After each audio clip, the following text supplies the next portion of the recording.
Oops, sorry about that, guys. I ended up taking a bathroom break longer than I expected. I hope you all are doing well, though. Welcome on into another stream. It's Saturday. We made it to the weekend. This stream is not going to go as long as the last two streams. We did like 2 10-hour streams playing nothing but Gunfire. Today we're obviously going to continue playing Gunfire. But we're not doing it for 10 hours. We're going to do 6 tops.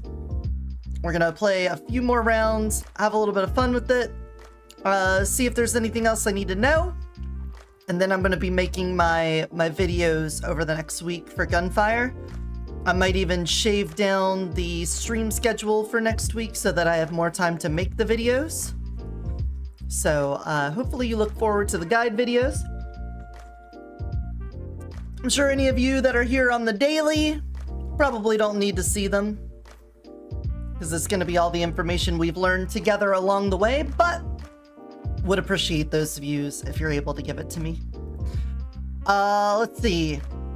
I did want to talk about some stuff, but we're not going to do a news rundown. Mostly, I spent a bit of today... Oh, sorry, ear itch. I spent a bit of today arguing with somebody on the internet. I know, it's my vice. Some people have drinking, some people have gambling. Me, it's arguing with people on the internet.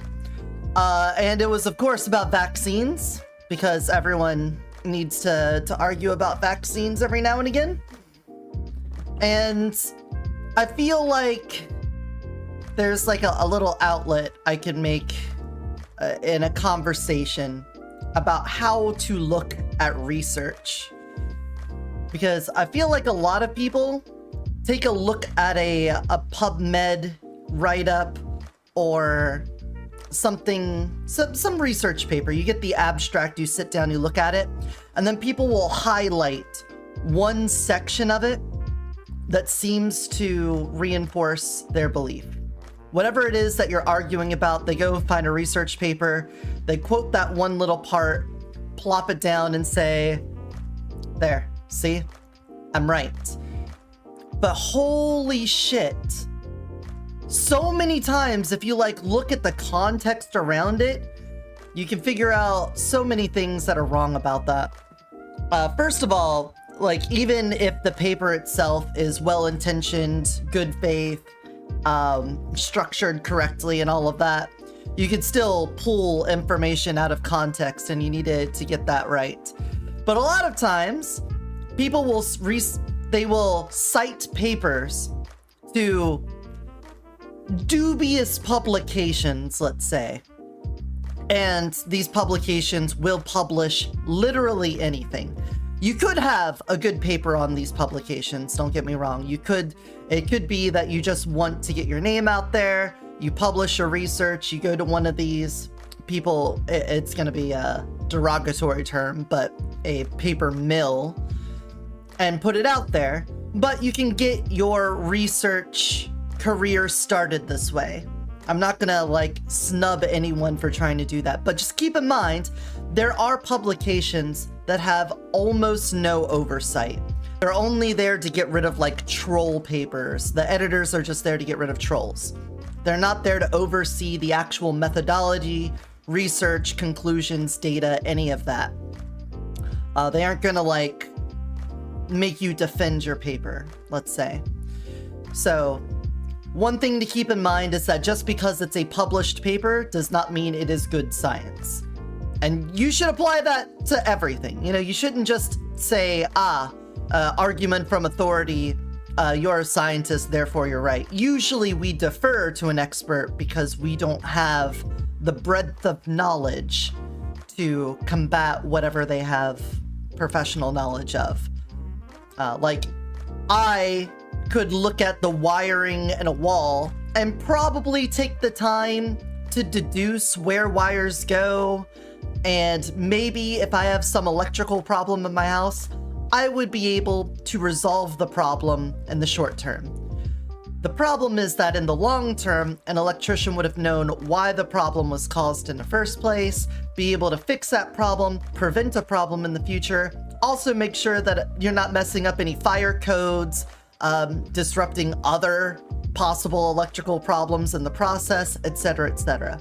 That experience comes with more than just solving that one little problem. And likewise, when you're looking for research and things, it's easy to find that one little snippet and context there, just like, oh, look, this is the conversation we're having, and this says this. Haha. But you have to look at the surrounding context. And in this conversation, the person was saying that hepatitis B vaccines in children have an increased correlation to autism. And so I looked at it, and the paper itself looked at, here's how they got the data. First of all, it's a metadata review, which already gives me a red flag. Anytime you look at a paper that is a metadata review, that basically means they looked at other research papers, they compiled them together so that they could draw some conclusions from the vast array of knowledge that we as civilized people have brought together. Why does that give me a red flag? Because you don't know the motivated reasoning that went into selecting which papers went into this metadata analysis. It could be that you have, let's say, 50 papers all dealing with this topic, but you found 8 that align with your views, but the other 42 directly contradict you. Well, your meta-analysis can just use 10. You have 8 that really favor you, and then you sprinkle in 2 for validity. And you use that as your data set for building this paper. So, without being in the trenches in whatever field that you're looking in, it is really hard to know if a metadata analysis is an accurate representation of what it is researching. Because only people that would be in the weeds on that and would know, like, year over year, the papers that have come out and the findings and the reason why they got those findings, not just the results, but like how they arrived at those results, would know if a metadata analysis has any legs to stand on. So that's a thing. Secondly, about metadata analysis is that usually these are not as useful for deriving conclusions about what each one of those individually was trying to reach for. For in this instance, let's say hepatitis B vaccines causing autism. You wouldn't necessarily do a metadata analysis on 20 research papers that all did this so that you could say yes or no to if they're right. That's not usually what you would use a metadata analysis for. Usually, this is for critiquing methodology. So if you say, in these studies, they went about researching this problem in this way. In these studies, they went about researching the problem in this way. And we could see the results in this one trend in this way, and the ones in this trend this way. Therefore, based on the analysis of all of these research papers, we can conclude that the way we should research this problem is thusly. That is the power of a metadata analysis. When you are looking at all of these different papers, trying to figure out the ways that we could be more truthful, more correct. Let's just say it that way. More correct is more better. And trying to use metadata analysis to reinforce the conclusions of those papers isn't that useful. But using it to critique the methodologies used to arrive to those conclusions is way more useful. So those are 2 red flags that pop up immediately whenever someone throws a metadata analysis at me, because when it's used to say, look at all these papers, all of these papers came to this conclusion. In this paper, I'm going to say, this is the conclusion. It if that was the case, the paper is massively redundant. You're not actually helping anyone, because we obviously now have a breadth of evidence that already says what you're saying. But that's where you get into the misleading part of it, because then you could just take the ones that agree with you, put those in your data, and then say, no, see, I'm right, because look at this paper that shows that all of these papers show I'm right, without regard to any of that. I'm so tired of people thinking medication can cause autism past birth, or even after large brain development in infant years. It's neurodevelopment disorder. Whatever caused it was genetic, a developmental error in the womb, or things introduced in the mother's system to throw the development off, such as drugs or alcohol. Look, I'm not going to say I'm an expert on the subject, but I do believe there are environmental effects in play. I know that vaccines themselves have gotten so much scrutiny, and a lot is poured onto vaccines. And just because vaccines have pretty much been written out as a cause of autism doesn't mean there aren't other possible environmental factors that can play into the autism spectrum. We're also, I mean, only in the past, 5 years, 6 years have we really learned about PFABs, the chemicals that just don't go away. They have no biodegradation, so once they get in your system, it's impossible to get rid of them. Things like that, I could see being a cause for it. It's just that autism has been, or vaccines causing autism has been so hounded on that every aspect of it has been looked at and been left unreasonable. But this person posted that meta-analysis, and in it, they were trying to show that there is a correlation between aluminum adjuvants, I'm sure I'm saying that wrong, which are basically chemicals that you add to the vaccine to make the immune system respond to the vaccine faster. It basically activates your autoimmune system to attack this area so that it recognizes there is a threat here, and it will start picking apart the viral or bacterial agent, whatever you're trying to give immunity to. So these are intentionally there to agitate the system in order to elicit an autoimmune response. And it looked at the use of aluminum as a neurotoxin. And then they used I think it was called a regressive logarithmic projection to figure out the autism incident rate based off of vaccine records using this sort of vaccine method. So hopefully, if you understand anything of what I've said, you should recognize that there's already a couple of problems here. One, aluminum in your system alone would be pretty toxic for you. You don't want to just have free-floating aluminum in your body. But these adjuvants, let me look this up. Adjuvant. Adjuvant? I'm gonna say adjuvant. It sounds right to me. Hold on, let me drink some coffee.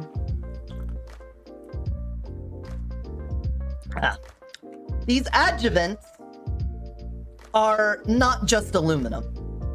As with most of the cases in these vaccine conversations, you take one element and you hyper focus on its biochemical reaction in the body, but then disregard the fact that it is a chemical compound, and chemical compounds do not necessarily inherit the attributes of their individual parts. I don't know if I've said this on stream before, but I've definitely said this in many online arguments. You take hydrogen.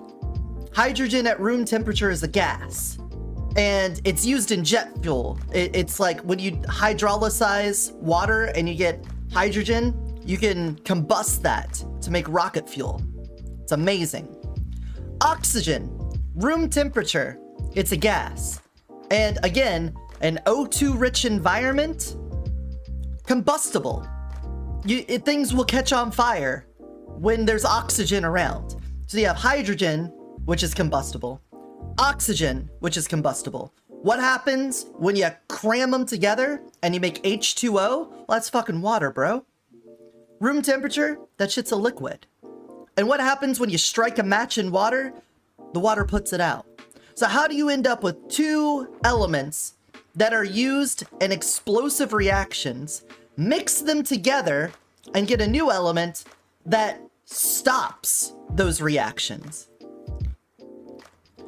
If you don't understand the basics of chemistry, it's going to ruin your ability to understand any of this other stuff dealing with human chemistry. I'm no doctor. I'm no chemist. Sodium chloride. That is a perfect one. What happens with sodium when you throw it in water? It fucking explodes. Chlorine, if you drink chlorine, you're gonna die. Chlorine is super toxic to you. But what happens when you mix sodium and chloride? You get table salt. And does it explode when you put it in your mouth? Fuck no. Is it poisonous? Well, anything in large quantities is poisonous, but clearly not on the scale of chlorine alone. So you gotta understand that chemical compounds do not inherit the attributes of their individual compounds. So that was the first thing I noticed, is that this paper was talking about the neurotoxicity of aluminum, and it kept on referring to it as aluminum and aluminum in vaccines, but it is a aluminum oxide. It is an aluminum salt. So they are putting an aluminum salt in the vaccine in order to be an agitator to get a faster autoimmune result and get a better efficacy rate out of these vaccines. So that already triggered, it was a metadata analysis that wasn't offering any suggestions on methodology.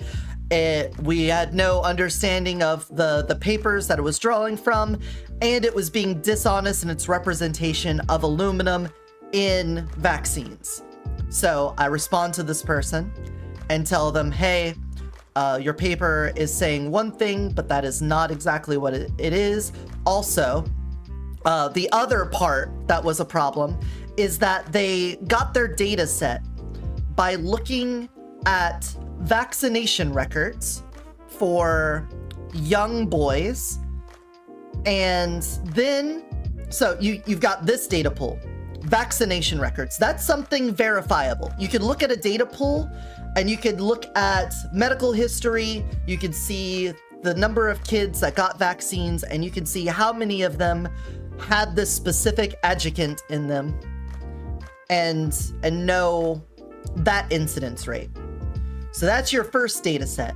So you and me, being rational, unbiased people, what you would immediately want to do then is say, well, let's take those same medical records and see how many of those kids ended up being autistic, right?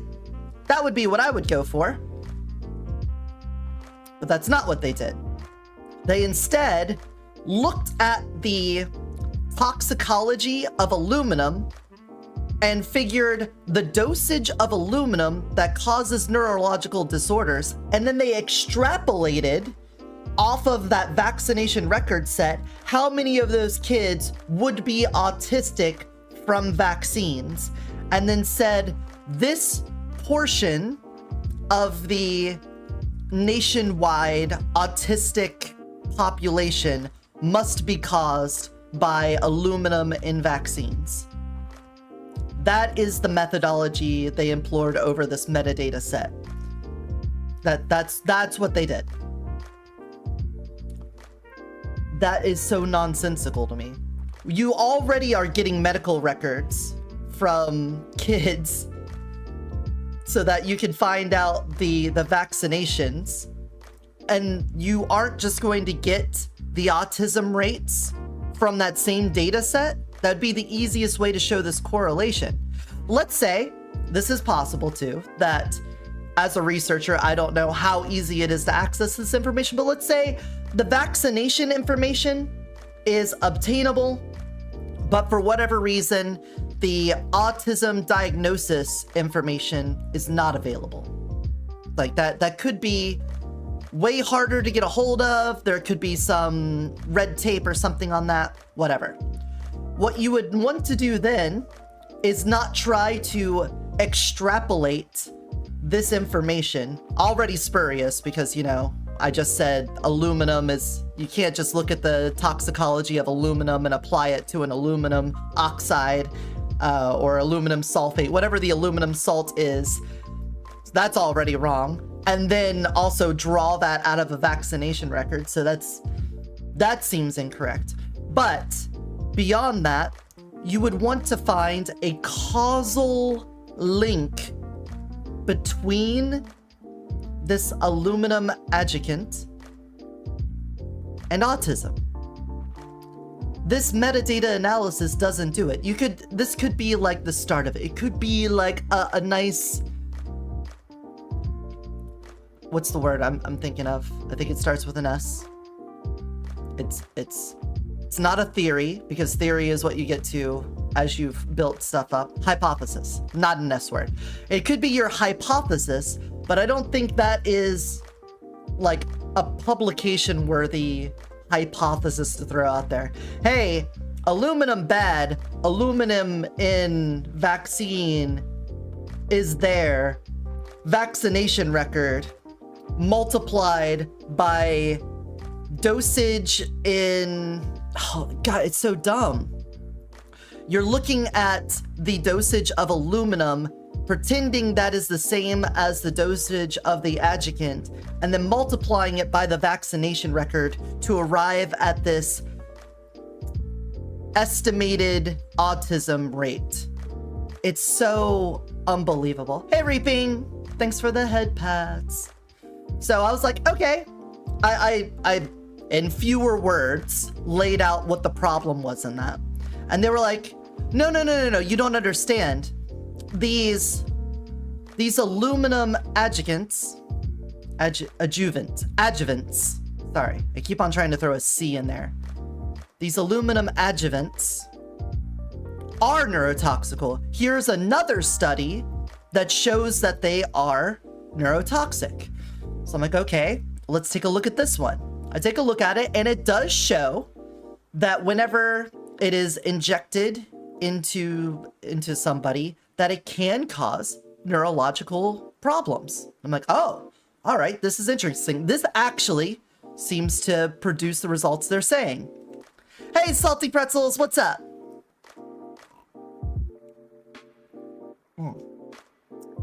Drink a little coffee. But I start reading through it. I can only see the abstract. This one was paywalled, so I couldn't dive deep into it. Not that the other one had anything to dive into as a metadata analysis. It's mostly just citing other papers and then drawing little bits and pieces out of it that match the narrative they're trying to go for. But this one seemed to actually have some teeth to it. So I start looking through the abstract, and I realize it's not saying that aluminum adjuvants are directly causing neurotoxical effects. What it was saying is that in small doses, these adjuvants were globulizing in the body, meaning that they were compounding together into these little spheres. And because of that, they were not dissipating in a reasonable amount of time and were causing disruptions in the neurology of the patient.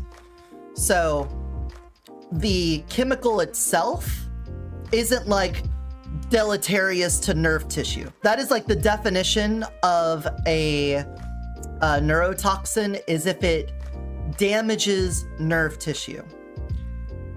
These aluminum salts, these adjuvants, weren't damaging the tissue as part of their chemical properties.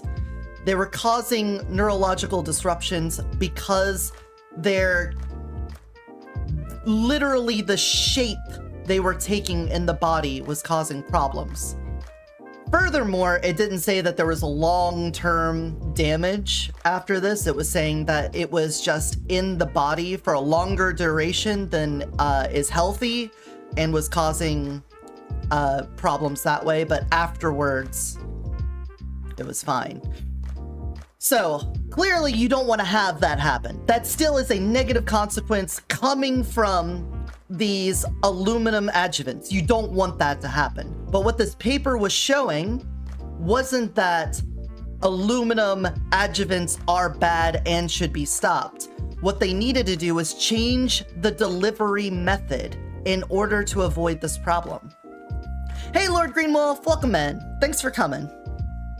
And in the recommendation at the end of the abstract, because again, it was paywalled, I couldn't see exactly what they said, but they said in the recommendation, moving forward, we should try other methods at injection sites in order to reduce the globulation of aluminum adjuvants.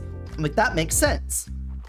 So I said, do you understand what this is saying and why it's saying that aluminum adjuvants are neurologically causing neurotoxicity? After a while, they responded and they said exactly that. They were like, the globulization at lower dosages was causing problems. And then their immediate next words are, so how much do you think we should pump into babies? It's like, you don't actually care, do you? Like, if I said we should put in more to avoid that problem, they're gonna be like, oh, you're poisoning the babies with it. Well, no, because you're looking at the recommendation. In this paper, it showed that the higher dosages had less effect, which is unintuitive. You wouldn't think that you would reduce toxicity of a compound with less of it. But in this research paper, that is what they found.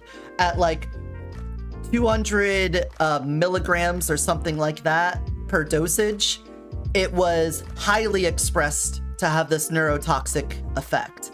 But then once it got pumped up to 400 or 800, the effect diminished. Which is crazy. You wouldn't think that, but this is why a lot of times science is unintuitive. So to me, it shows the motivated reasoning. You had one paper that seemed spurious and let's just not mince words. It's bullshit. One paper is bullshit, pretending aluminum sulfates, aluminum oxides, aluminum salts are the same as aluminum, and then uses that information on the toxicity of aluminum and then applies it to the vaccination record to make an estimation of how many autistic cases were caused by vaccines. Already bullshit. And then you give me another paper that says, no, it is a neurotoxic chemical. Look at this. See, this one proves it. And then when I look at it, it's not the actual chemistry of the chemical compound doing the neurotoxic effect. It is the delivery method and how it stays in the body longer than intended because of some unintuitive chemical aspect. So I wanted to put that out there, that I take that stuff very seriously. I want to be right about stuff. It's definitely an ego thing. It's definitely a prideful thing. There's like something wrong with me where I have to be right about stuff. I try to have some humility because part of being right about things is when you're shown something that proves you wrong, being able to immediately ditch the thing that's wrong and adopt the thing that's right. But I still take a lot of pride in trying to have the right opinions, the right facts and stuff like that. I care about it. So whenever these topics come up, I've got this absolutely stupid need to dive into whatever the person's saying, because I want to know if they actually, if the crazies finally caught a kernel of truth out there and plopped it in front of me, I don't want to be the person that disregarded it and said, oh, you're crazy, I don't believe you. But every single time, it's bullshit like this.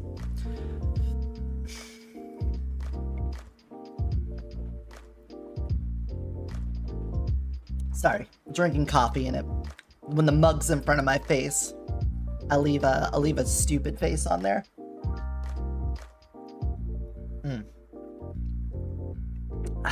There's a lot of things. Look, here's the other problem. Oh, hold on. I do often want to be right about stuff, but I definitely relate to that. But I remind myself it's a debate. The point of a debate is to convince each other of the other's points and to come out of it with a new view. A new strengthened view of your original opinion and hopefully convincing the other party. I used to have that opinion. I do not have that opinion anymore. I no longer believe the point of the debate is to convince the other party, because so frequently that seems impossible. The point of debate for me now is any third party that is viewing it. If I get in a conversation with someone in a private event or something like that, I'm just talking with a friend, that's one thing, I'll debate stuff, but if things get a little nasty, then I'm dropping it. The point isn't for me to change their mind at that point, it is just to maintain my friendship. But online, I pick and choose my battles based off of visibility. If I've now realized this is better for my mental health, maybe it would be better for yours. If I'm looking through a Reddit chain and somebody makes a bad argument near the top of the chain, I'll give a reply to that. I'll reply to that and say, hey, this is what you're saying. I don't think this is right. Here is why. But if that chain goes down like 3 or 4 more responses, I'm bowing out. Because at that point, only the most terminally online crazies are going to be the ones looking at that. When I'm on Twitter or Blue Sky and someone makes an argument that I think is dumb, I might respond to the original message, or if there is a top message, like a very highly liked one that I disagree with, then I'll click on that and respond to it. But if we're going down a reply chain that is like 3 or 4 people deep, there's no way I'm doing that. I'm not touching it. It's not good for my mental, because the only thing I'll be doing is arguing with the person that I probably won't change their mind of. And also any third-party viewers are not going to be looking at that either. The people that would see it are probably just as invested as me or them, and they aren't going to be getting their mind changed off of this alone. So for my own mental, I've sort of set up this filter. I don't have like a quick and dirty rubric on if this is exactly how many chains deep versus the number of likes and updates, put this in here, whatever. Just basically, if I feel like there's high visibility on what I'm spending my time responding to, I'll respond to it. But otherwise, I'm not bothering with it. I would rather just block the stupid and not see it anymore. And I gotta say, since reposting my stream announcements and schedules and stuff over on Twitter, I have been on a blocking spree. I have specifically been following trans VTubers just to get their comments. And if there's anyone that gets like a lot of likes that is doing like some trans hate, then I'm just blocking. I'm blocking.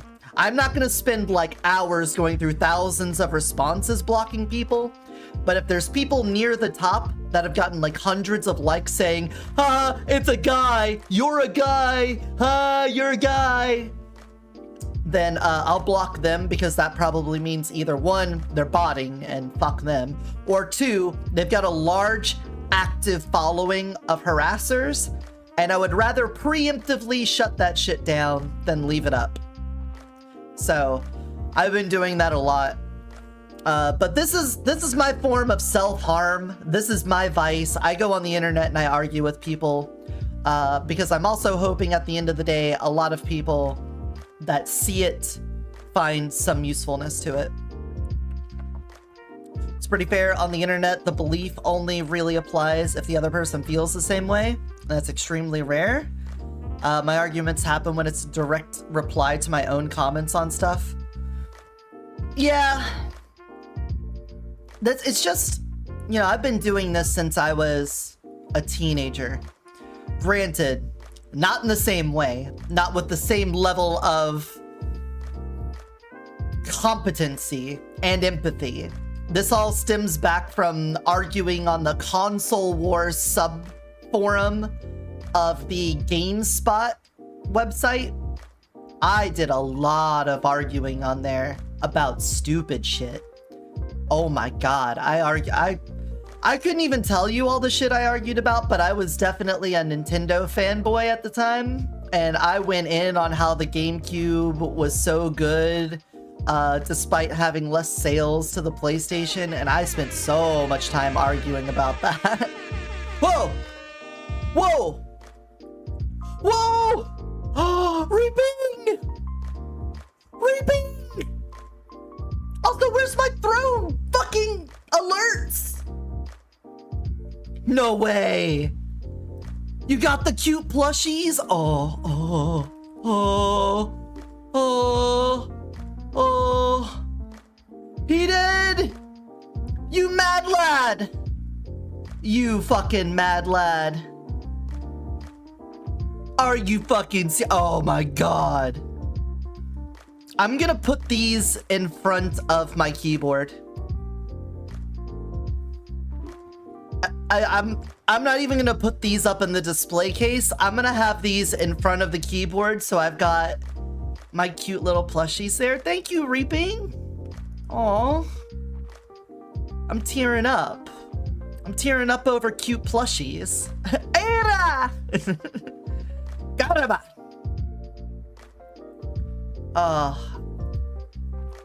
I wonder how hard it would be to go make one of those like Build-A-Bear little voice boxes and put it into Sherma and have the song play. Just like cut it open, put that in there, and then stitch it back up. Oh, thanks, Reaping. Oh.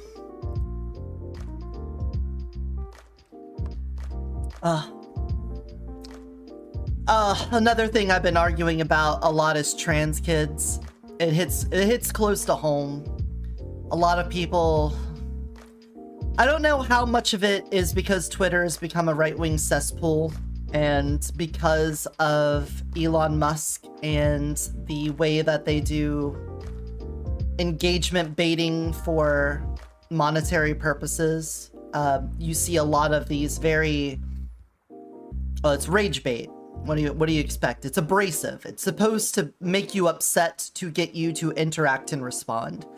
But all of it is basically just saying any trans kid is abused, because if they are getting any sort of gender affirming care, then you are abusing the child.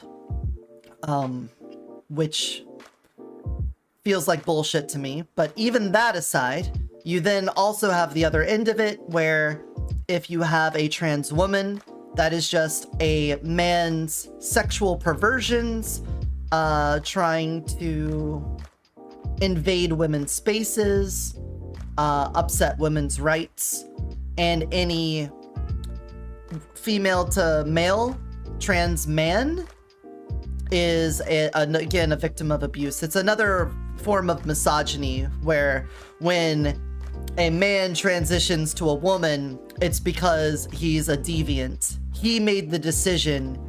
He is the deviant. When a woman transitions to a man, it's because society has failed her. And the poor girl doesn't think she could just be a tomboy, and she was forced into being a man. It's such a fucking sick setup where no matter what you do, you're fucked up. If you're a trans woman and you lean heavily into femininity, you wear a lot of pink, you wear makeup, you wear very femme-coded clothing like dresses, high heels and stuff, then people will accuse you of being a drag queen, of cosplaying as a woman, as basically cultural appropriation of femininity. But on the other end of things, if you're a trans woman but you're more butch, you continue to wear male-coded clothing, you don't care to change your posture or anything like that, then people say, well, you're just a feminine tourist. You don't actually feel like a woman. You're not dedicated to femininity. You don't understand the struggles of women. You're just trying to invade women's spaces. Again, it doesn't matter what you do as a trans woman, the people will hate you. You cannot win. And it comes down, it's also the internet problem of you find a group of people, specifically, let's say TERFs in this situation, there will be some of them that would be like, yeah, you trying to highlight femininity is just you being a caricature of women, and they'll dislike you. But then other ones would be like, well, at least they're trying. At least, you know, I don't agree with it. I think it's a delusion. I think this whole trans ideology is fake, but I can at least give it to them that they're getting the feminine experience of learning the struggles we're going through, even if I despise every ounce of them. On the other hand, you'll have butch trans women who don't try to spotlight femininity, and they just do what they want to do because they're a bit more secure in their expression. And you'll have the first group that hated the other ones be like, all right, well, at least you're not trying to parade around as something you're not. You're at least staying in your lane. But then the other ones are like, wow, I can't believe you just put feminine on there, but you don't want to actually try at all. You don't want to change your voice. You don't want to have to wear makeup or understand the pain of being a woman at all. And so you can't make them happy. Obviously, there's a lot of that Venn diagram has a lot of overlap in the middle, where most people just, it doesn't matter what you do, they're going to dislike it either way. But again, with these people, there is nothing you could do to satisfy the group. They're gonna hate you either way. So it is hard to make an argument that is coherent because you're arguing with two different people at the same time. And also arguing with people that are not internally consistent. So that it's already, from the outset, it's like an impossible conversation to have. Outside of that, removing the adulthood transitioning, let's talk only about the people that care about childhood transition. The entire conversation has been so poisoned that you can't even get to the facts of it. Talking about childhood gender affirming care is, when you're dealing with someone who's already from the outset against trans ideology, which is just transgender healthcare, you already have to uncover layers of misinformation. There are people out there right now, just like, for example, not trans related, there are people that think there are literally schools, public schools in America that have litter boxes because furry identification. A spurious story, circulated around about a school having to ban litter boxes because furries wanted to use them because they identified as animals. It was not a real story. It was, as far as I know, the closest thing to reality is somebody brought a litter box to school to make fun of a furry, and the school administration had to stop it. But there's never been like an instituted school rule that allowed for this. It was just complete bullshit. But this led to a House representative, a federal House representative, talking about it on the floor, which then spread it to the entire media ecosphere. where they were talking about the prevalence of furries and how they were grooming children into being furries. That is what we're dealing with trans kids. Like, if you try to talk about furries with somebody on the right and their only exposure is hearing about litter boxes in public schools, you're already gonna have to peel back some layers of misinformation about how that's not a real story, that didn't happen. And it's so hard because it made it legitimate when it hit these spheres of public conversation, like the House of Representation. The House of Representatives. I can talk, I swear. The coffee is just kicking in. So imagine that, but you've had trans discourse in the public eye for like the past 10 years, and a lot of it is a massive amount of misinformation. And when it comes to trans kids, there are people that think that there are children going to their school counselor in middle school saying, I kind of feel like a girl. And the counselor like opens up their drawer and just hands them a box of estrogen and says, have at it. Go ahead. Don't tell your parents. And that's how easy it is to transition. And it's not true. Like I grew up in a place with, well, let's put it this way. My portal, when I first opened up my portal, was in a state that was very, very religious and right-leaning. I did not even know about transgenderism at all until I moved out of the state and moved my portal to Arizona. Once I was out of that sphere of influence, a lot more information became available to me, and I was exposed to all new ideas and stuff, which a lot of people would say is liberal indoctrination, but I think they're just weirdos. Let me stress this a lot for you. If your ideas fall apart the moment people get exposed to new information, your ideas suck. Simple as that. If just being exposed to new information makes your entire worldview fall apart, your worldview sucked. You should be able to coherently add things into it and parse new information.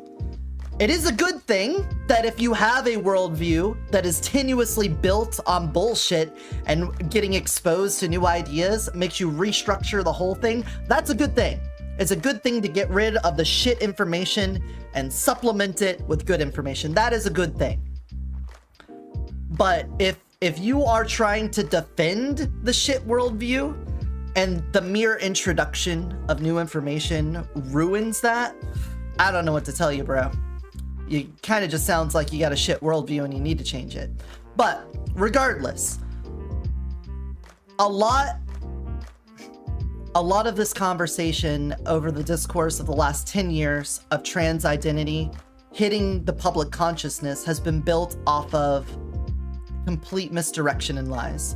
So my experience was not having any information at all, moving to another place, getting new information, and with that new information being more informed and being able to take steps forward. Now compare that to Honey, and I don't think Honey would be too upset about me talking about this. I hope she's not, because I believe she's talked about this on her stream. Honey, as a minor, got her gender dysphoria diagnosis.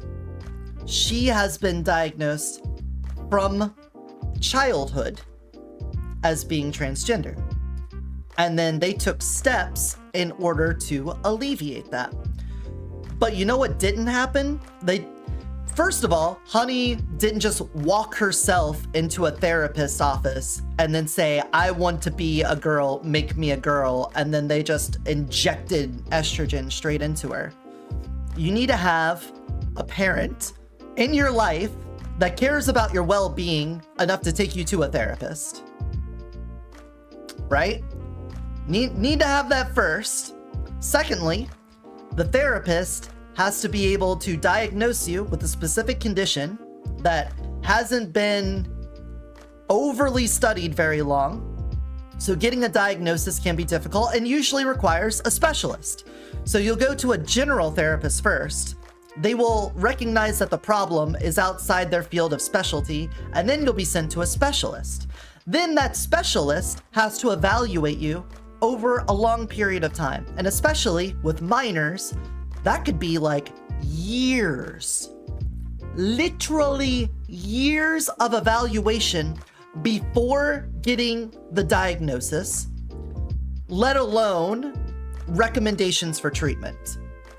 And in Honey's case, it was that way. It was years of evaluation. And then once she became an adult, the hormone treatments became available to her. So in the most liberal, progressive state, well, maybe Oregon, but the way that the country reads it, California's at. So in the most progressive state of California, a trans kid went through the proper channels, had to go to a therapist, go to a specialist, be evaluated for years, then get treatment. And that is a problem. That apparently is the delusion of the trans ideology, is that we're transing up the kids without second thought. And again, this is in the most progressive area of the United States. Now imagine this in any other place. The hurdles that you have to go through before getting treatment for trans kids. It's just not there. One more thing, I know the ad break's gonna happen soon, but I'll leave you with this thought before we jump into Gunfire Reborn. The word gender-affirming care being used in child healthcare, be cautious about its overuse. Gender-affirming care can talk about things other than transgender healthcare. And a lot of people don't recognize that because the only connotation that they've seen it used in is in trans healthcare. But you got to remember there are other situations where you can end up needing to give care that affirms gender. The biggest one, obviously, if anyone took like 10 seconds to think about it, is any of the various intersex disorders. I'm pretty sure there's a new word that's supposed to be less derogatory than intersex. I can't think of it right now. I apologize if that comes across as derogatory, but it is not embedded in my lexicon yet, and I can't think of what it is. But these disorders lead to you having, there's no other way to put it other than like a schism between your physical form and your gender.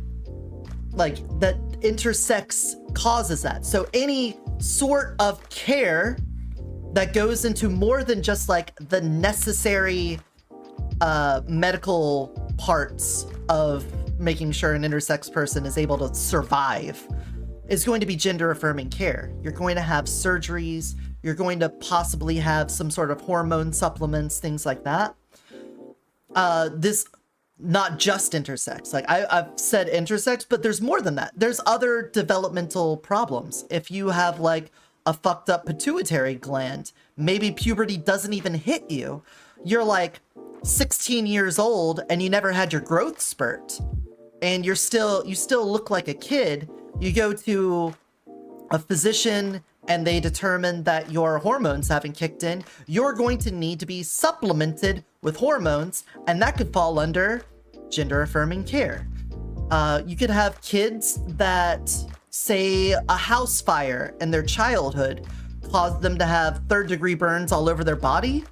Well, the surgeries used to fix your body isn't going to be gender affirming care, but let's say part of those life-saving surgeries caused you bodily harm that, like maybe breast reduction or maybe your privates got injured, and now you have some sort of depression or dysphoria from it. Getting that rectified isn't a medical necessity on the part of your physiology, but on the part of your psychology. And that would fall under gender affirming care. So keep that little nugget of knowledge on you. You're about to be hit with an ad. I'm going to drink some more water. We're going to switch over to Gunfire. We're going to play some games, but I hope this little conversation did anything for you as it did for me. And thank you all for listening to me ramble about it. I appreciate that. Some people with intersex can go through changes that develop that can outright kill you. Yeah, exactly. You gotta get help for it. But a lot of people draw a distinction between the life-saving care and the gender-affirming care, because they'll say a trans kid, all of their distress is psychological, not physiological, and therefore making physiological changes doesn't make sense. Any problem with a psychological disorder needs to remain in fixing the psychological disorder through means of psychiatry. That's getting a little redundant here. But what they don't understand is that for a lot of trans people, the distress of being trans cannot be alleviated through psychological means alone. There is a problem with how the brain is interacting with the physical form, and that needs to be changed. And if it can't be changed in the brain, then the only other thing we could do to alleviate the distress is to change the body. And there would be a better argument for not treating trans people with hormones and surgery if there was something in psychology that could fix somebody's transgenderness. If there was like some sort of conversion therapy to make you not trans. There would be a better argument. It's not an argument I would want to make, but it would be a better argument. But we don't have that. And we've, not without trying, holy shit, not without trying, even before we had availability of hormones and surgery to treat trans people, conversion therapy has been tried before on trans people. Trying to make someone feel like they are in the correct body has had worse outcomes than hormones and surgery. For the people that need it, it is the better treatment. To deny people that treatment is to deny them the most effective treatment we currently have.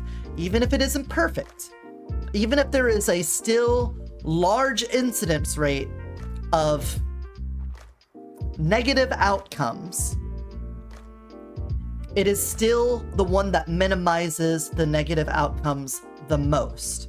So it is the most, not the most, the best practice to use when these diagnoses come in. But I'm gonna move OBS over here. We're gonna hit Gunfire Reborn, and we're gonna pop this open.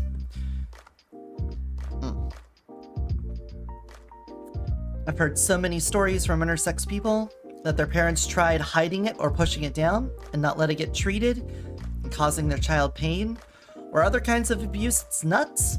Like, your child's different, don't try to pretend they're a normal child and keep proper treatment from them.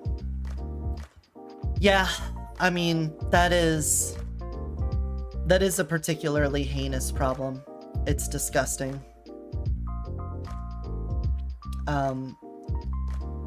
There's not a lot of good to say about that, and I feel bad for anyone that has to go through that. Parents, obviously, there's a lot of parents that are not suited to be parents, and there's, like, outside of having some sort of, like, parent registry or something, I don't know how you solve that problem. It's disgusting. And we can only hope that maybe a greater availability of medical and mental health care for society could help shore up those problems. But let's try to, we're gonna switch gears now. We're switching gears. I know I said I was switching gears during the ad, but then I just kept talking about it. Let's head on over here. Heading on over. Heading on over to here. So today's probably going to be the last day we play Gunfire Reborn on stream for a while until they do an update or something like that. Again, I'm going to be making videos on stuff. I did a little bit of research last night. I posted a big post on Reddit of all the information I gathered and had people respond to that.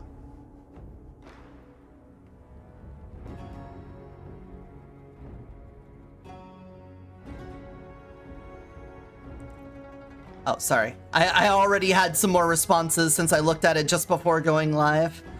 A couple people are throwing in information, but basically, I made a big write-up about the characters. Basically, just information I didn't think people might immediately know. This isn't like a full how to play the characters and how to play the season.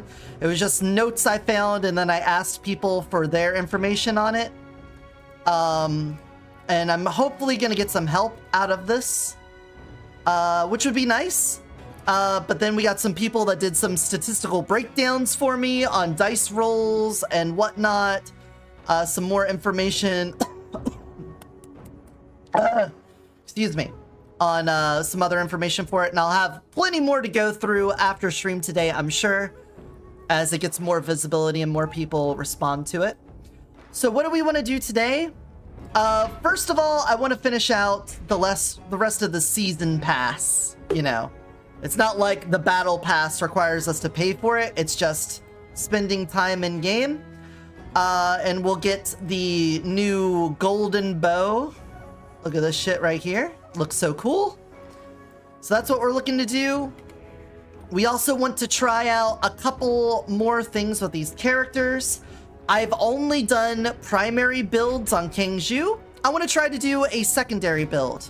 One where we don't go into his ultimate form. We're instead going to focus on his Cloudbind seal and see what kind of fun stuff can come out of that. So if we're doing that, I want to do Skill Freak. What's the dice thing we want to do? Somebody said the third count plus Refine is a good combo. I disregarded both of these because the Refine says that when you roll a die, here you go. When you use this, you add +1 to 4 points to the die, but if it exceeds the max value of the dice, you will subtract its max value. So let's say you're trying to get that 17 or 18 red spot on a die, and you're at 16. If you apply this, it's a 50-50 on if you go into the red or if it overflows back into 1 or 2.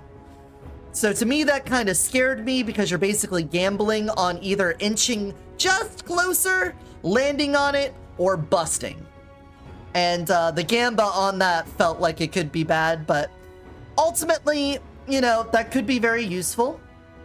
But the real benefit here is on third count. If you have this in combination with it, this says doubles the chance for 3 or multiples of 3 when rolling. So with it being a smaller pool of available numbers on average, you will hit, when going for those red numbers, 12, 15, and 18 more. So if you just outright have a better chance of hitting 18, that's fantastic. But if you hit 15, this third count has a pretty good chance of pushing you up into the red. It might hit 1 and then you'll be at 16 and that sucks. It might hit 4 and you'll be at 19 and then roll down to 1 and that would suck. But at least you have a pretty good chance of hitting that red. So we're gonna see how that goes today. As for the secondaries we're gonna try for, let's get rid of my favorites off of here and get some new favorites. We're going for skill. So we're gonna want to get some secondary uses. Skill damage, of course. This is a combination of skill and weapon damage. This is primary skill. This is restoring secondaries. This one is copper. I feel like there could be something here, but I did the math, and I feel like it's just not that strong. But there could be something here. Spirit Storm is a secondary use one. Damage per secondary use.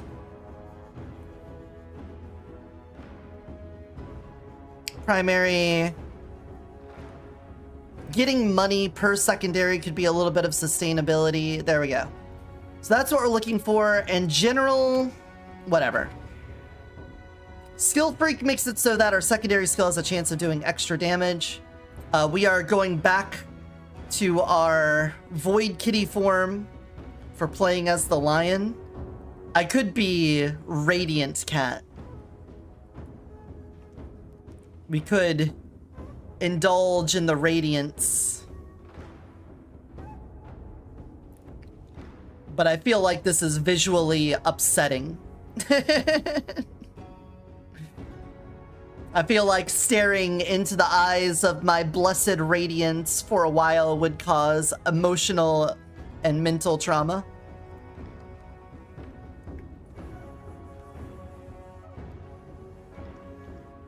So instead, we're not.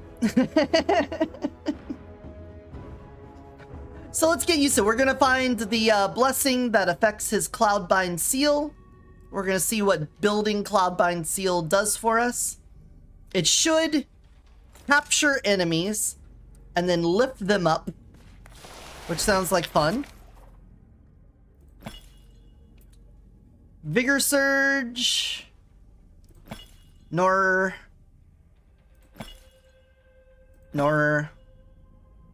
Vigor Immolation.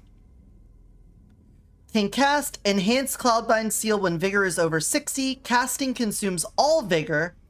Adds extra final weapon damage per Vigor spent. Last 12 seconds. Bonus increase by 200% when hitting enemies affected by Shadowbind from Enhanced Cloudbind Seal. If Shadowbind ends early, recover 5 Vigor per second remaining. So this is the weapon version of it. This one, Shadow Merge. Each time Shadowbind is applied, final skill damage plus 6% for 8 seconds, up to 120%. Every 4 seconds, randomly applies Shadowbind to 3 unaffected enemies. If Spiritual Blessing can't apply Shadowbind to enough enemies, restore Vigor. So it sounds like we'll have a lot of crowd control with this. A Dash Enhance would be pretty nice early on. So I'll take that. Fair Trade, not sure about that. Why don't we hit a Restore Spirit? Hell yeah. That way we get secondary skill uses back when we hit 8 enemies.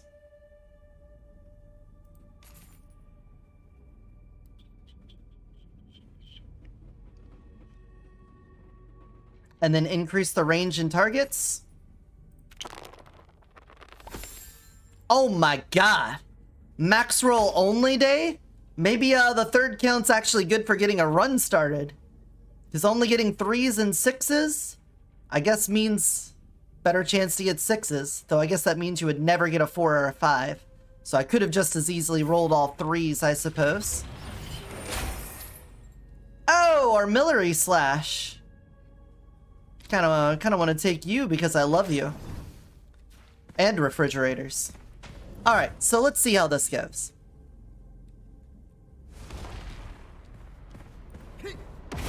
Whoa.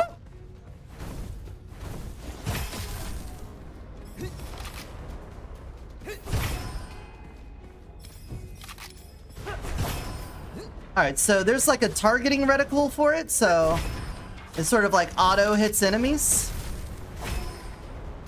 I'll take a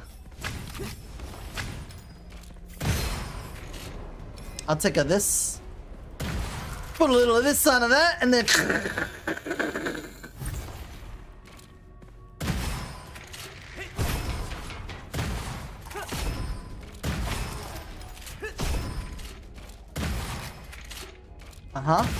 there we go.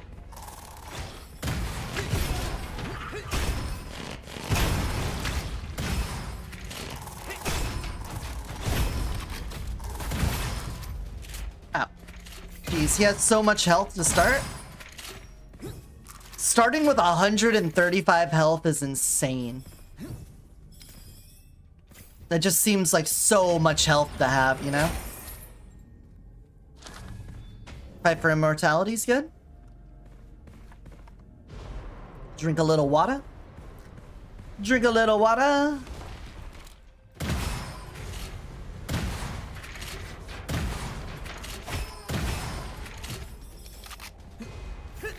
So it looks like, yeah. Enemies float in the air when they get affected. If I have the vigor, I see when my vigor goes over 60 and they get cloud binds, they get lifted up in the air. That's good. Dash enhance. Shadow bind duration and size is increased. Affected enemies deal less damage.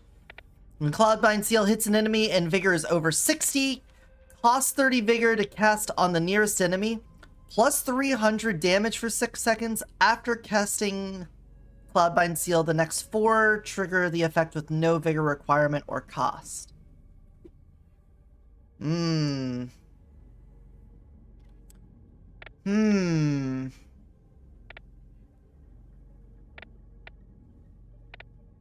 Well, having a bigger size than enemies deal less damage sounds like a good way to stay alive. Since we're automatically applying the bind to things around us, I think that's pretty good use. Like all of these guys getting affected. Seems like a good use for that. Good and evil. Fantastic. We'll take the lucky shot early, and then we'll have the shield for later.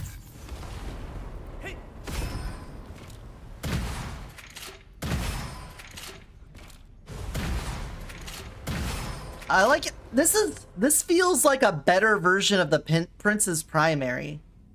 Because lifting them up seems to stun them, and lifting them up makes them easier to hit.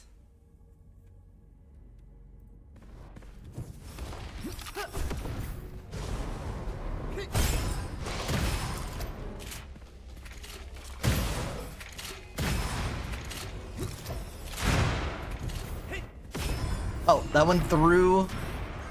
That went through that. Skill boost? Ooh, skill boost for me? Alright, that was a 7. Which is 80% skill damage.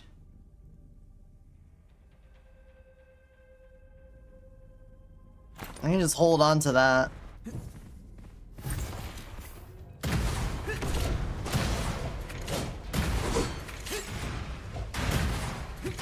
Lift me up.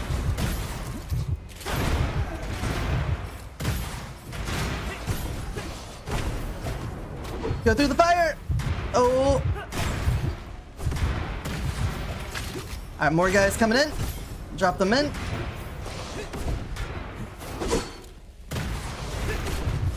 Ow.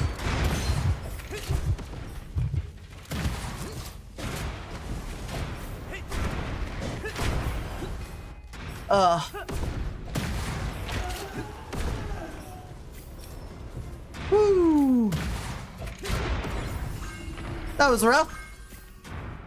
That, if you don't know what happened there, the demonic aura for the season max rolled on the difficulty. So another skill boost. Alright, well. Alright. I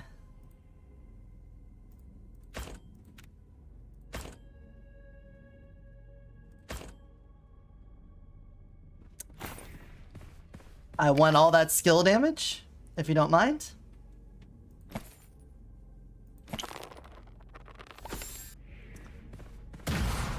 That is a lot of skill damage, so we may run out of secondary uses now, but whatever. +1 vigor recovery per second. And after generating 40... Recovery reflect +200. +100/200% after generating 40/200. Unsure. I know the passive vigor generation is the important part of that.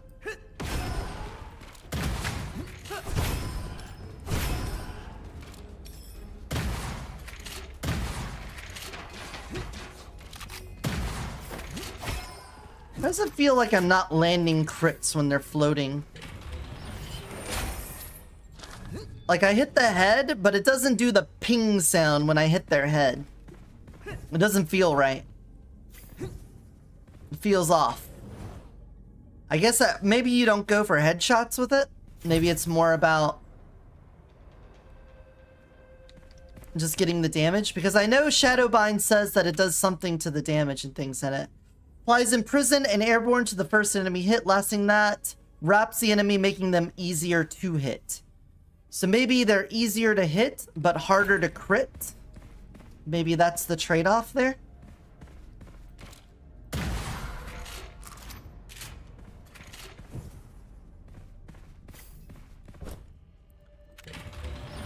Phantom Skin's great.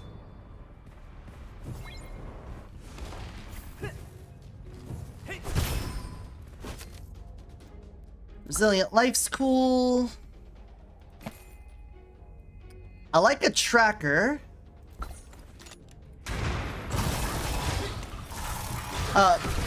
Could I please?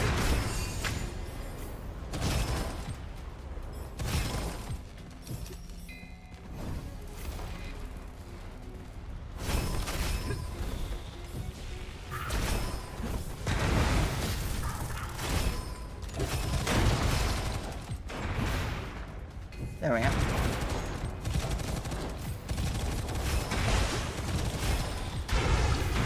All right.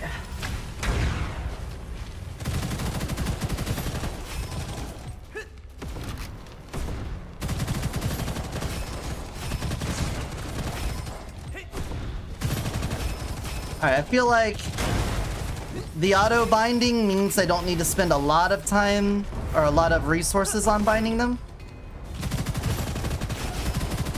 I can just build vigor with my shots. So maybe we should go into the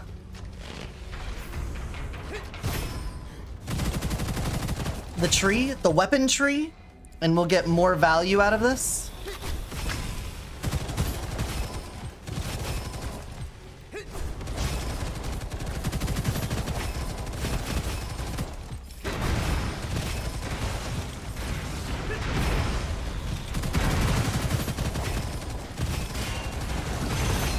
Let's let bro hang in the air for a bit there.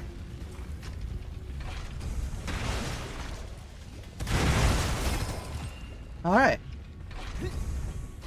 I feel like rapid fire got. Let's double check these.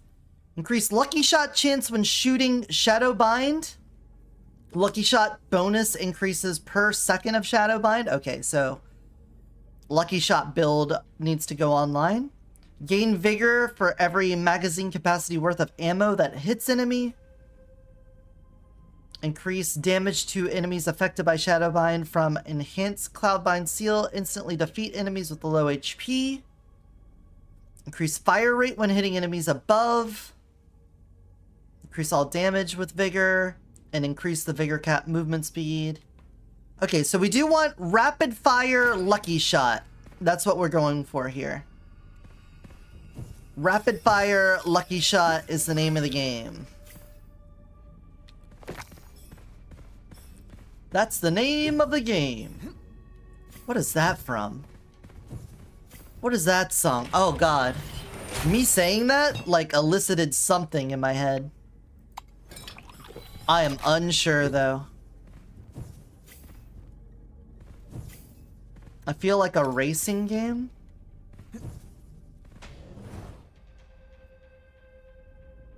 No clue.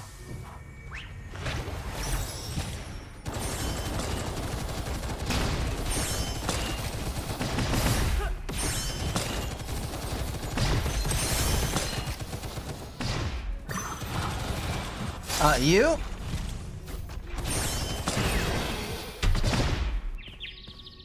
I was gonna chase the wrong one.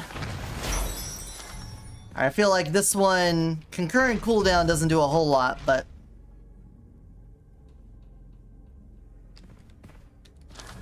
almost anti-synergistic. The cavalry?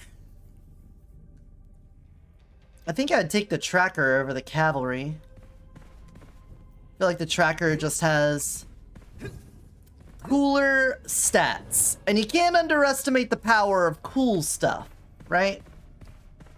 Let's double check my my peddler to see if maybe we had another rapid fire thing that'd be good. A porcupine? Nah. The rate of fire increase on that doesn't do as much for us. Can never kill that lizard. Most I ever get his health down to 3/4 of his HP. I do feel like the Act 1 lizard is probably the hardest one to get. But it also has a lot to do with just making sure you're hitting the right one. And that could be a bit of a problem. After it splits, you're kind of dependent on those little time stopper things to pop out. Because if they don't, and you end up fighting the wrong one, you're so boned.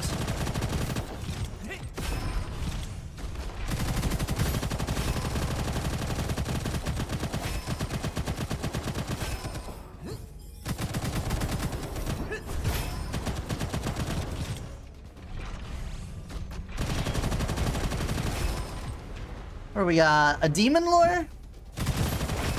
I was thinking one of the things we could do today is try to do a gun build with Tao. And try to set it up so that she has like a never-ending supply of ammo and do a demon lore build. I feel like that could be a lot of fun. For those of you that don't know, demon lore makes it so that whenever you land critical hits, it increases the damage, but it resets every time you reload. So if you can get some sort of increased weapon damage on every crit hit, resets on reload or weapon swap. So if you can keep yourself from reloading, you can just get a massive damage increase on it. So doing that with Tao is pretty good, because even though she doesn't get crit bonuses, the raw damage increase is so nice. Feels so good.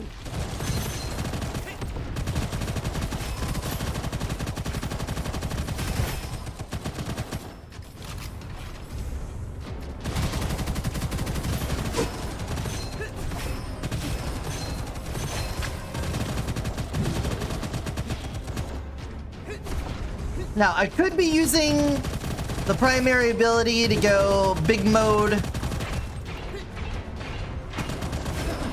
and all of that to supplement my damage here, but I'm really trying to lean into the Cloudbind stuff. Get a good feel for it and not lean too heavily on the rest of this. Alright, I hate big corrosion armor dude. There we go.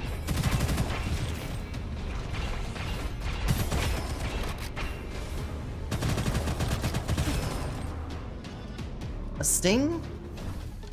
Sting's pretty good.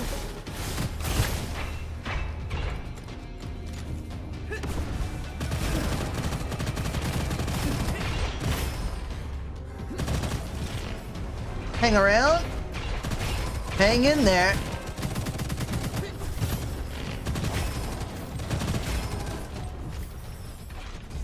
Ooh, all right. Ooh, a revealer. I do like a revealer. That is a rapid fire thing, and enter the state of weak spot. Any received damage will trigger a critical hit. I wonder if that supersedes the Cloudbind thing or not. I think it's worth trying out. Plus, it has an affix on it. It's pretty nice. An injector would probably go crazy on him because of rapid hitting. We could probably set him up with a spore build sort of situation. Why do I have no ammo? Why am I ammo-less?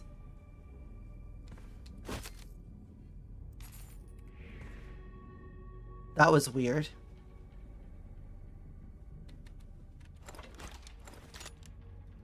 I had 0 ammo. I didn't use that much ammo on this, did I? Whatever. Whatever. Something... not sure. Peddler item slot +1 with a small chance of enhancing item appears. During your next 2 peddler visits, their last 3 items will be random items. Limit total purchases to 2 items when interacting with the next peddlers. I don't think I've done this one before. I think that might be all new to me. I don't know how many times I've played this game and not seen that one come up. Seriabot, thanks for doing God's work. Shadowbind explodes after taking 4 explosion damage or when expiring, dealing 200% Cloudbind seal damage to enemies within a 5 meter. Alright, I don't have explosion damage. Rapid fire explosion damage. Do we have something that would do that? Multiple hits to get lucky shot as fast as possible with rate of fire on explosion. I mean, the burst shot could do that, yeah. That is true. We get the free rerolls, so we might as well see if we get something nice. We didn't. Otherwise, I'm like holding on to those resources for later. Rapid fire explosion. Ah.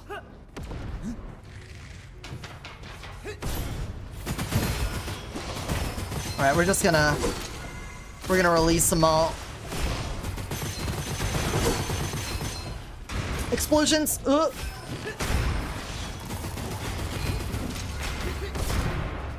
Oh, I fell.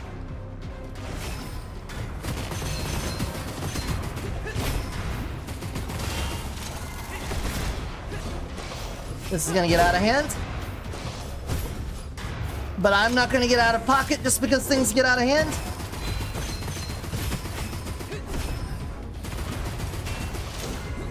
Hey guys. Alright, you stop that.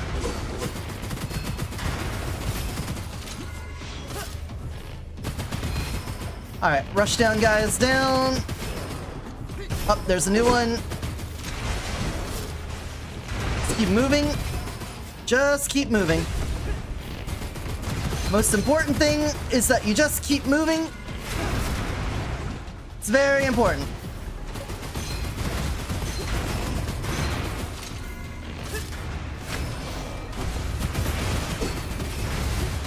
Also, don't step in the big red circles. Very important to not step in the big red circle.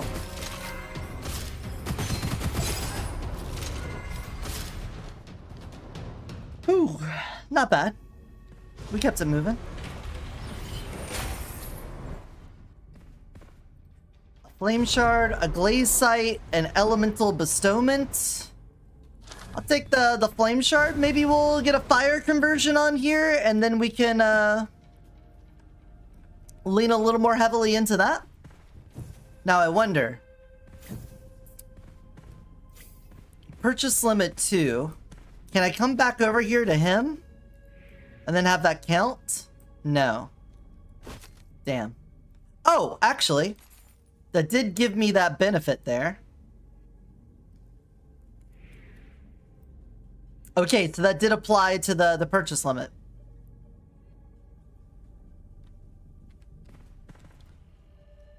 So in the next scene, we'll have another one. I don't think this played out as well as this one did.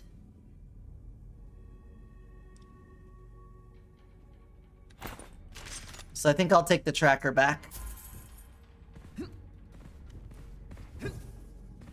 I feel like the tracker was doing more God's work here.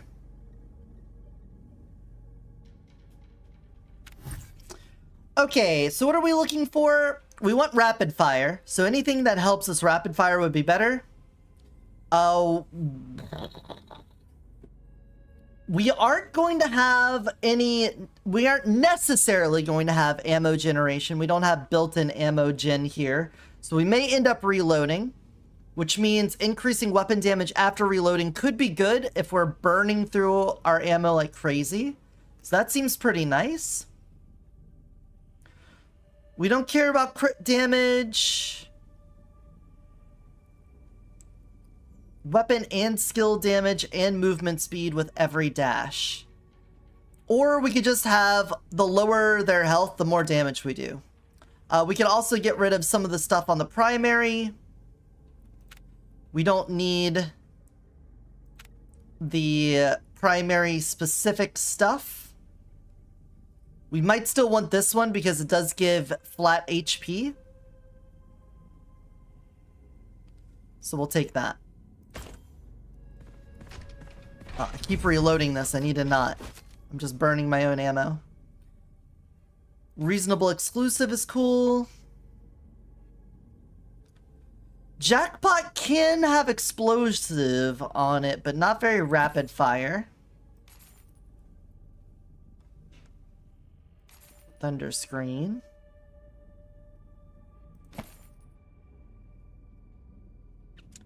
Cloudweaver can hit pretty rapidly, but that one's not very good. Alright, let's just pump a little bit into this tracker. Just to give it some more damage. Let me also grab some ammo. So I keep reloading this when I've got the concurrent thing.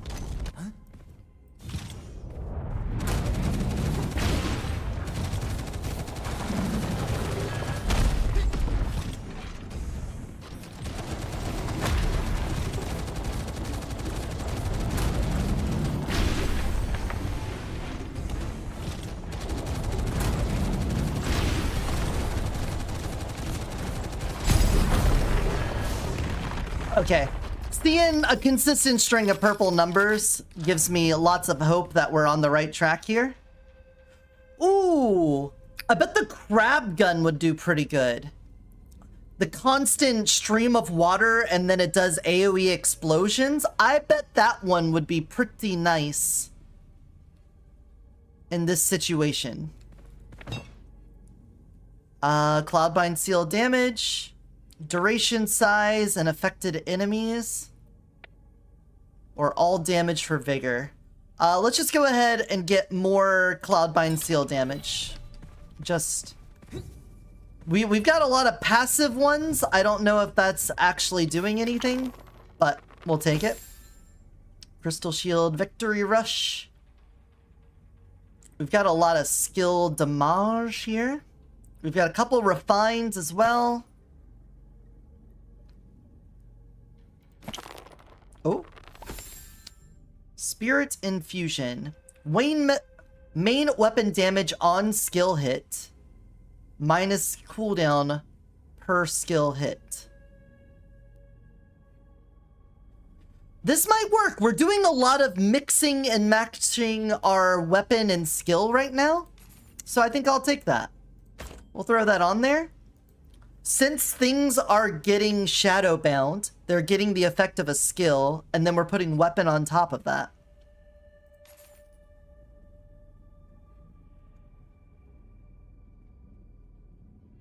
The rapid fire upgrade could actually be pretty good for this.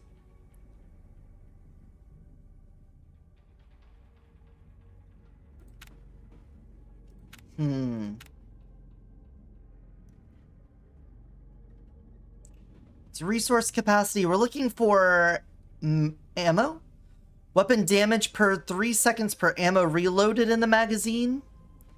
That could be good for us. We're doing a bit of a mag dump right now. We're not doing crits, we're doing Lucky Shot. Lucky Shot would be good for us. We want lots of lucky. So this has turned out to be more of a weapon run than a skill run because we're just using the cloud bind to activate our other stuff. And that's fine. Sometimes you'll have these situations. We thought we were building one way, but we're actually building another.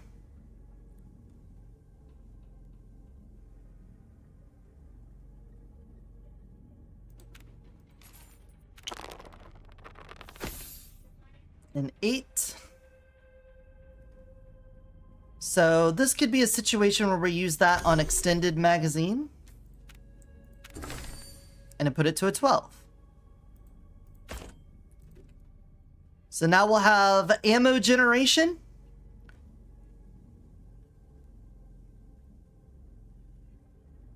And magazine ammo. Wait a second. How does this work with concurrent?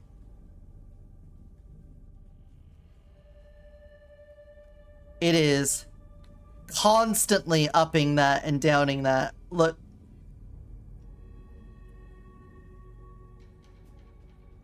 So, the way concurrent cooldown works, or concurrent cooldown, you lose magazine ammo per second and gain stack after reloading.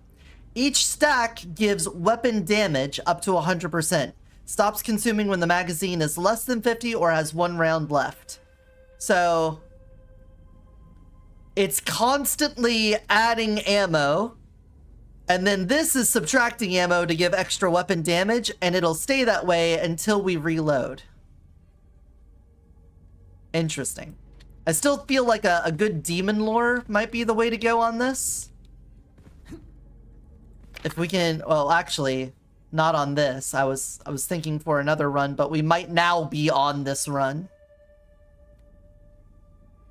I don't think burst shot's what I'm looking for. We can get rid of this. This. Any of our D6s are gone. Elemental is not what we're doing this time. And we're not doing primary stuff. What else would I like to see here? Just straight up weapon damage wouldn't be bad. Lucky shot is clearly good if we get lucky shot from shooting things. So we could take that. We can have 2 equipped of this, so we can do 2 lucky shot. So let's do it. Nice. And there we go. We got a nice setup here. Let's move on. We are technically doing a secondary build, but all of it, the damage is coming from crit hits deal direct damage. We're not doing crit hits. We're not doing elements. So what do we want enemies to have? After dealing damage, I might lose money.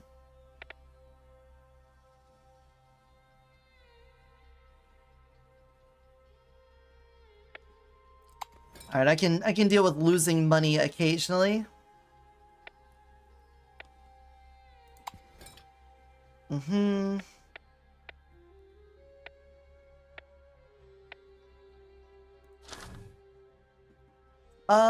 Oh, and lucky shot for missing HP. If we end up with airbag, that'd be amazing. We would need to focus a little bit more. Oh, I want to get rid of lucky roulette. I'm sitting on a lot of money, so this would fuck me over.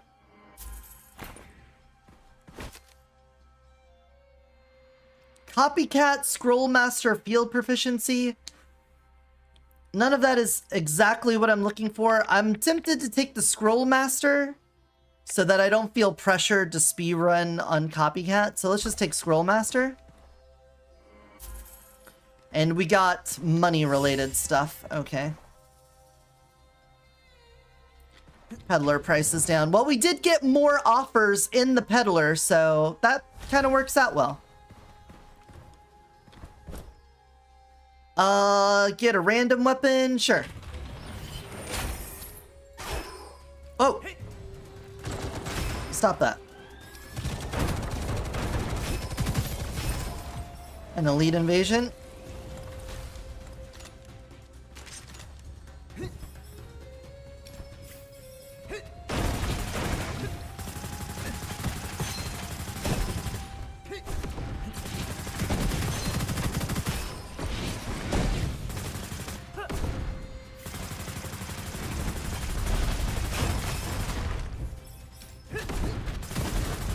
Oh god.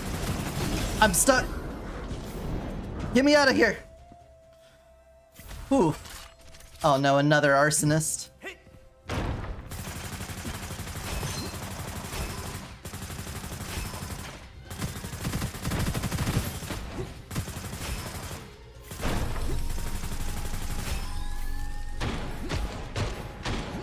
The longer I can go without reloading, the more damage I'll do.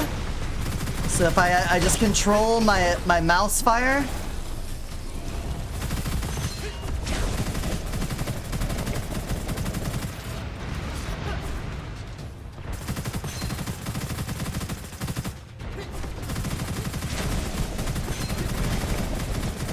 That's hitting me from there.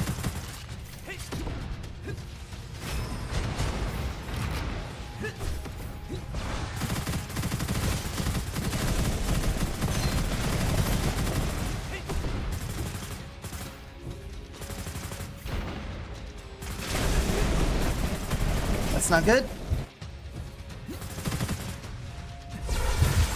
Oh, perfect. I'm on fire now, aren't I? Can I lift you up? Can you get much higher? So high.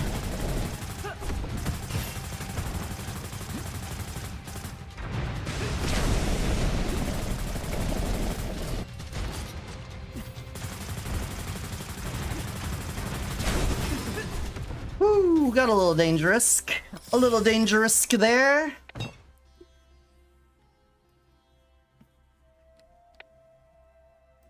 There we go. Viper sight? Nah, it's not rapid fire enough for me. Little iffy there. I won't lie.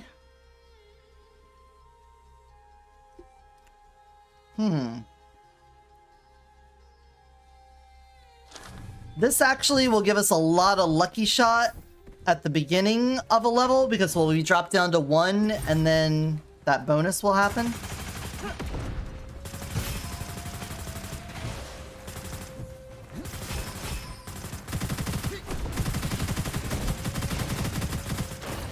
Oh no!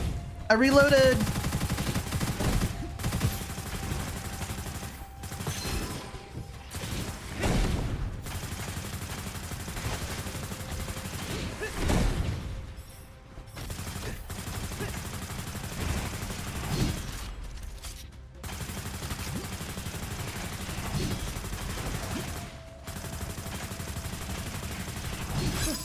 Okay, jeez.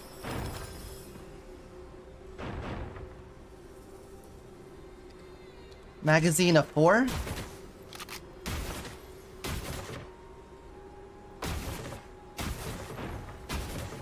Huh. That's interesting. Can I make this work? 10% chance to fire 3 extra tracking arrows per shot with a lucky chance bonus.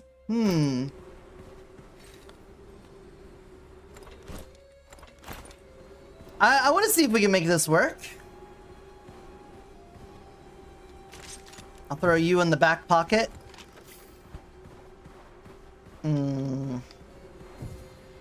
Wait, where's the arrow? Says I've got 7 in the magazine. My concurrent cooldowns at max stacks.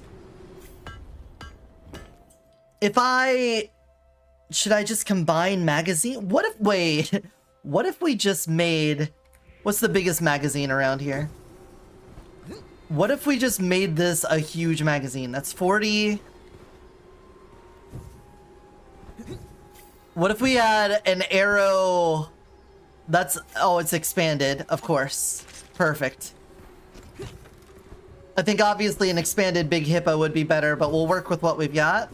Make this arrow, this drift shard, into a powerhouse. We already got the tracker to 5, so we can more easily do that. Let's see how this goes.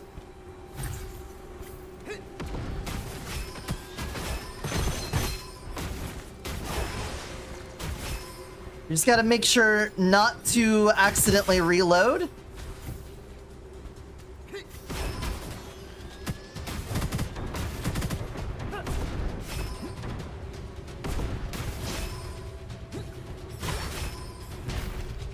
And we can keep the bonus going.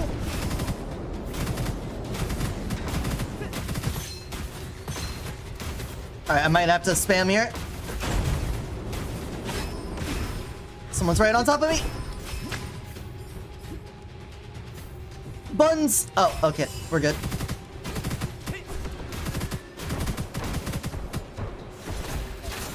Oh, okay.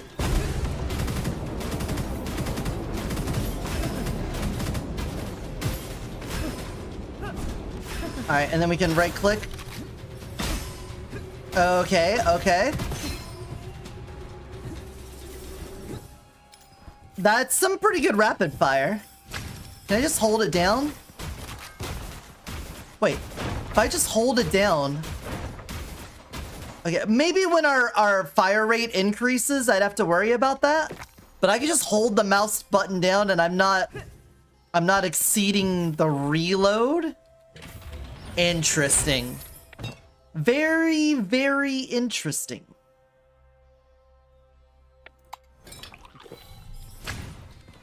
So this die, extending the magazine,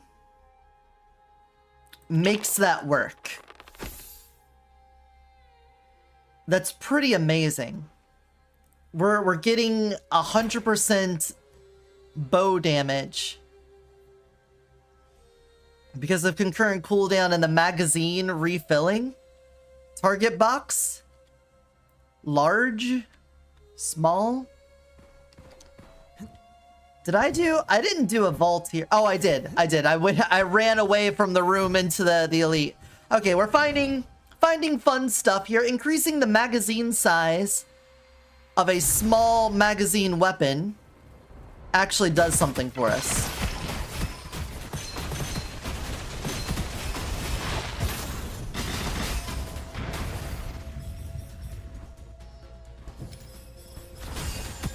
Because concurrent cooldown.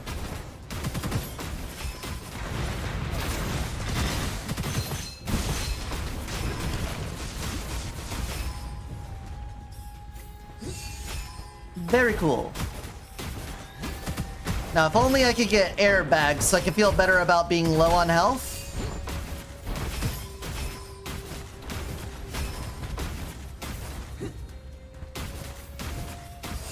This is very neat. This is a very neat interaction here.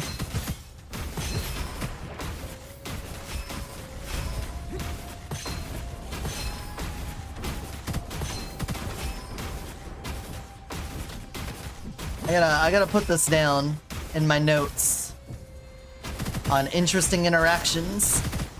Ah!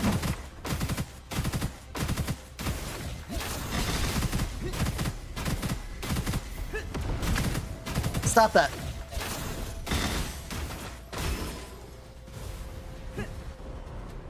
Okay, maybe instead of building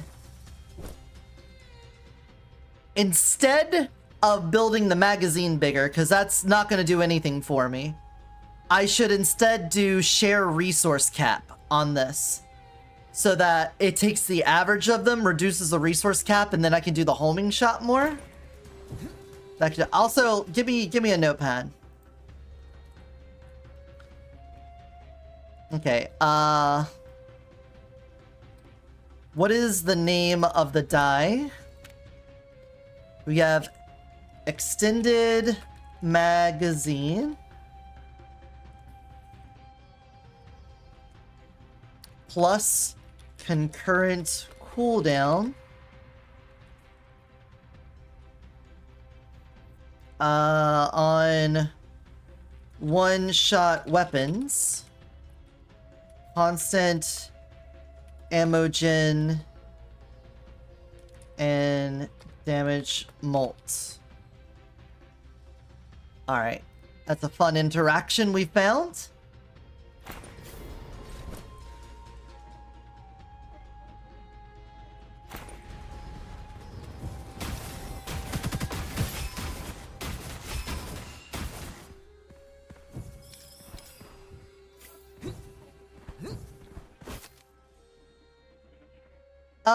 Enthusiasts don't do a whole lot for us, but we'll take it. What's your resource count? 16?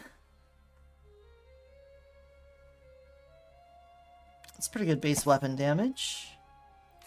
I'll take it for no reason.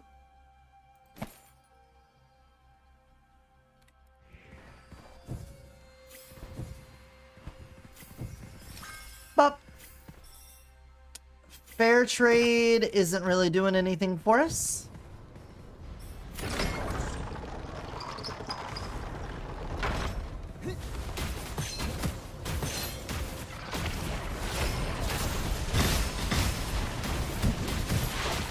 Get off me, bro.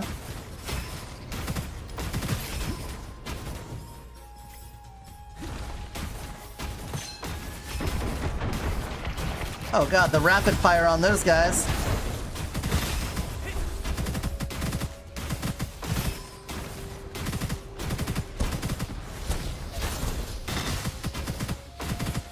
We need way more lucky shot. If I could get more lucky shot, I'd be more betterer. Right now we're occasionally hitting purples, occasionally hitting reds, which is nice, but it's very inconsistent, and I'm sure it has a lot to do with taking damage and the lucky shot thing. Again, airbag would shore that up for us, because we would be constantly losing health from airbag, and it would be triggering the lucky shot a lot more. Etch me. We'll get there. I want money right now, so I'm gonna sell these guys off.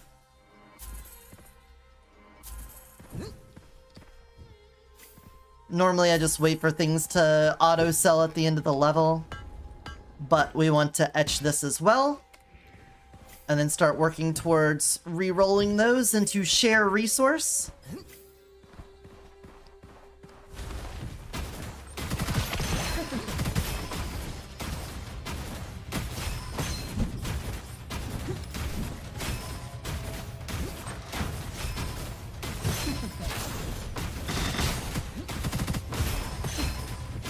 Head over to our shop. What do we got? An enhanced berserk? So that's sure. Cool. Refresh me. None of that. Okay. Woo.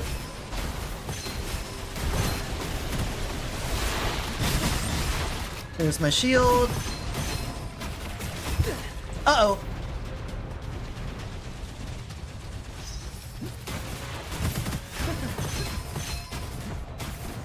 Hide behind this wall. Jesus, Jesus.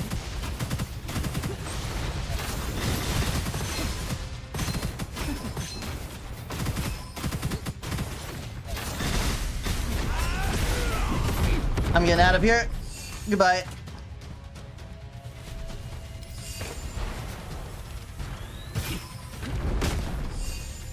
Sorry. Trying to avoid imminent death. I used my ult. They made me go all out this one time, Master.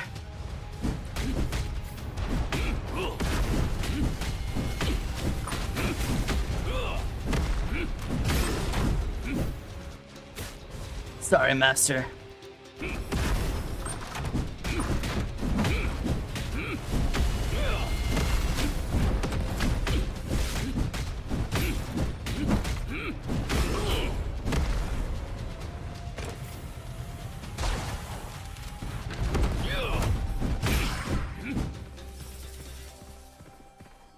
They forced my hand. Nad's about to start, don't worry. I won't do anything while you guys are gone. Instead, we are going to use the bathroom, get some more water, all of that good stuff. Do not fret, do not fear. You will not miss anything on this fun run. Oh! I can have 2 of these. I don't think we need it, but that's also something to consider, is that we could have 2 of them. Interesting. So we can make the magazine super big and have even more ammo generation if needed. But that's not a concern for now. Bounty magic. Interesting. Getting that there. Alright. BRB.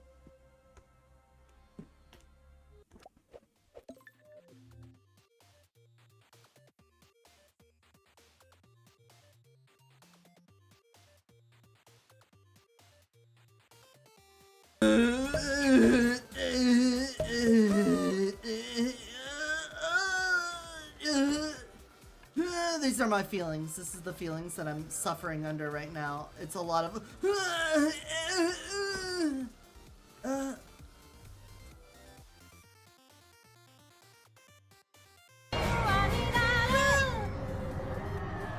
Yep, that's where a car should be. Why you don't get the roof? How'd you get on the roof? I don't know, because I couldn't see the screen! It's red. There's so... When I look at you head on, you can't tell a difference.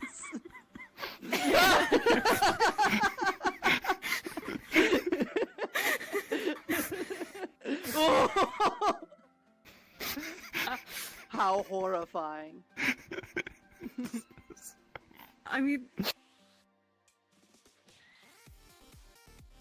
Hey, so I heard someone was fired playing me. with a little bit of an office. Shouldn't have fucking fired Can me. you take it I was off a my much back? better I employee had than I'm a multiple janitor. people say that you were running around says- locking It doors. It says you love farting in my cubicle. I was not until you fired me, and then I made it my main Oh. mission to make sure every door is locked. at Did you every just point in put time. it back on me? Yeah, I Boss, don't, here, I don't want to that's litter.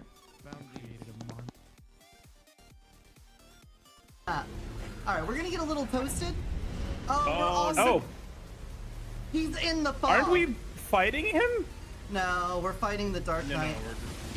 Oh, Dark Knight, you're so right. What a This- bitch, though. Yeah.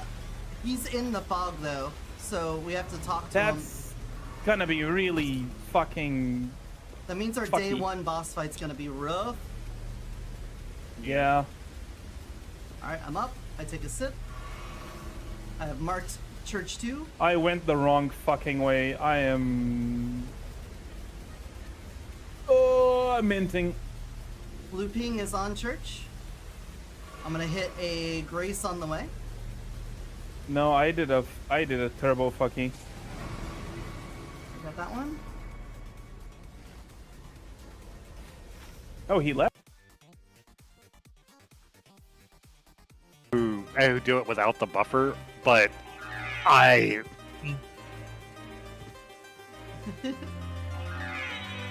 That's one of those things. Oh, it's way too early. Hey, motherfucker! You did it! Let's go! Non-buffered. Okay, so transform into wolf. Bat.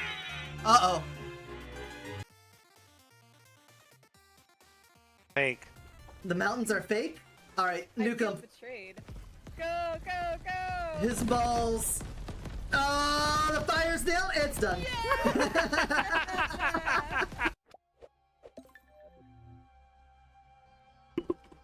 We're back. Grab some string cheese while I was grabbing my water. Really want to get these lucky shots improved. Getting these up over 100 each would be amazing. I don't think Spirit Infusion is actually working unless I actively cast Shadowbind on things. I could be wrong, but also because we're doing rapid fire hits, I don't know if that's actually working. So, instead, we're gonna find another thing. Rapid fire, that might ruin something. I could just take more firepower. That's true. We aren't even reloading, so I don't have to worry about that. Weapon skill damage. So our right click could be really good then. But will we? I think for right now, I should just take some raw weapon damage. It's probably the difference. We could also take Lucky Recovery for survivability, but I think we could just take some raw damage here. Love that for us. So now we should do double the weapon damage we have been doing. Where was the vaults up there? There it is. So that should help out quite a bit, dealing more than double damage here. Let's see how this elite fight goes.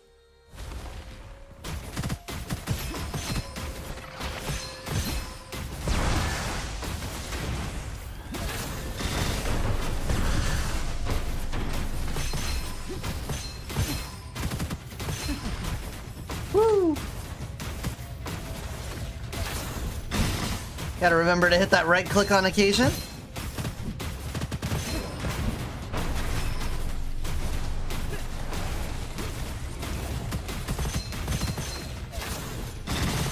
I don't appreciate that my shots stop when I do the right click. Ouch.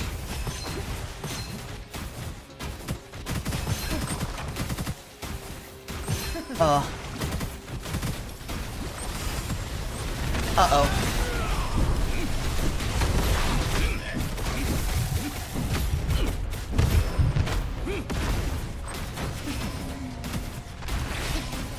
Woo.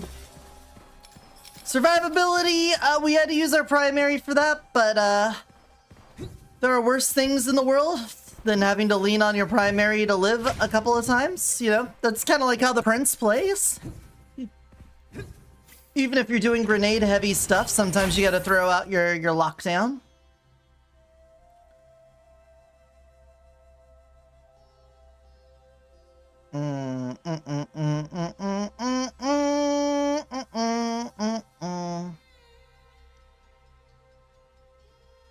I'll take this simply because it builds with Vigor Assault, but maybe I need to like manually cast the Shadow Bind to get more effect out of it. Things are in Shadow Bind, but not the specific kind we're looking for, I think. That would probably help with getting more lucky shot and whatnot. We'll work out the kinks of this, don't worry. And if not, we'll use the breadth of our knowledge so far to kind of figure out what's happening. Oh my god!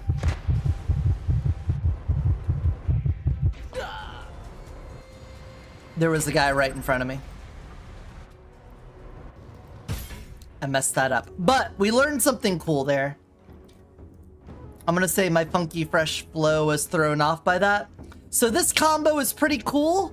Extended magazine plus concurrent cooldown on one-shot weapons.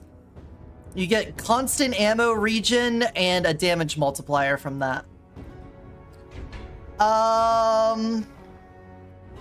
We are gonna go Tau.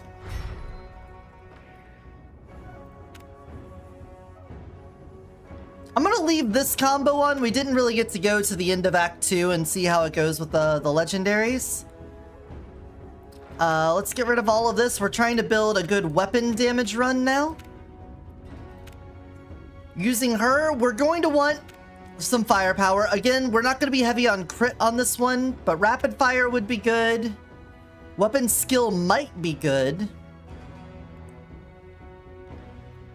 Not burst shot. Extended magazine would make sense. Quick reload might come into play, but I feel like we're going to stray away from that.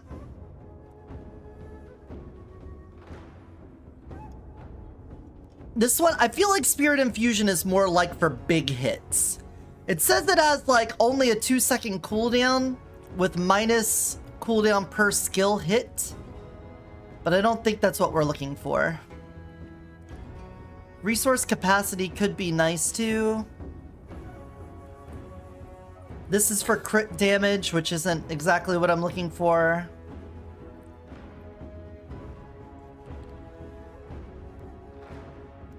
Charge strike could be good. Lucky shot good.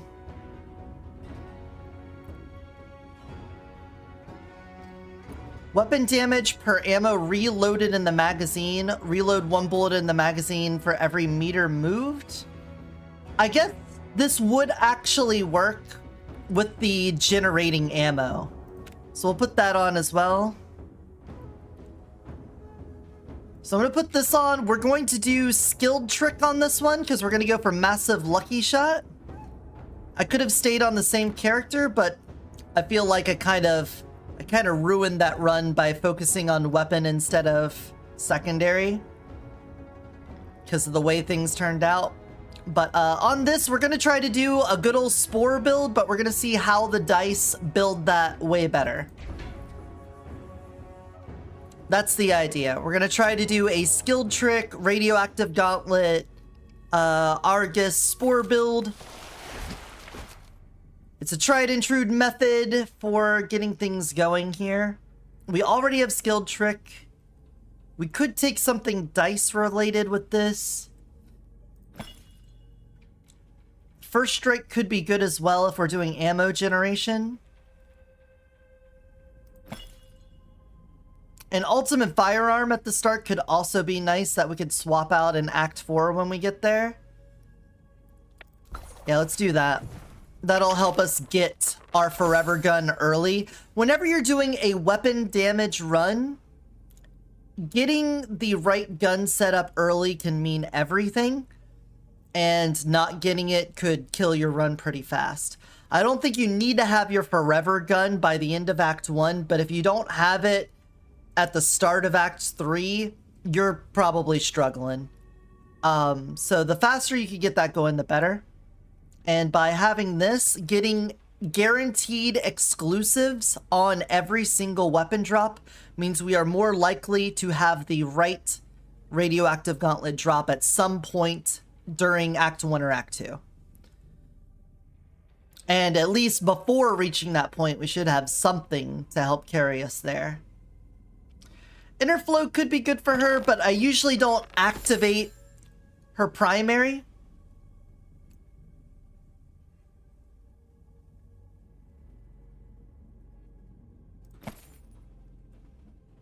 Not a lot, that is. Alright. Weapon. Weapon damage, extended magazine, and lucky shot. Roll me.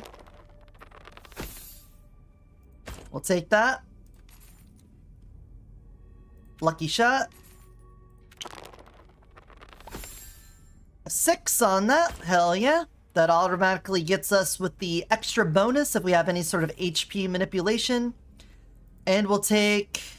No, take us another firepower. Awesome. Awesome sauce. So there we go. Some lucky shots, some weapon damage. We already have 100% weapon damage before we even get into the game. Laser gloves, frenzied shark, rainbow arc. We'll take the laser gauntlets. They're pretty good. Infusers are what we're looking for anyway.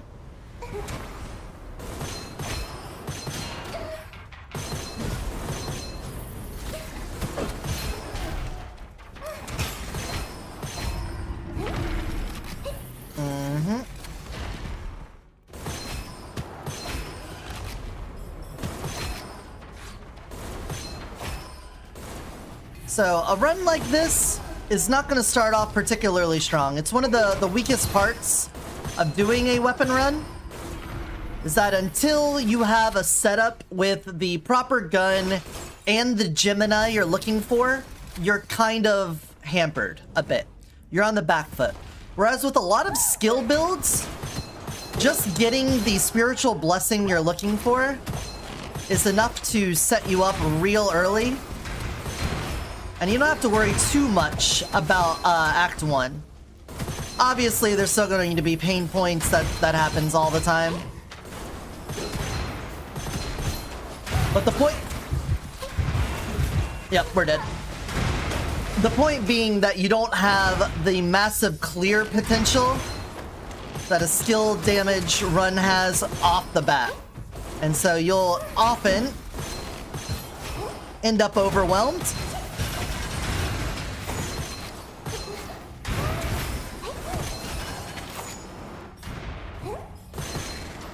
And going down early. Point in case. Ugh. Jesus. Bunny me on fire. Be a fire rabbit right now. So we get some other elements going. Oh, it looks like fire it is. Not unlikely to take a down early on.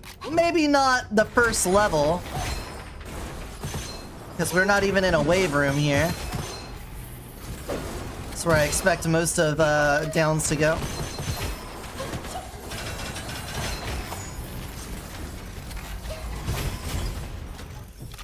Also not looking for big explosion damage. We would rather have rapid fire.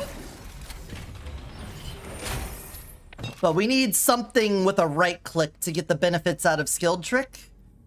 So having this is pretty good. But a right click on a weapon is massively important. If we can find ourselves a sniper or like really anything, but a sniper is great because the scoping and unscoping gives us a lucky shot. So we do this. We can already get a couple purple numbers. And there's some red. Ow.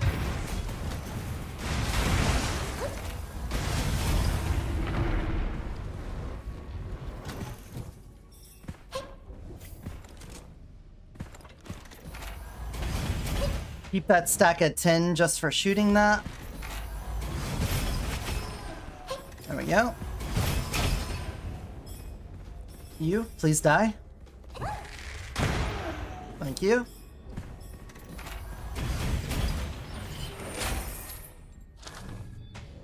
Oh, and get to the next room before my stacks go down.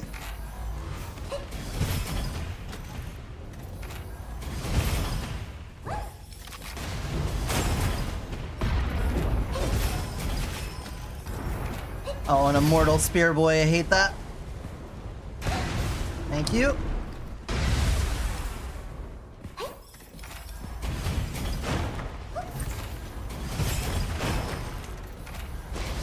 So, even though we would prefer to be using a more rapid fire gun, as you can see, skilled trick does a lot for us. Getting red damage lucky shots very quickly will melt through the enemies.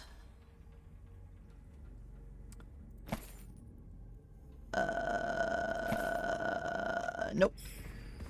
What are you? A burst shot? Don't think that's what we're looking for. Oof. This can be good for us by getting more stacks on this. There's going to be something later on that says for every stack you have, increase damage. So by getting more stacks, we'll be set up for that. Would really love a gun that I could more rapidly get the right click set up on though. The game wouldn't mind handing that over.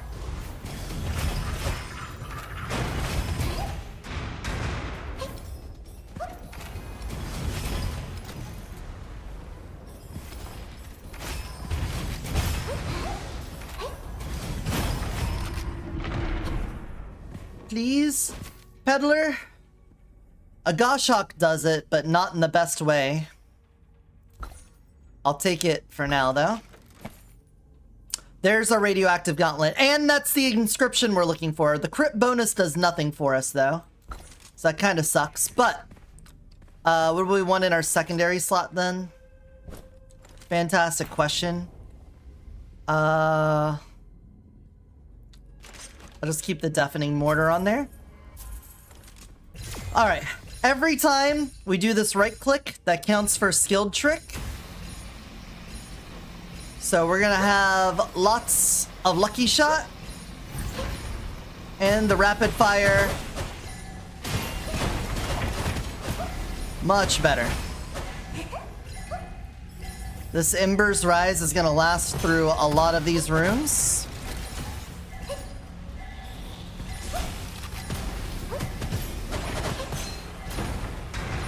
Keep those going. We're just gonna focus on the mini game in the middle of the screen. Keep dancing back and forth, and everything else will melt away into the background, and life will be a dream. What else do we have? So we're gonna be looking for an Argus now. That would be the best secondary to have for this. The Argus is a shotgun, and when you're getting a spore build going, you're going to want to have a very fast rapid-fire gun as your primary, and a good shotgun as your secondary. The Wild Hunt and the Hell are okay, but the damage to projectiles on the Argus turns out to be the best for a Spore build. So if I see a Hell or a Wild Hunt, I'll take that. But then if we see an Argus, we're going to replace that because the damage calculations just work out the best that way.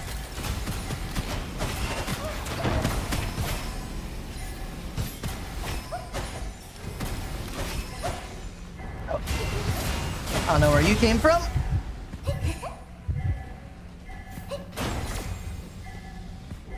Let's start pumping this up.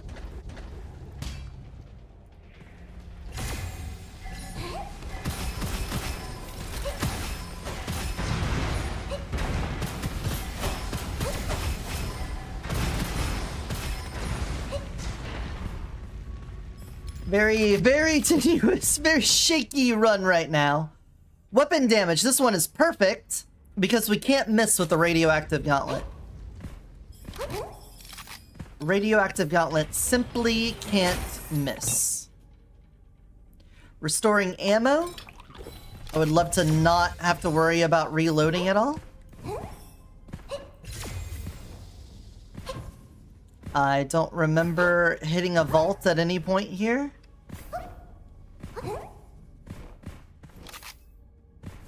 Plus, with how fast injectors hit, this is very likely to instantly succeed. Oh, did it? Was it behind me at the very start? Of course. Alright, this is a bad situation because the radioactive gauntlet is going to automatically hit a lot of these stone boys. So that sucks.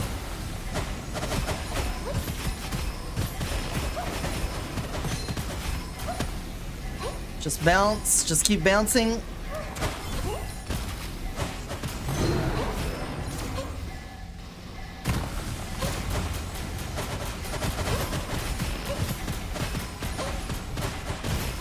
So the gauntlet's damage on its own, not amazing. It's not terrible, obviously it's doing damage, but as soon as we get the Spore build going, the damage just explodes, literally.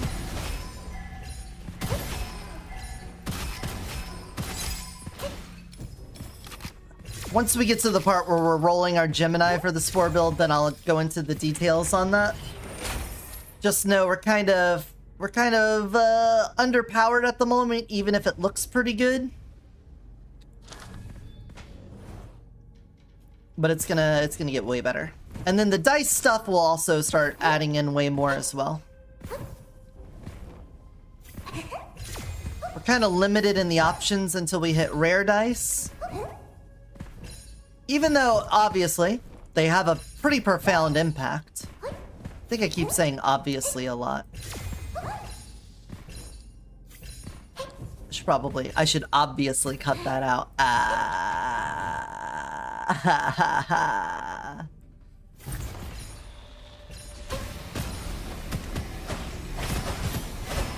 Yeah. Having purple and red luck in Act 1 is very strong. That means we're doing triple and quadruple the damage that we would normally expect to do.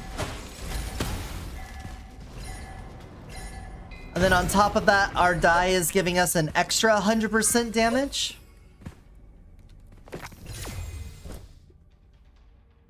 But reincarnation level 10 is no joke. You kind of need to have all of your junk in order. Undivided attention is going to be great. As long as I don't use my Blossom, we're going to do more damage. I'm still going to use it now because these guys, they kind of suck. You kind of just have to wait for them to stop doing their thing. With the Blossom, they'll take a little more damage.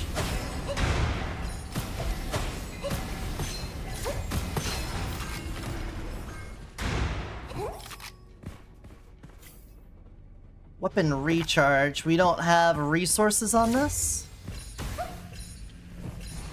If you don't know how her Blossom works, when you put the Blossom on enemies, it does like some immediate damage, but the real point of it is after dealing a bunch of hits, it'll do another spike of damage.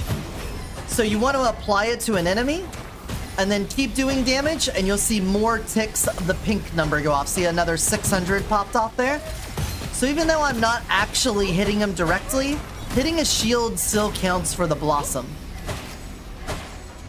And so I'm doing little bits of damage in there.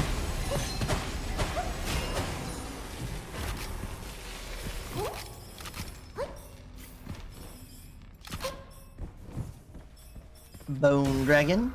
Aw, I was hoping for an elite so that we can get a goblet. Fatal Bloom damage. Enemies marked by the boon take more damage, and flying swords summoned by swords out will home in on them. We can also reduce their movement speed and damage dealt, which I think is going to be more important use for that later on. I mean, right now as well, but later on we're going to hopefully be doing so much spore damage that any of the damage dealt by the bloom doesn't matter.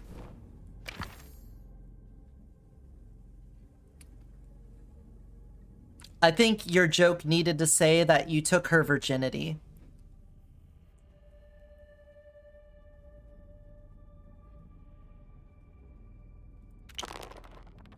If you slept with a woman who was half Japanese and half Filipino, and she was a virgin, you would be a jalapeno popper.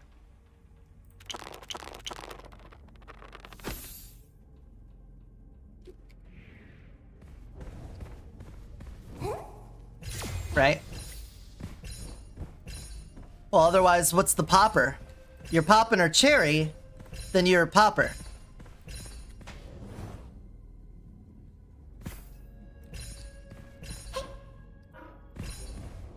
I'm refining the joke for you. I didn't even charge you my consolation fee for bad jokes. You're just gonna say, I guess?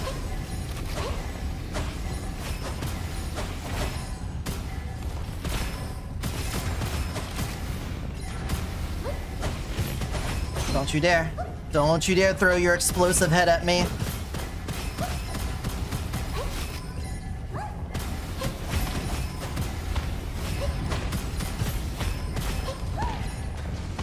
Tossing. What, no head?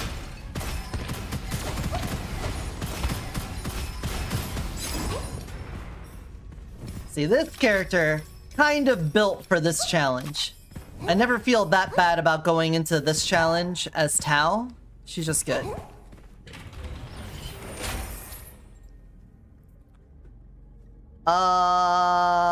Enhancement lover? That's gonna make any weapon run very happy. Not until we get our shit straight, but once our shit is straight, it'll be some pretty straight shit. I'll tell you that much. Alright, increase rate of fire after killing an enemy under elemental effect works for the radioactive gauntlet spore build. Doing more damage to lower their health is also pretty nice. Movement speed, oh, that's with the pistol specifically. This one is after dashing.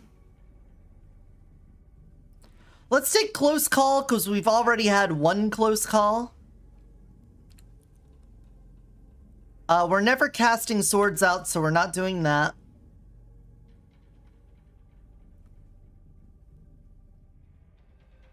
And we're not casting it, so we're never doing that. Which one of these? For every stack of Blade Heart, increase weapon damage. This is why I don't cast it. Because you want to build up these stacks and then permanently have the damage up from it. Alright, you. Do you have an Argus for me or any shotgun? Veteran and corrosive. That goes crazy.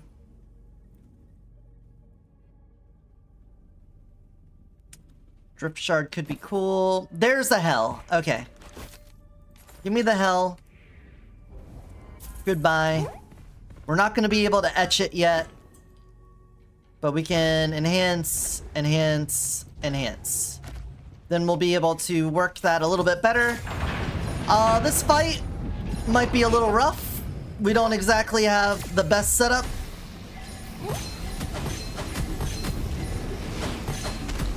Especially with the corrosion enthusiast, which I'm gonna drop now and pick up after the fight's over.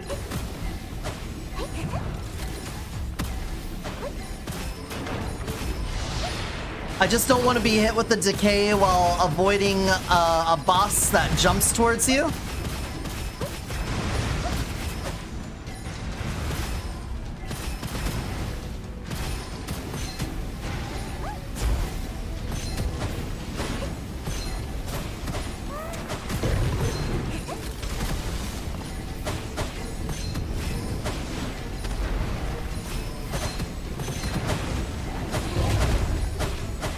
There's a bomber behind me.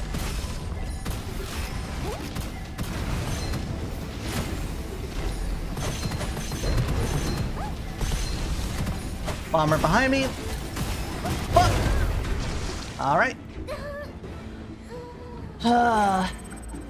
That's the difference between if we had gotten the Hell or Argus earlier, we could have rolled it and gotten what we wanted, but we didn't have it for the boss fight. So that's a bit of a shame. But like I said, a weapon damage run, you kind of expect them to not go as smoothly at the start. They do have a really good upper, but I can't kick myself too much for that. We'll do it again. Same thing, we'll go for the enhanced weapons. Supreme Craftsman could also work for us, but I like the guarantee all weapons have one exclusive inscription here. And let's just do it again. There's a reason why I don't normally go for weapon builds in solo. At least when you're playing with multiplayer, you can kind of let other people take the lead at the start. But in this situation, we don't have that. We gotta do it all on our lonesome.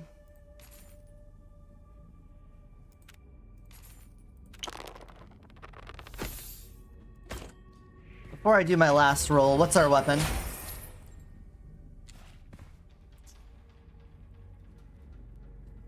I don't like the star ring. Never been a big fan of the star ring. Let's do more firepower. Cool.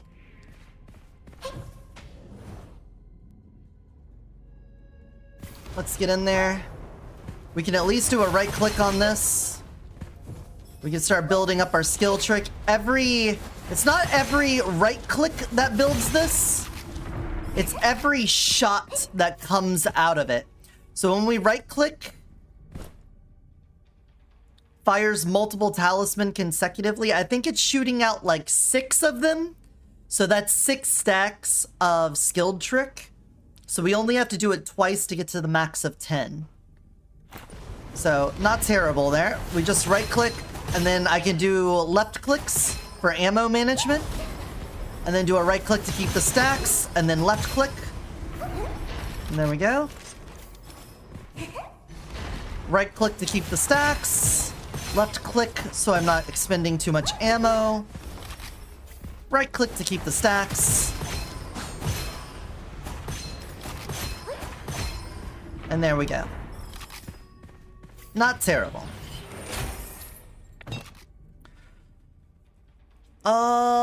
We'll eventually have a lot of flying swords, so having the sustainability on that would be nice. Yeah, we're shooting out 6 when we do that.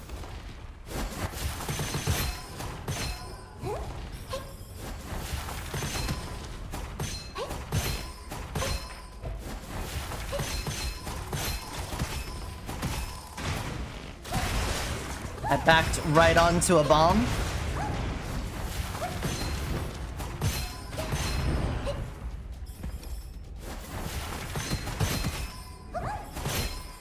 Hell yeah. I could be swapping up which elements I'm using on this to try to match each of the enemies, but whatever. Break the ice at this point? That's pretty good. And we got Evil Banishing Talisman. So it kind of sucks. If I had gone in here before taking the goblet, I could have gotten a free pack of 5 without losing my goblet. But that's not gonna happen very often. However, we now got stacked up with Mid-Air Strike, Berserk Soul, Ancient Timer, and Evil Banishing Talisman. The most important one there being EBT. That means we can already start taking as many curses as we want and get stacked up without having to worry about any of the drawbacks. It's wonderful. Losing a goblet for it kind of sucks, but I think the value of that will shine through.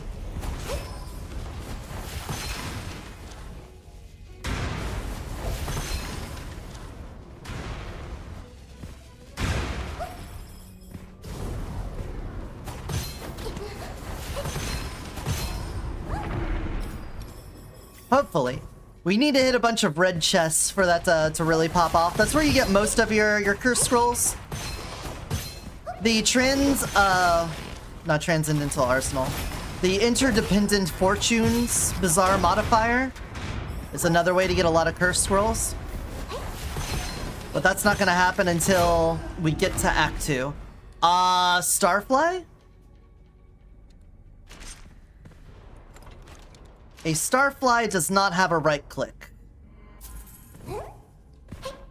This is a true fact. And so even though I was excited to see him because he's a rapid fire weapon, doesn't exactly fit the theme of what we're doing with the skilled trick run. Keep our stacks up. I'm gonna pop my head in there and then back out.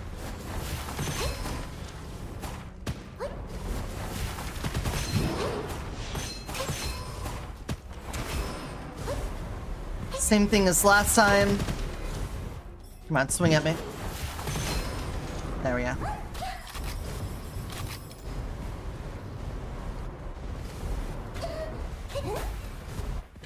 Ta-da! Overflowing Waters is actually really good too.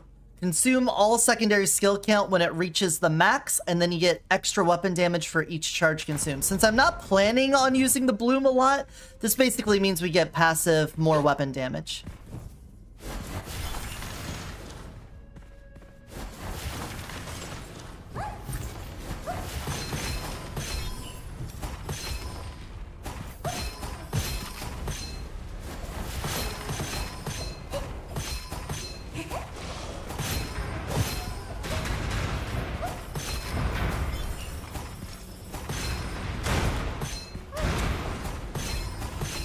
Whoa.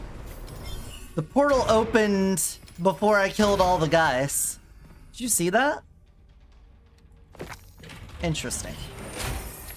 I think the condition trigger for the bean sprout thing messed that up a bit. Well, this is one of the best ones we can get. Weapon damage for not using our primary. You'll love to see it. The crystal shield early could be nice, but I like that more than the weapon damage. Maybe not. The purple dash enhance. We're doing rapid fire, so increasing the next shot doesn't do a whole lot for us either. We'll just hold on to that and move on.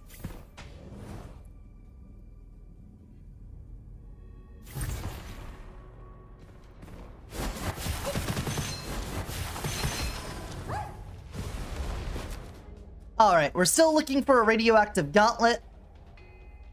I'm gonna take this just so it doesn't show up in our interdependent fortunes.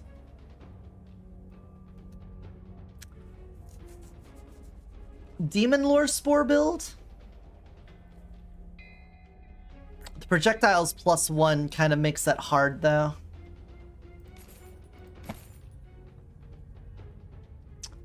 Claw Spray Spore build. It is an injector. It doesn't have a right click though. That is an important part of this, is having the right click.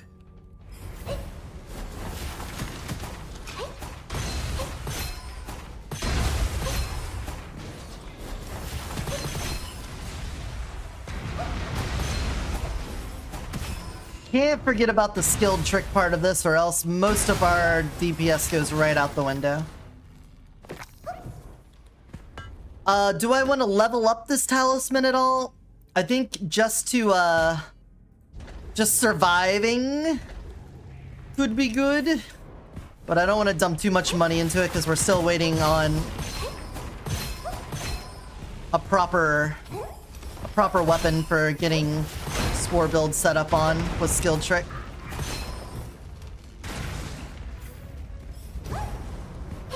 Rapid fire with an ult. Alright, I'm gonna use that. Fuck y'all. Skillman, what do you got for me? More shield? More elemental damage? Let's take survivability. That's obviously been a concern.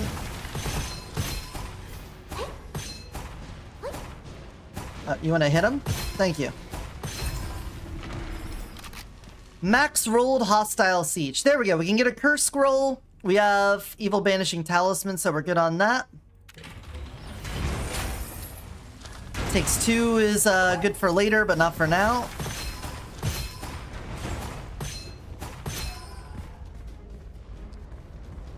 Leader monsters. Like Lederhosen.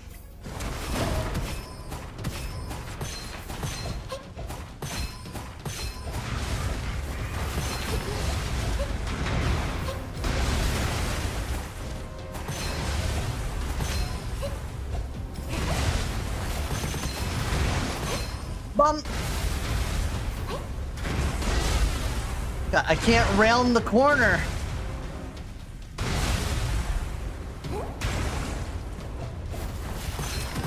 The bomb bros won't let me round the corner.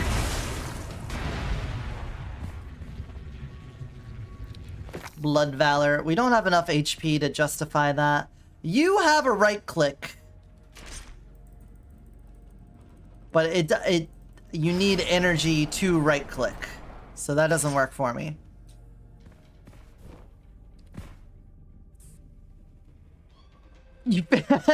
What the fuck? A little bit of something for everybody. Little bit of something for everyone. Some people get a squirt tittin into a Weeping Bell's mouth, you know? That's what some people get.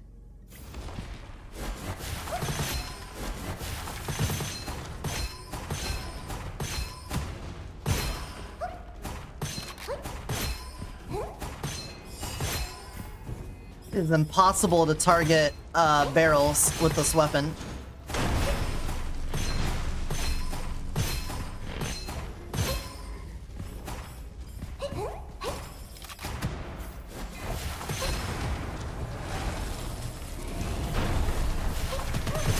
Alright, not my favorite case scenario for this.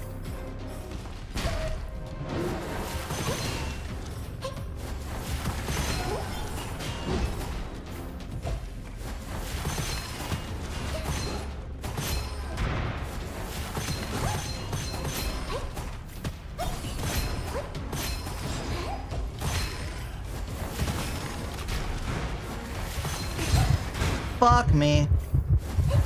Of course you would do the sword swing right as I go in.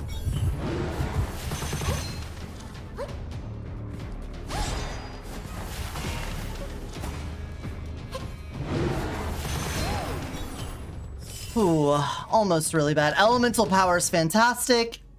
A critical tracker with create corrosion ball on crit hit. Welcome to the team.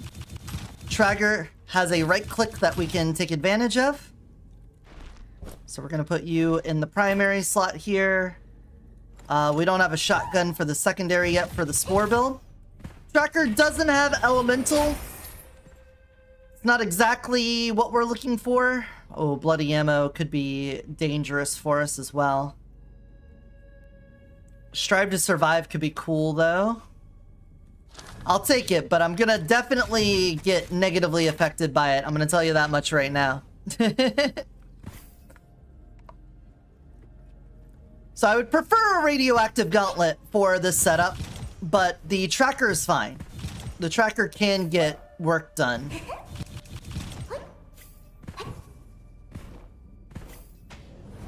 It does have extra projectiles. It's not an injector, but we do have right-click spammability on it.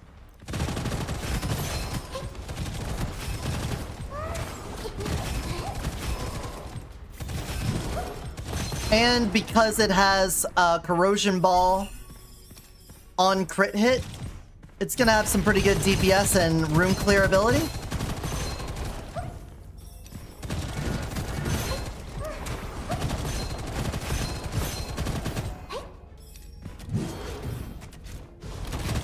There was me forgetting about reloading, as mentioned.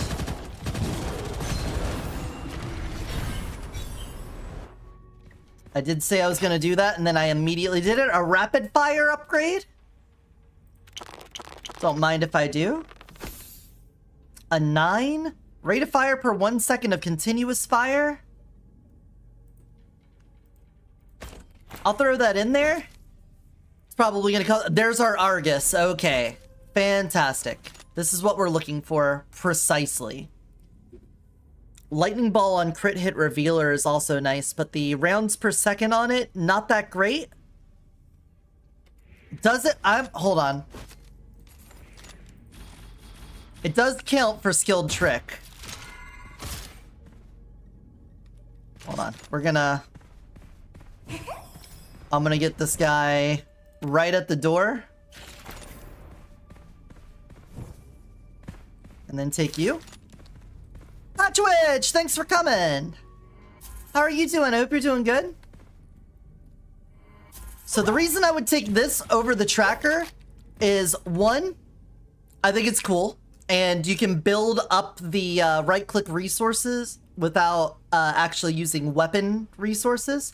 Two, this one has Lightning Ball on crit hit, which is better than Corrosion Ball on crit hit. Lightning Ball is good for both bosses and wave clearing.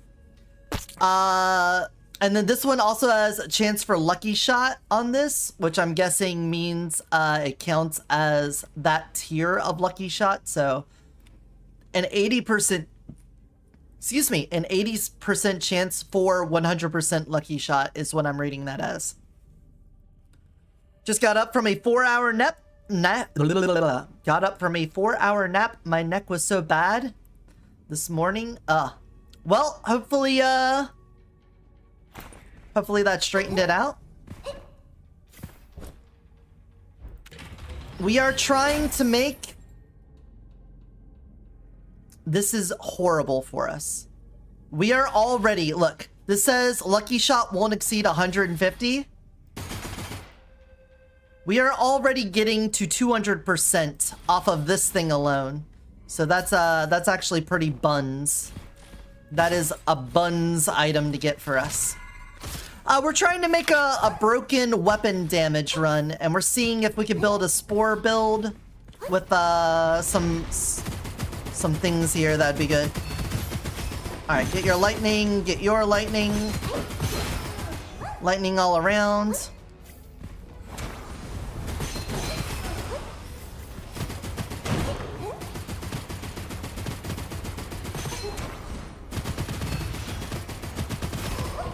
There you go. Get your lightning.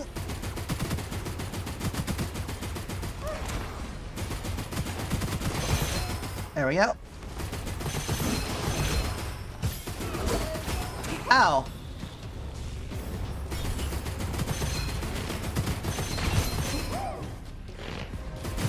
See how the lightning just sort of hangs around and fucks with them? That's why it's good. That's why I like it. Oh, I'm hurting myself because I'm not reloading.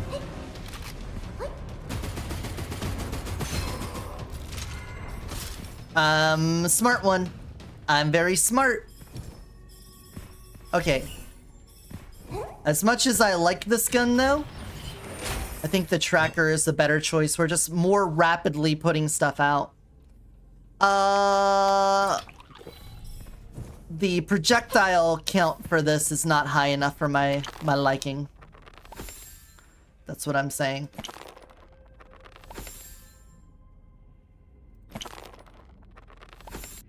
So I think we gotta go back to the tracker.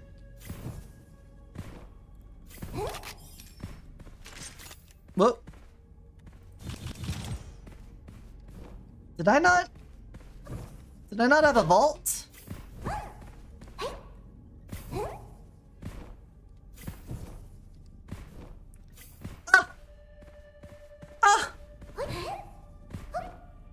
Stingy ass motherfucker's not giving me a vault? Are you shitting me? Are you shitting me? Are you chewing me up, swallowing me, digesting me, and then shitting me? Wow. Wow, wow, wow, wow, wow, wow, wow, wow. Alright, hopefully this will go a little bit better than last time. We aren't using a pistol. Reload. Aura protection is pretty nice. My shield breaks. Injectors aren't pistols. I think we're gonna pass on that.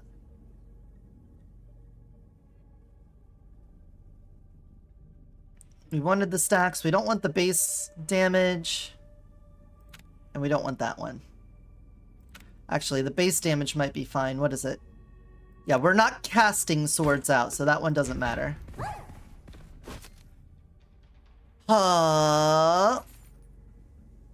Efficient reload? That sounds cool. We're still looking for a radioactive gauntlet because it is a fast shooter with an alt fire. And a shotgun. Oh, we already have the Argus, so we're good on that. We just need the radioactive gauntlet.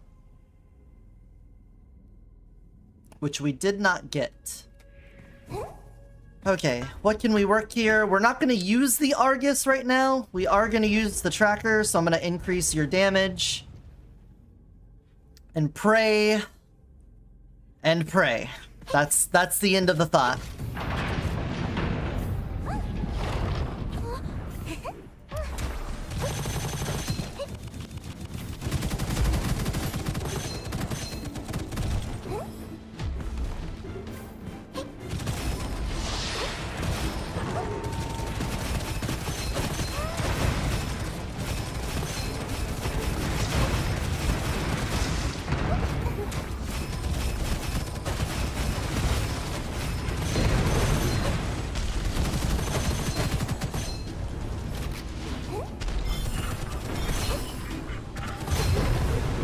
Fuck.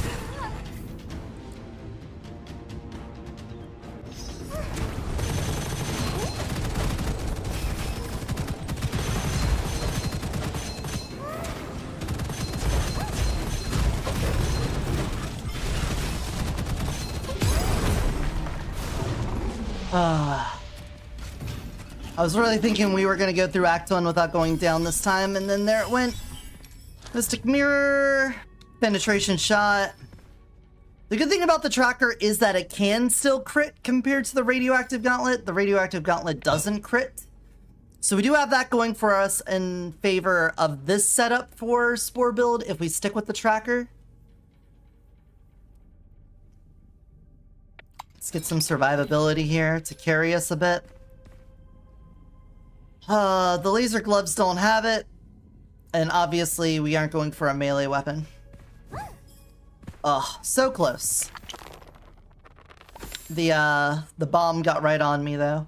We aren't doing primary. We can get rid of some of this stuff. What do we want? I'll tell you what we want. We want to get some magazine extend and regeneration.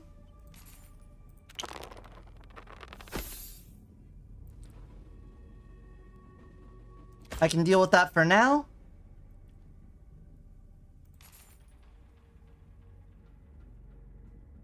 Extra damage per loaded stuff, another lucky shot upgrade, rapid fire upgrade, firepower upgrade, just getting more damage in general would be nice.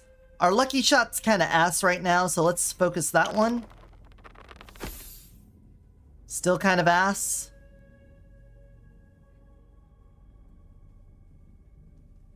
So let's do it again. Oh, we have rerolls up here. Reload time and lucky shot chance for a second after reload.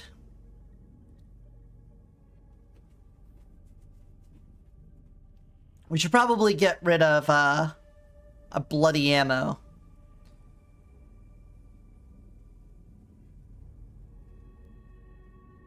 But do I actually want this? The plus lucky shot after reload could be good, but we're not going to be reloading that much. At the end of this, we're not looking to. So we should probably build towards what we want. Critical could be good for us because we are landing crits with the tracker right now, but that's ultimately not what we're going for. The weapon skill stuff could be good with the tracker. Again, I want to build towards the radioactive gauntlet because it's the perfect thing for what we're doing. And if I get one along the way, I don't want to have a bunch of dice dedicated to a weapon I'm not going to be using. In which case, just do me some more firepower. Can't go wrong with that. Can when you do that to me.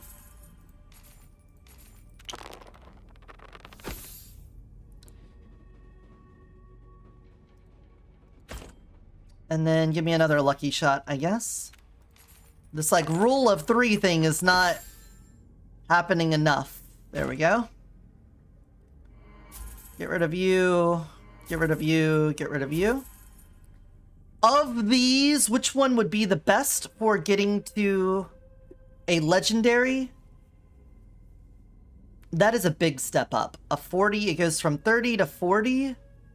This one gets a whole new mechanic in here. So it refills the magazine. So let's do extended magazine again.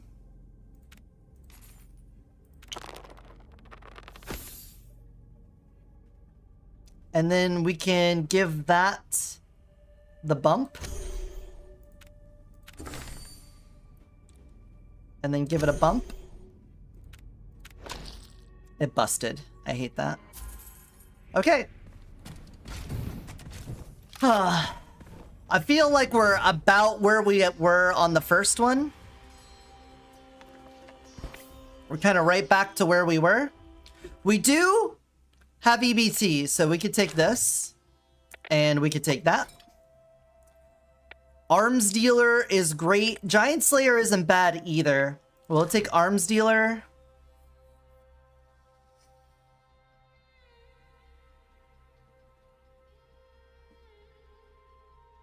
Coin shot will pay off pretty quickly. It can suck in a boss fight if you don't kill them fast. You'll lose a lot of money, but then you get it back anyway. Counter violence is good. We can get crits even where we weren't supposed to get them, so that's fine.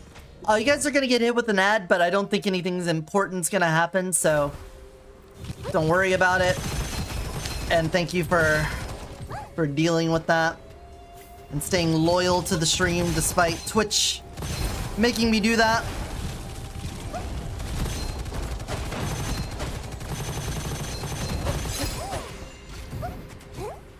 It's my reload. I want to make this drift shard work.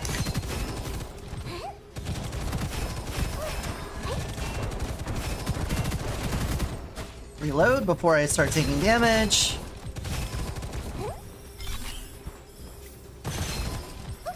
Oh yeah.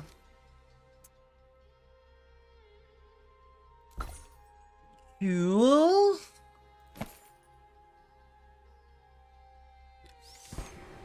Very cool, very cool. Oh, we can sell that. Thank you.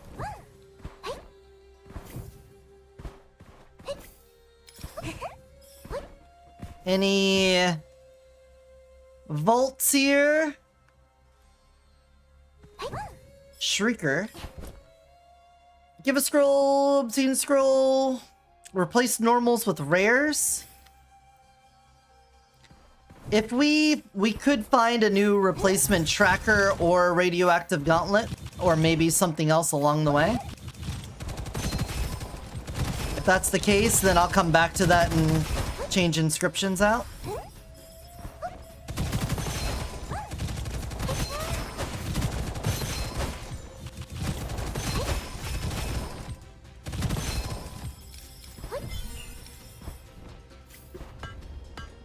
That's the idea at least. Enhance, enhance, enhance, and etch. You will become a spore. I have enough money. Hold on. We can get spore set up on this right now.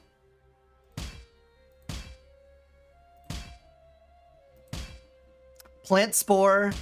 Plant spore. Okay, we have spore build. Now that I have spore build, I can explain spore build, but I'm going to hold off on that and eat a snack. I have an oatmeal pie cookie.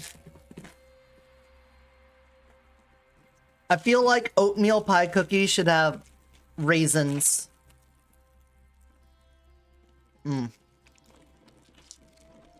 I think raisins in an oatmeal cookie are good.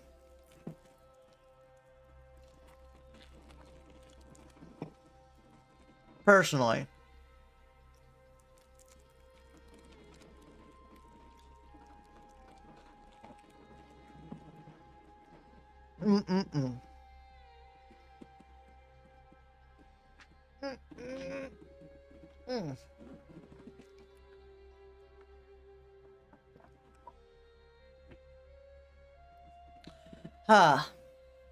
Alright. I feel a little bit better now. A little water. A little snack. Trying to think what I'm going to do for dinner. We're going to end stream in about 3 hours. I'm going to make dinner and then come back to do a Discord stream where we're playing a game I can't play on Twitch in the not safe for work section. I don't know what I'm going to do for dinner. We've had Italian like 3 nights this week, so I can't do Italian again. I'm thinking curry. I'm thinking I'm going to make some korma curry with some pork. Put some Indian spices on it and then pan fry those, get a little rice. Anyway, welcome back everyone. We just brought spores online. So what's gonna happen is we get a fast shooting weapon and a multiple projectiles high damage weapon, generally a shotgun. And what you're going to do is exclusively use the rapid firing gun to shoot enemies and put spore stacks on them. When they reach 30 stacks, it will do damage based off of the projectile and damage of the combined weapons. So by having this shoot really fast, you reach 30 stacks quicker, and by having a shotgun, you have a lot of projectiles and base damage to make that explosion better. So this is the optimal gun that you want as the shotgun, the Argus, because it has like 16-ish projectiles and pretty good base damage. The Wild Hunt and the Hell have more damage but less projectiles. Some of the other ones might have less damage and more projectiles, but because of the way the math works out on this, the Argus is just the best. I think the Wheel Saw is the second best, but don't quote me on that. Just know that the Argus is the best one. The Tracker over here has a pretty good rounds per second, but we could definitely do better. There's a lot of other guns.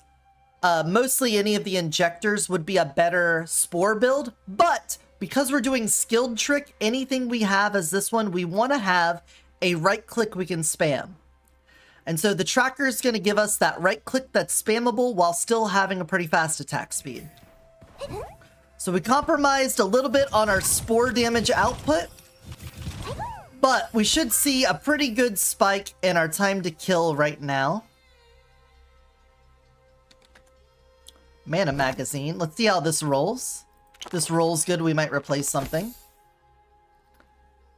Weapon damage for 3 seconds per ammo reloaded. Max 500.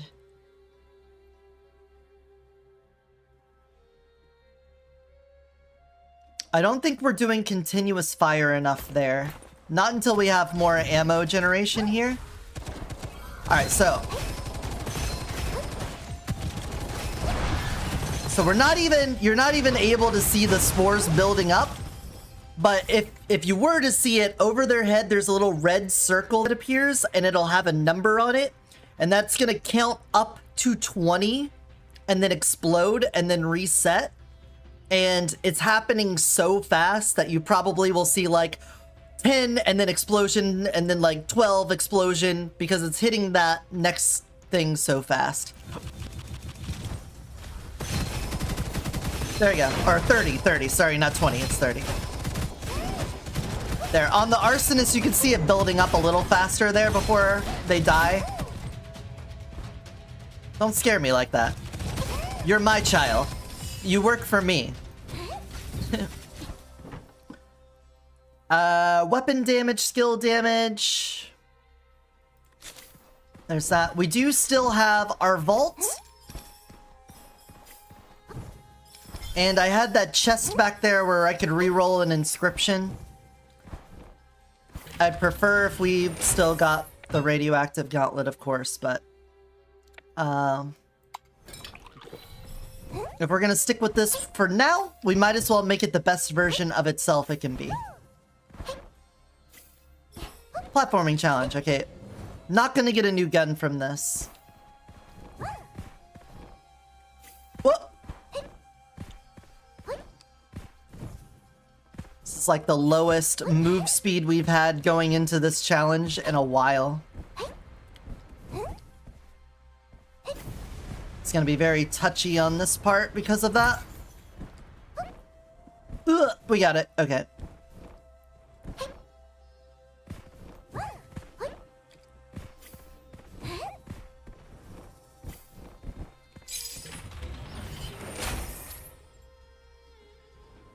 Ooh, greedy choice. That could be really useful for future vaults. That's fast loader, doesn't matter at all. All right, let's go back and replace the green inscription on our tracker. Sag. I'm really trying to think of another gun that we could have a spammable right click on that matches the bill. I'm not thinking of it. There's probably a couple things we could do. Oh, I could just give a scroll, get a scroll. That could work towards something for us. Phantom skin's nice. Okay. Like, you have a right click, but it's after resources build up. So it doesn't really do us a whole bunch of good. Not a whole heap and a lot of good that does us. Look at the throbbing 69. Look at this throbbing 69 right here. Oh, it's twitching. Oh, look at it.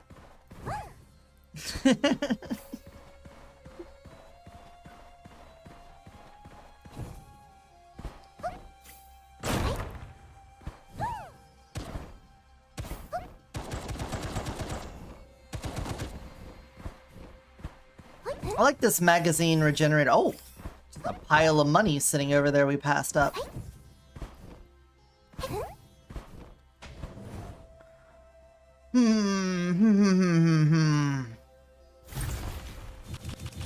Get our 10 stack and then go.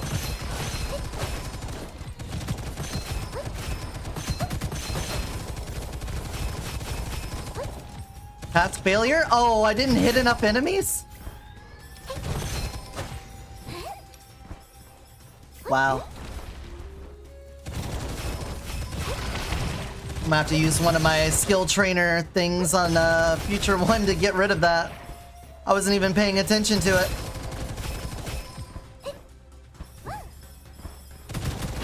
Good job, me. Thank you, me. Brilliant. Very brilliant.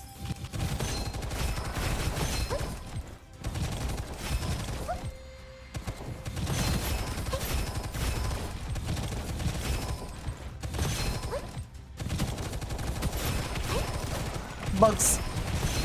Bugs.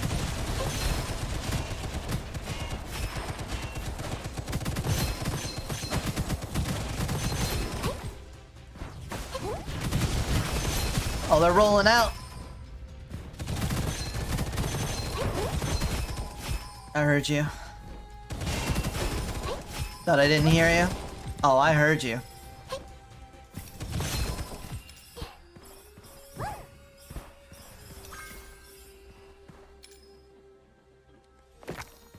Again, I feel like that's good for something. I just don't know what. Decay Driver is going to be great when we get that radioactive gauntlet. We got way more shield than health, so that seems fine to me. Another tracker. A lightning damage tracker. When firing additional projectiles, there's a chance to fire way more. And it's already got +1 projectiles. Okay, that's pretty nuts. Did we pass by our crafty man yet? This could be our forever gun. That is a pretty good setup. I don't think we passed by crafty man. I would really like to have the spore set up on it before going into the next room. Yeah, okay. I mean, we're not guaranteed to have a craftsman in every single level. But that's pretty nice. That is a lot of extra projectile, which means specifically, you want to have a really rapid fire gun in order to put spore count on. But if we're also shooting extra projectiles, that does build spore count as well. There's our crafty man. Okay, already notice a little bit of a DPS change here, which means as soon as we get the spore back on, we'll see a big jump. Or at least we should. Let's not rush over to him. I think that would get me in more trouble than help.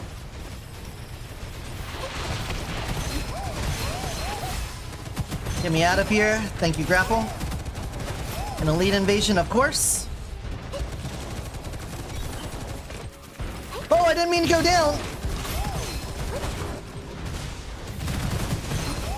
Alright, this is bad. Get me out. Woo!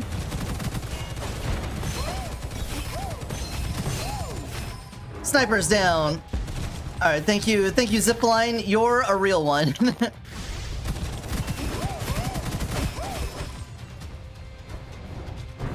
Crafty man. You just body block this for me. Enhance, etch, and then give me spore. Thank you. Okay. Who else is here? Just a gunner? Whew.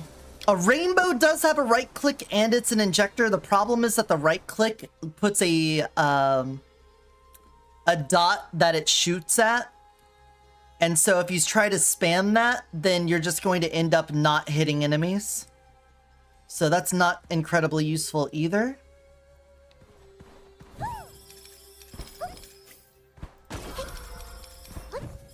Another platforming challenge.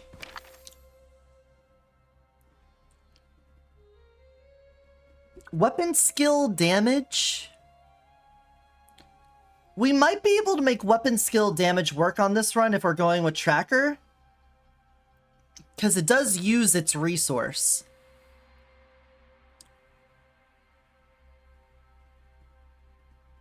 The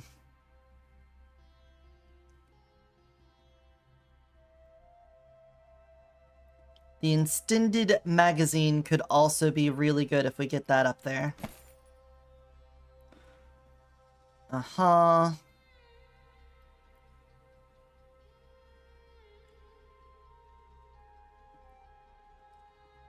Hurting myself with Bloodshot could be cool too, but we need some other form of sustainability because I'm gonna kill myself. Okay.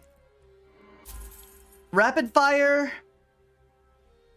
I like having you in the background here. Mana magazine, you're gonna go away. Unless I can get a gold on you. So I guess we go for extended magazine. Yeah, let's roll once for extended magazine. I don't want to use all of this up before we go. Perfect. That's great, because now we're getting stuff into the magazine instead of into our reserve. Awesome. So that's great. Love that. we can get rid of this, and that's fine. We'll leave it as such. The like and as so and of the sort.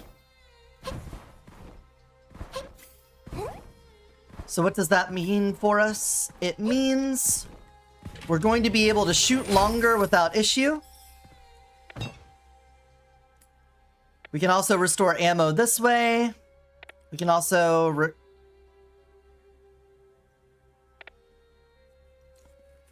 restore 50% of ammo and magazine on each kill and 40% weapon damage on subsequent shots based on the amount of recovered ammo.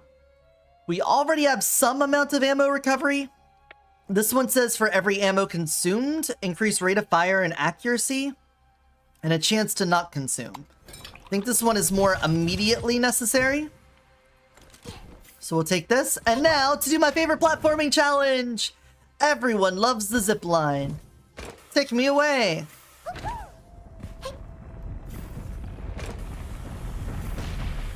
Nyong. Nyong. Nyong. We say adios to this place because we don't care. And take me up here.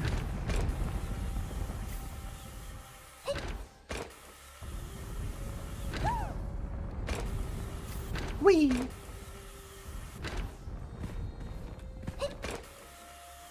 Whee!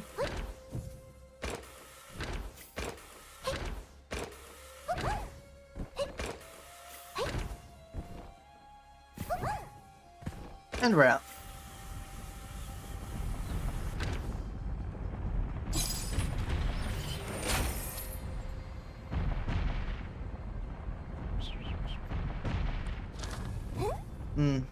I could have greedy choiced, but I don't think the lightning enthusiast is going to do a whole lot for us. Oh! Okay, silver metal into gold metal. What a great combination. Energized defense. 1% all damage for every 5 shield or armor.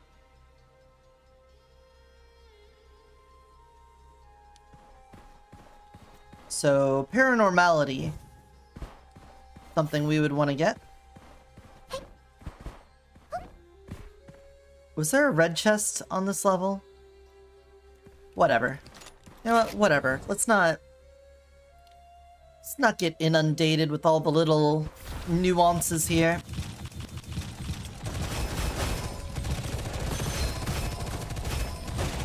Just focus on the task at hand.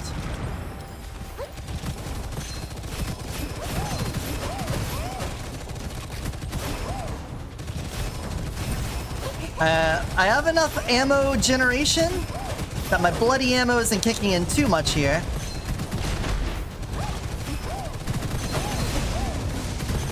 I'm noticing like little pips of it here and there.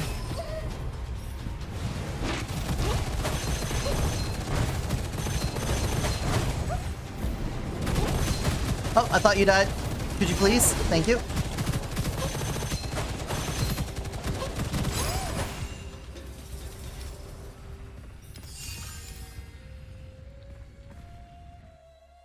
I really want to make a run work with the multiple drift shard. We're gonna do it. We're gonna make that work on a run, because I was liking how it felt. It had good gun feel to it.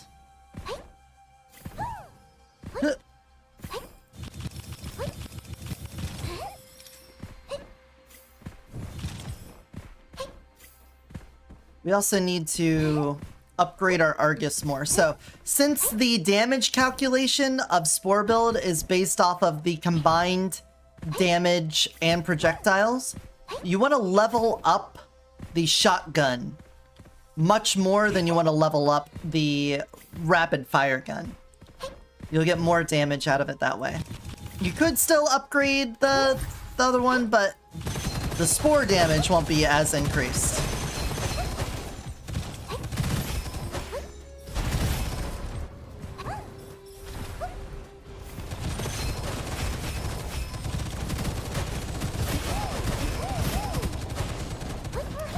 Hey, bud. Got right up in my face there. Didn't appreciate that.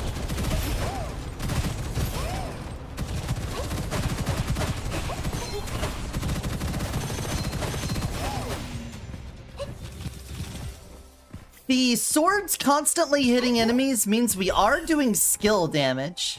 We might be able to make that one die that does more weapon damage if you hit with a skill recently work. Plus, if we ever switch off the tracker to a radioactive gauntlet, then we don't have to worry about all of the levels we pumped into something being put to waste.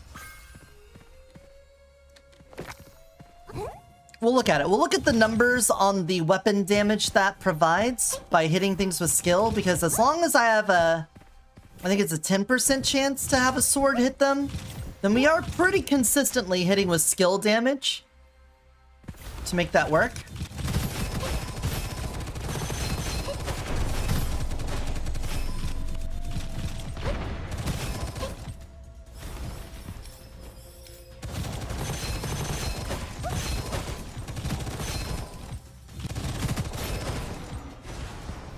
Alright, damage is feeling quite a bit stronger there. Counter violence is also helping by doing crits where we wouldn't otherwise get crits. Our preemptive strike is going off. Not preemptive strike, penetrating strike. I'm not sure if you saw, but the health bar was going down ahead of the armor bar. And that's because we have penetration bullet. Crits deal half damage directly to HP rather than shields or armor. And since we have counter violence, half of our shots are automatically crits, regardless if they are crits, so that can help out a lot. If you ever run into an elite that has the armored affix on it, that means all of their health is reduced to 1 and their armor's doubled. But then that means they will die in 1 hit, which is beautiful. Do I already have It Takes Two? I do. So that's a free goblet for us. Warlike Blade. I don't care about either of those. We'll save our greedy for something else. Had some Game Day wings, chips, banana bread, and a single candy corn. A single candy corn? You're a monster. How do you have a single candy corn? Alright, Elite Gathering. Let's see if we're ready for this.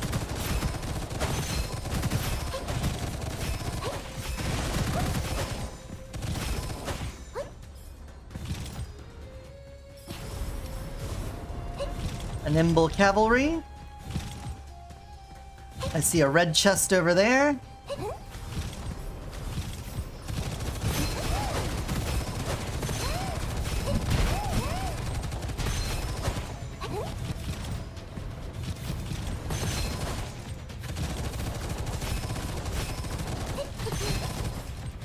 Yeah, backed into a corner.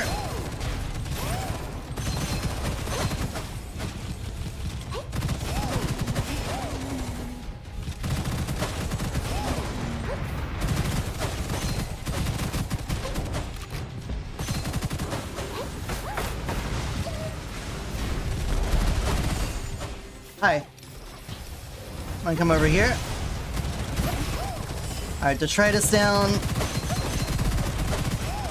That damage seems pretty good.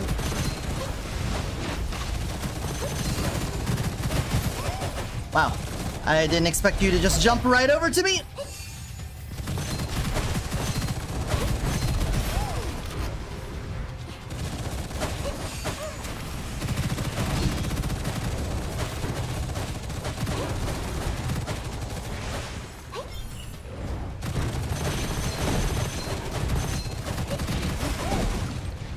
So I'm thinking, if I do the bloody ammo, my health is constantly going down. I could probably eke out more lucky shot that way. Because if we use the lucky shot dice, and it gives that bonus for losing or gaining health, then that means we could We could constantly be losing health from the bloody ammo. Could be a little ripple in this to get a big bonus from our lucky.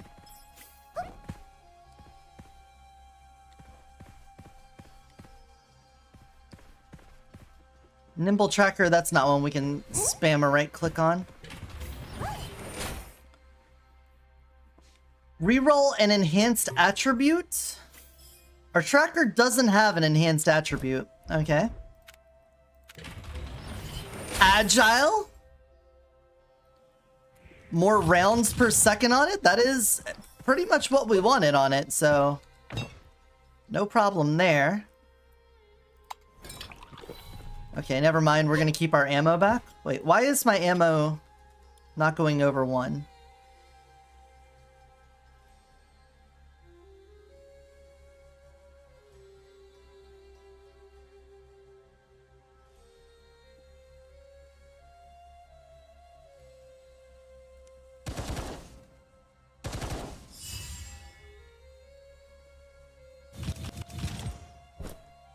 What?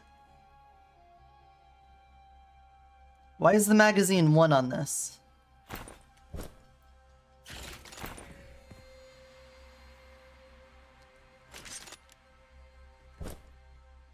What the fuck? What the fuck just happened there? That was weird. I am clipping that so I can share that with the internet.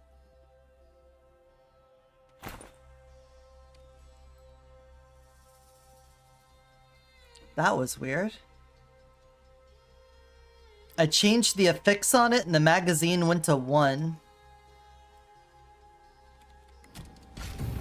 Huh. Don't worry, I took it. Hey Susan, welcome in. How's it going? Hope you're doing well. We already did the vault here, so I think we're good to go on. And then we'll have our legendary dice and we can see exactly how busted we can get this. Spore build already very strong. We'll see what the dice have to bring to the table here. There is a radioactive gauntlet. It does not have the specific thing I was looking for though. So I don't care about that. Not nearly as much.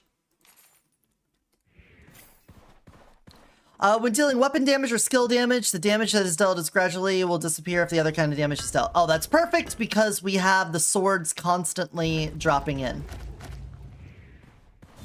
Constant sword dropping. Alright, so, how do I expect this to go? I expect us to unload a bit on him, and then instantly go into the invulnerability phase, and then lather, rinse, repeat until dead.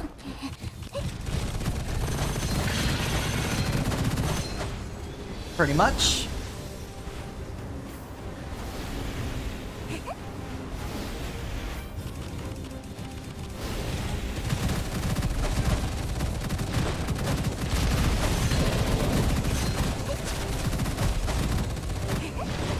Again, right away. Kind of a dick move, I gotta say.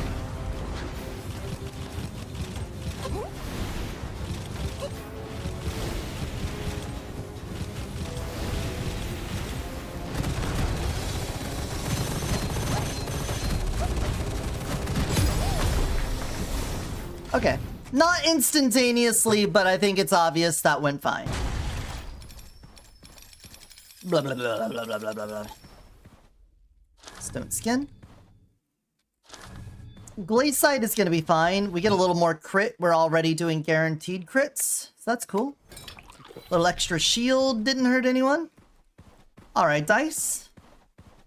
What are you up to today, Susan?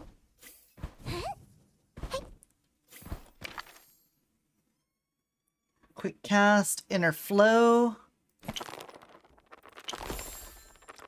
A red extended magazine? I gotta take it. That is like what we're doing.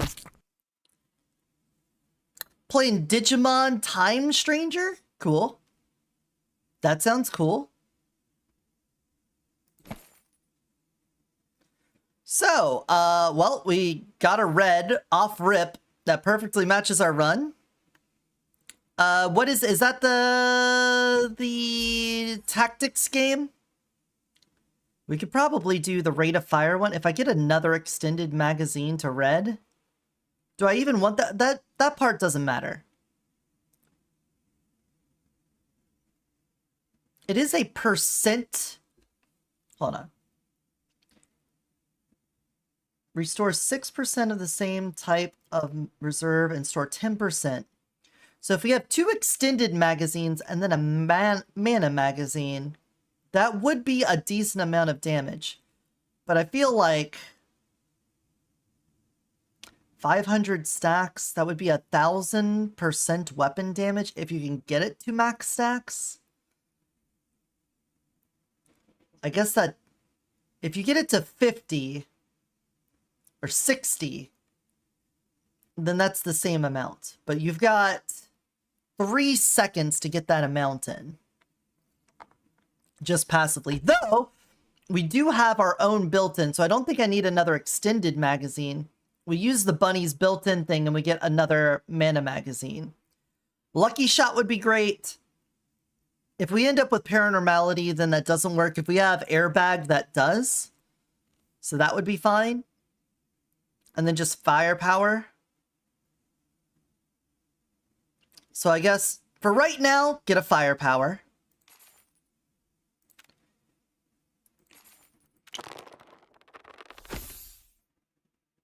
We can guarantee that into a yellow for right now. We can have 2 of these. So first of all, we can replace you, get rid of you. Then we can do that one again. Wow, that really fucking sucks.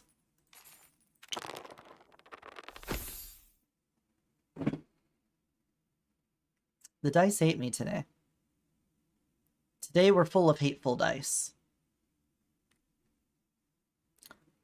The mana magazine and extended magazine combination, I think that's going to be great. Let's see. 123 is our max. If I just start shooting...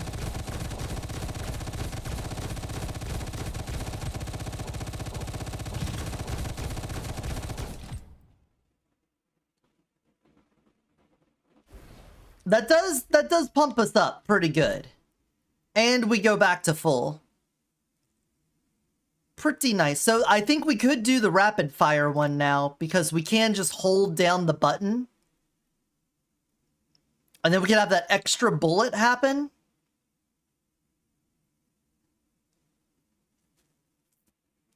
This would bump us up another 40% if I went ahead and sent that. The lucky shot.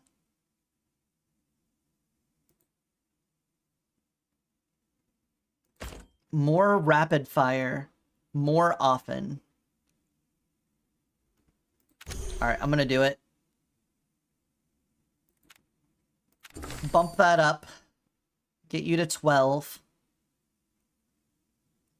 So now we got way more weapon damage. I don't want to use this on you, because we could end up bumping you up to the red. But you two are going to be out for now. Firepower upgrade on the low end. We don't have rerolls, we just have bumps. And you're outside of bump range by a bit, so we can just dump you. Cool. Turn-based RPG? Okay.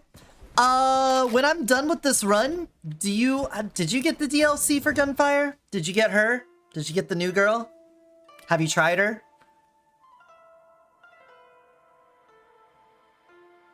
We are doing crit hits a lot, so I don't think that's actually doing anything for us. We have EBT. So we can take that. We could get Speedrunner going here. Should probably focus on that.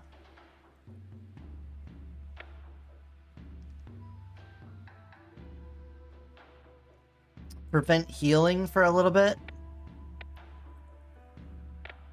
I can deal with that. Third time unlucky, I can deal with that.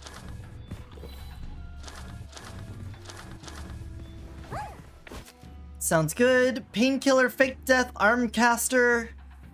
We're not really doing element here. Well, we are. We have a lightning gun. So we could do Painkiller for this.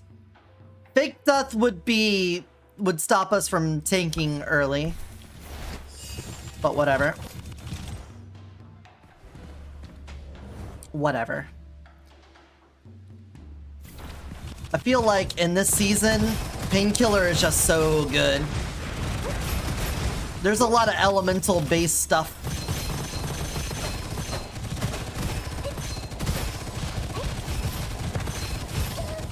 So I just need to hold down left click and then occasionally right click to keep the skilled trick shots going. So, sorry if this sound gets a little annoying. You're gonna be hearing it a lot. Because we're just shooting. We're just shooting.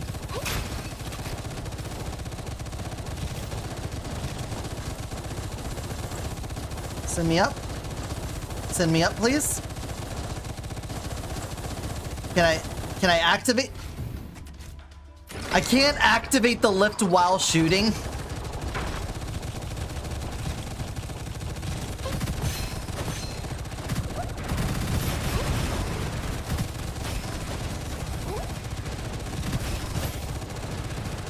I didn't know. Learned something new today. Yeah, look. I can't interact with things while shooting. That's a problem whenever you want people to be continuously shooting. I can't guarantee that. I gotta take that one.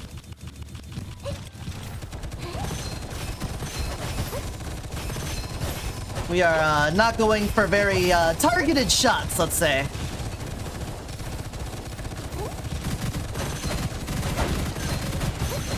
Nope, no attacking for you.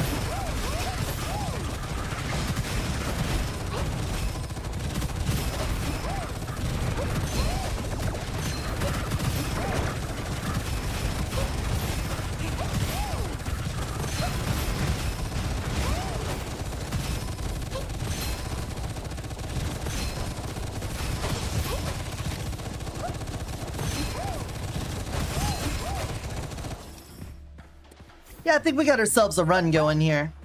I don't know about you guys. But I think we got a run. I think we might have a winning run on our hands.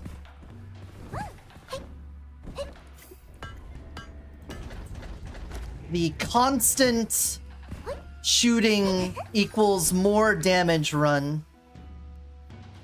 After killing 5 enemies, automatically home in. Dude, it's a tracker. It already automatically, well, it doesn't home in, but it automatically aims for you.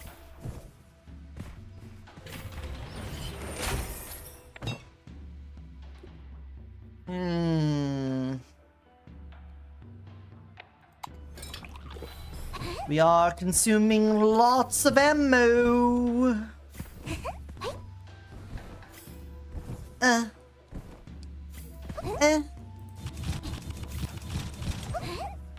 Why is my ammo capped at 31 again? What is happening to my ammo count here? Hold on.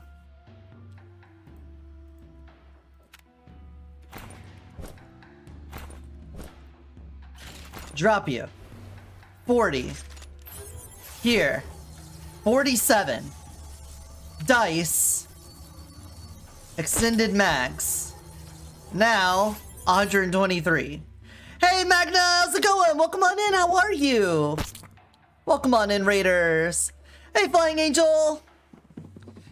Hey, were you all just doing Digimon? What were you up to? What is it? Today is Saturday? Was it a Digiday? Hey, it's Silver! Oh, you're doing Pokemans. New Pokemans. Well, how'd it go? I'm just saying, you don't fight 400 mages over a lifetime and don't accidentally end up with a cloaca at some point. That's all I'm saying. Yeah, who's that? He's in the tavern usually.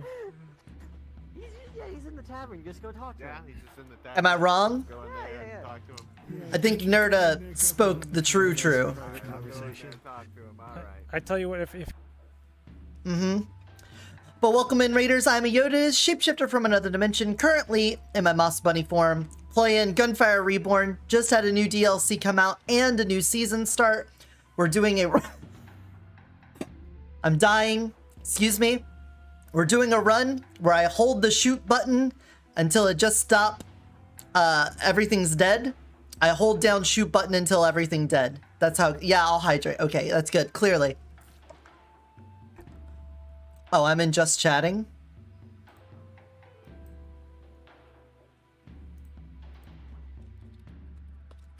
We did start out today just chatting, so that makes sense. That's understandable. There we go.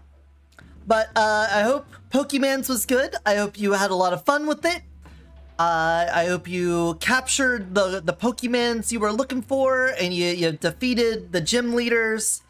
You stopped Team Rocket and or whatever other teams may be out there that are inhibiting your progress. As for us, I'm gonna do this. And then we're gonna watch a bunch of pretty colors appear on the screen. Are you ready for pretty colors? Purple and red colors abounding. Look at that. Look at my surgical precision. Uh-oh, a boss is spawning. He's dead.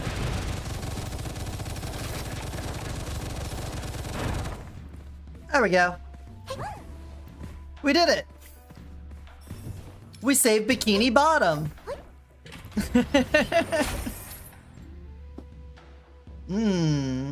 All of those are good. I will take them all. Thank you. So for any of you that haven't seen Gunfire Reborn, it is a roguelike first-person shooter. Imagine if Risk of Rain 2 and Borderlands had a baby, and that baby was from China. And you've got Gunfire Reborn. It's very fun. Lots of looter-shooter mechanics in that guns drop. They've got random affixes on them. But it's also got character progression. At the end of each level, you basically level up. You get random items. Things and stuff of the sort and variety. And we are playing on the hardest difficulty that has a whole bunch of weird random challenges and mechanics and stuff added in. So if it looks like it's a bit of a visual overload, you're right, it is. But if you played the game, you would get eased into it. You get nice and eased into it. It's also 4-player co-op. You play with your friends. You can also turn on bots and have bots help you out. I have to stop shooting in order to interact. Who would have thought? Get my stacks back up here. Thank you.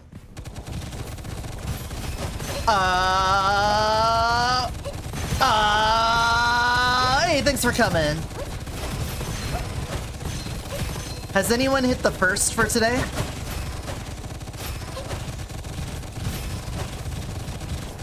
I don't know if anyone even hit first today. I'm gonna mow down all this bamboo.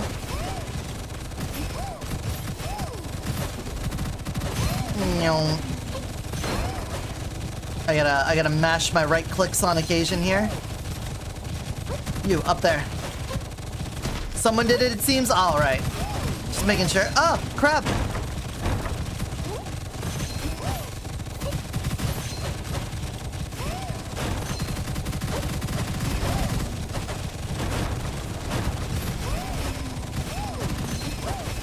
Very thrilling run. Very strategic. A lot of tactics come into this one.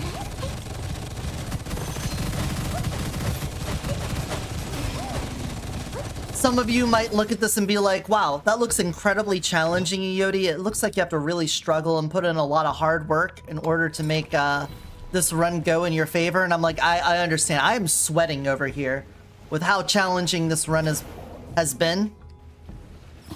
With all the massive amount of juggling all of the insane stuff like holding down mouse 1. It's a lot, man. It's a lot. But someone has to bear this burden, and I might as well put that on my shoulders.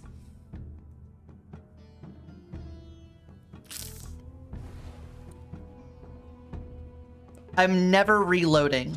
We are beyond the point of reloading.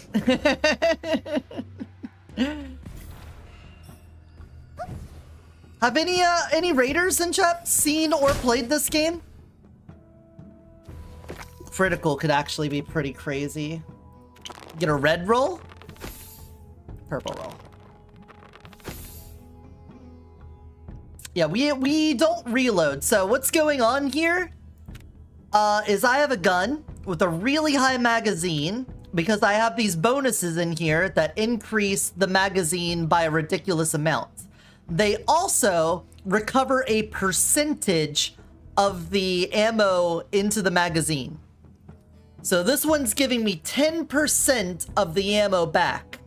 And as it turns out, my magazine is so big from having 2 of these bonuses that I am recovering almost all of the ammo I'm expending as soon as that ticks. So I'm almost at full all the time. Then I also have this thing that says every time I get ammo in the magazine, I get bonus damage. And I have this thing that's letting me rapid fire and shoot more bullets per shot. So a reason to get more. It's working out pretty good. I'd say it's working out pretty good. And that's about all of this I'll explain for now, because otherwise the rest of it is just going to be a mind flood of too much info. So instead, just know that the prettier the color, the more damage it does. You see white numbers? Ew, gross. Ew, gross number. Bleh. Yellow number? Who cares? Not me, I wouldn't care. Purple number? That's respectable. I like purple. We're big on perps around here. Red number? Oh, baby. Oh, baby, give me the red numbers. Oh. I'd rather be red than dead. And that's what that's the feelings. That's the general feel we're doing right now.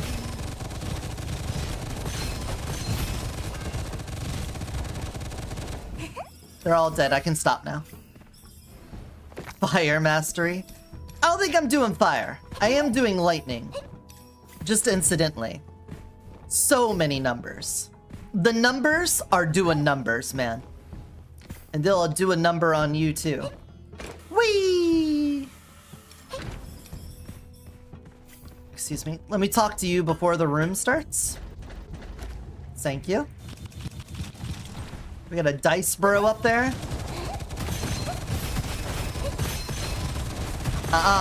Snipers. You cut that out. We got spawners in the back. Whoop. There we go.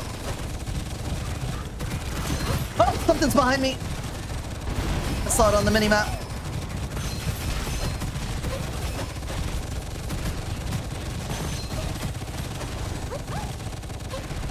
Alright, I gotta move forward.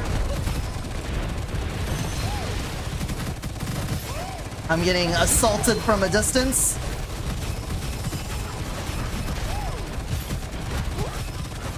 Woo! That's a lot of red dots.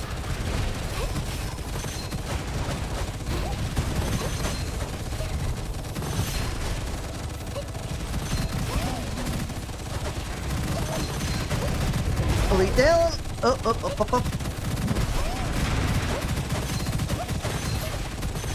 Up. There you go, you're dead. Everyone dead? Are they all gone? There we go. That's Gunfire Reborn. That's this run of Gunfire Reborn. This is one character with one play style. There's so many. Look at these guns. See this? You'll never see this gun again. Because if you see another Tempest, it's probably not going to be an agile Tempest. It's probably not going to have these exact inscriptions on it. You'll never see this gun again. It's a random gun. That's why I said this is like a marriage between Risk of Rain and Borderlands. It's very fun. I like it a lot.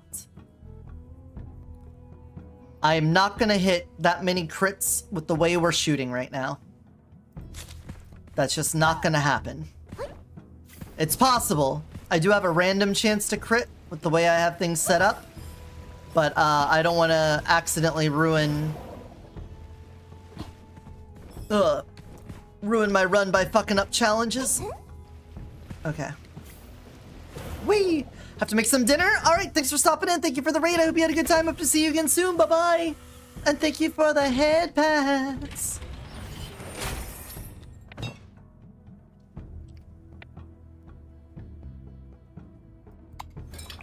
Cool. All right, we're gonna avoid being at low ammo again. Did I do a vault here? I think I did. Because I think I made a mockery of it in front of our new friends, our raiders here. The raiders.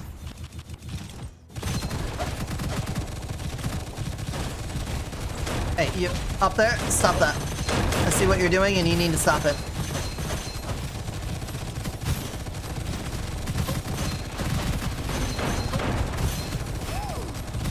Oh, fireball.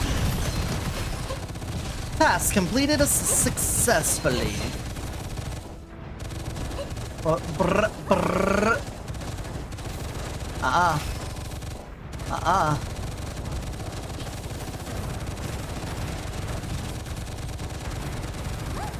I like watching the ammo count here. Look at it.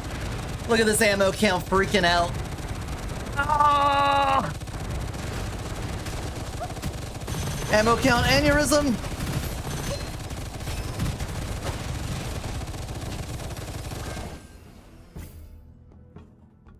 No, mana charge. We're looking for like mana magazine. A mana magazine die. Enduring cancer. Enduring cancer. Love that one. Enduring caster doesn't do a whole lot for us on this one.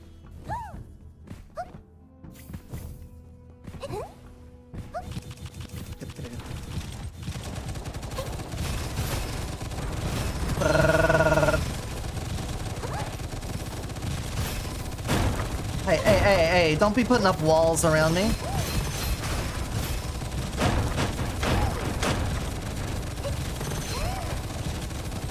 Hello! There you are! Oh! A basic challenge? Don't I deserve elites at this point? Can't I just fight elites?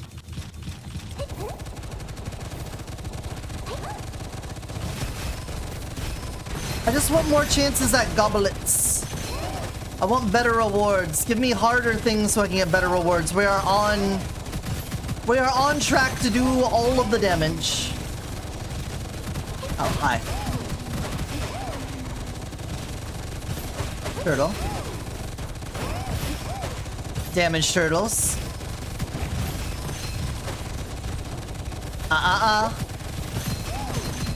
Fuck those guys. All my homies hate those guys. I can't kill that guy unless he comes out. There you go, now he came out. He had his coming out. I gotta get a hold of Az and let Az know that we got a whole area in here dedicated to crabs.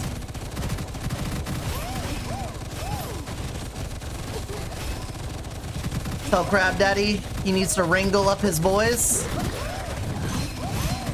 Is this your boy? Yeah. Yeah, that's my boy.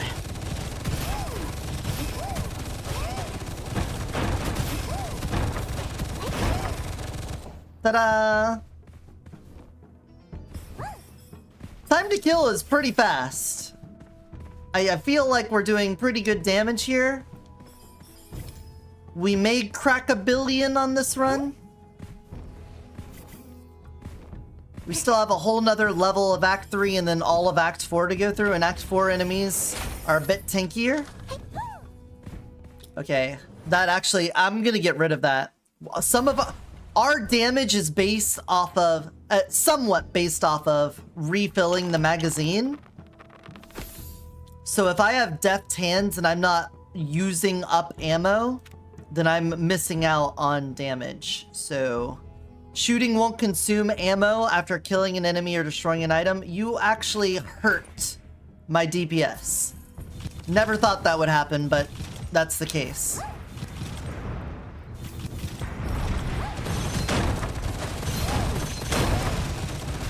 Oh, hey Chussie. Replace a random normal inscription with a rare?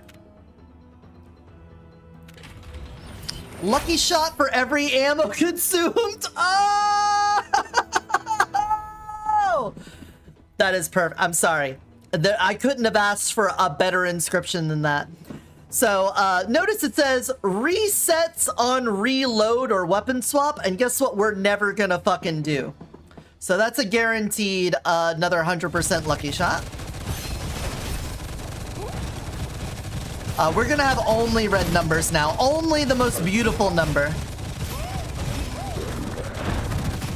We're only gonna have red numbers now. Nothing purple to see here. Ow!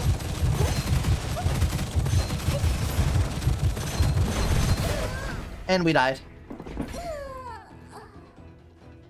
I couldn't see him doing the attack! I couldn't see him attacking! No, that part didn't matter. God damn it. Survivability, man. Okay, but I think point gets across. That's a winning run. I just, the too many numbers, couldn't see anything on the screen. That is a true and reasonable real problem to deal with. You can't blame me for that. Okay, where else do we want to take this? Where do we want to go with this? Apparently an ad. Apparently we're doing an ad break now. I'm gonna look at the dice while we got the ad break and see where we're gonna go.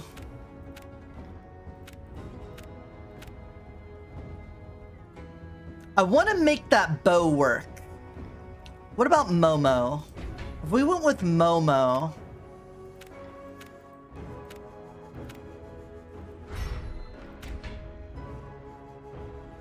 Increase weapon skill damage duration.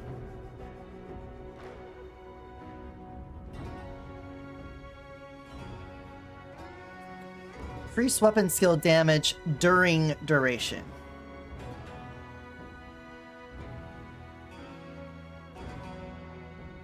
Ink shade effect. Enemies are beyond 8 meters. Increase lucky shot chance.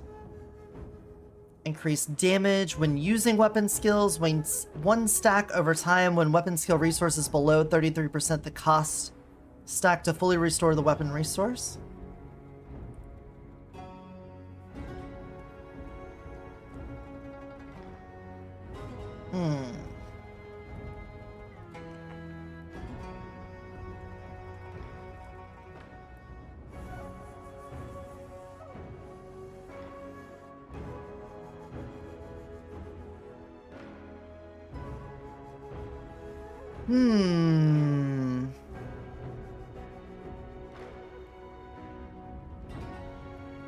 What about Yo-Yo's stuff?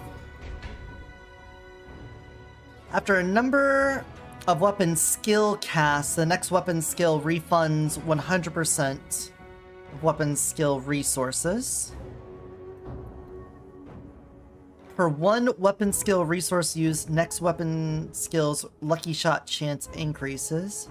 Chance to deal 1 extra hit.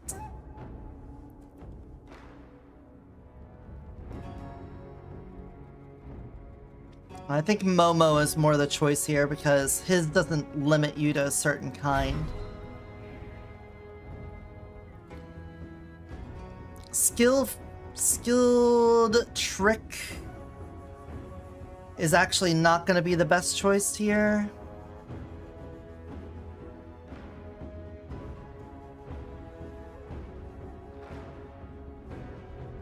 Probably Ultimate Gambler just to keep it on that. Could take the ultimate firearm here. That way I can get Momo's specific blessings.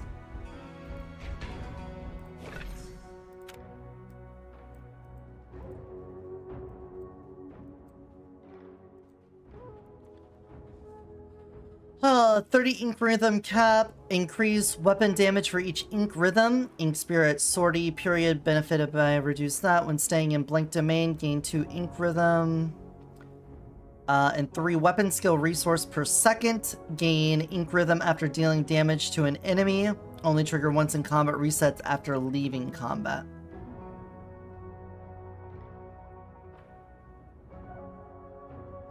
When dealing damage with ink domain, 900% final damage, you gain 2 ink point triggers.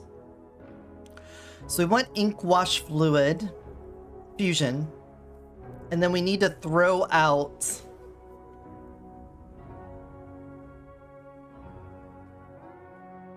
when staying in blank domain, get rhythm.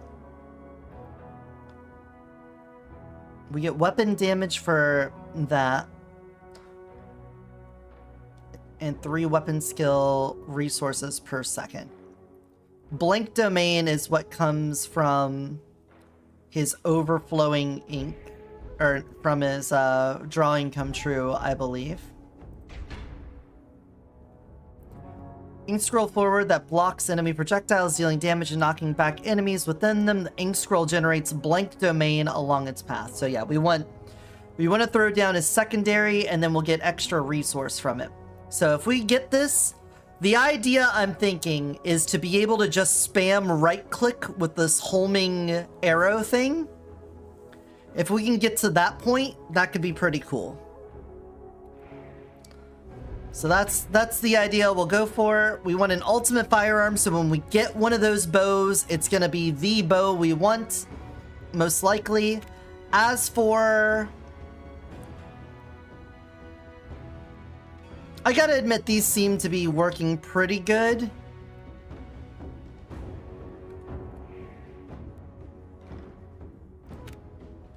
But let's get rid of... Oh, we got rid of all of them anyway. Weapon. So obviously weapon damage is gonna be good. Weapon skill damage and resource costs, we're gonna want that.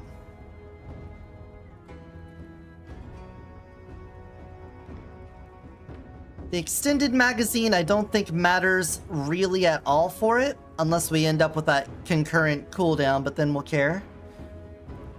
Explosion range doesn't matter. Weapon damage on skill hit. That could work because we are going to be throwing out blank domains to sit in them. So I'll hit that on there. Reducing the resource capacity. That's good, and getting passive on top of what we'll have. Critical damage. I don't think we're going to be getting crits. It might hit weak points. It might do fine on that. But I don't think that's going to be primary what we do.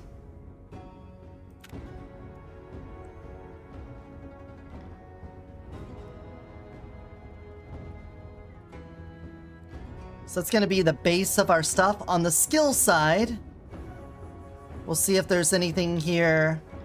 Because we're going to want secondary uses and stuff.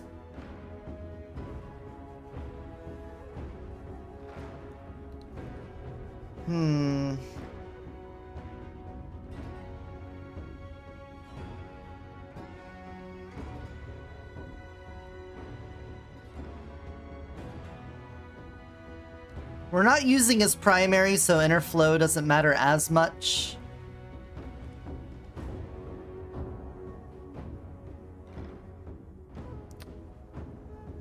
This could be good. Fair trade could be good just because we'll get more uses and then some money for using them, and we're going to be using them constantly. We're not going to be like spamming them, but we're at least going to walk into the room and throw it down and then try to stay inside of it if we can.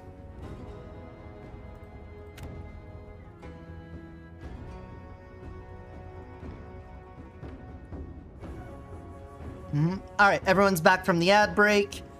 I'm just looking to see if there's anything here that might be particularly good. I'm kind of surprised this isn't in the skills section since it activates off primary.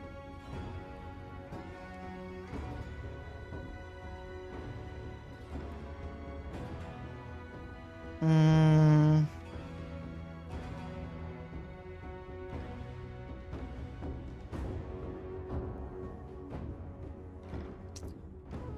Getting health back on hits could play into the lucky shot. So I'll put that on there. We'll get some speed stuff too, maybe.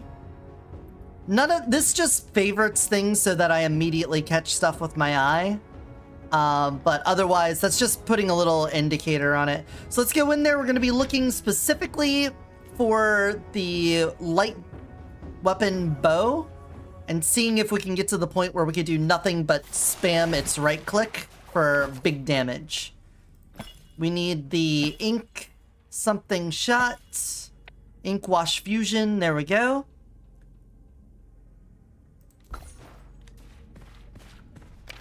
You, my man, oh my god.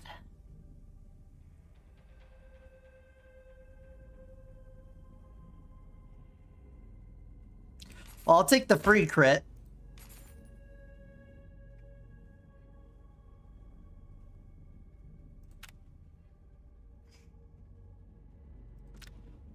Take the lucky shot right now. You love to see it. And then let's take fair trade right now. Early on, getting money for this is good. Even if it's not a whole lot, this is the part of the run where we're most strapped for cash.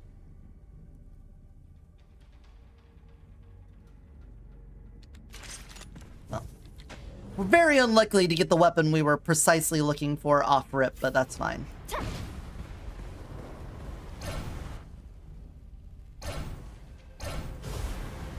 Alright, so just by standing in this, we got the charges on our fish, which is cool.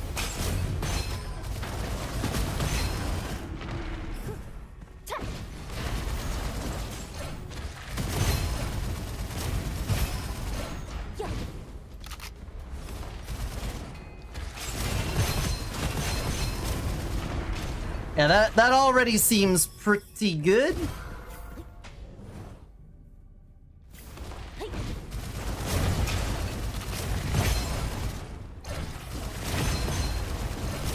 Stacking up weapon skill stuff on Momo.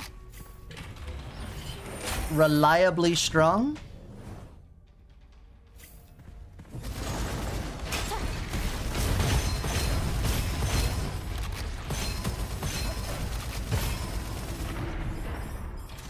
There we go. You'll love to see it. Increased damage of drawing come true. Based area. Clear domain generated by drawing come true up to 500%. Alright, this is not the tree we're really looking for, but at least the drawing come true stuff will be synergistic. It's not our primary source of positive outcomes. But it's definitely not a— oh, and look! We already got one. Lucky shot chance whenever you hit an enemy. There we go.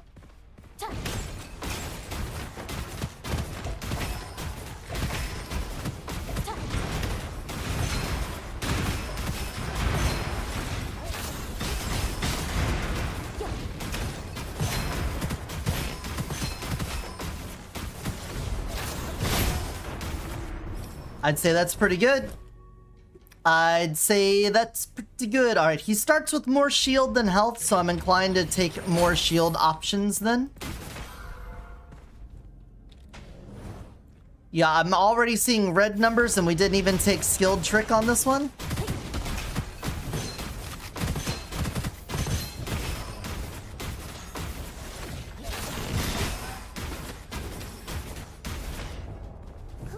Cool. Oh, wait on that. There we go.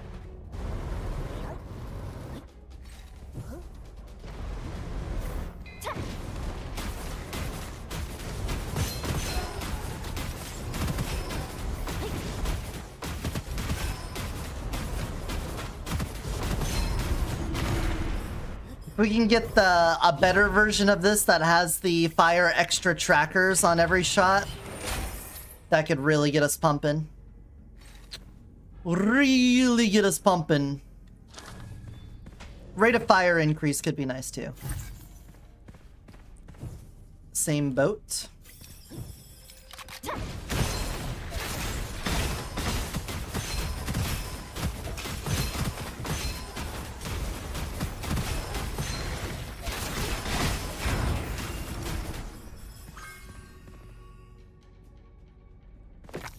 I feel like this is a good setup. Like, out the gate, I instantly have some pretty decent damage.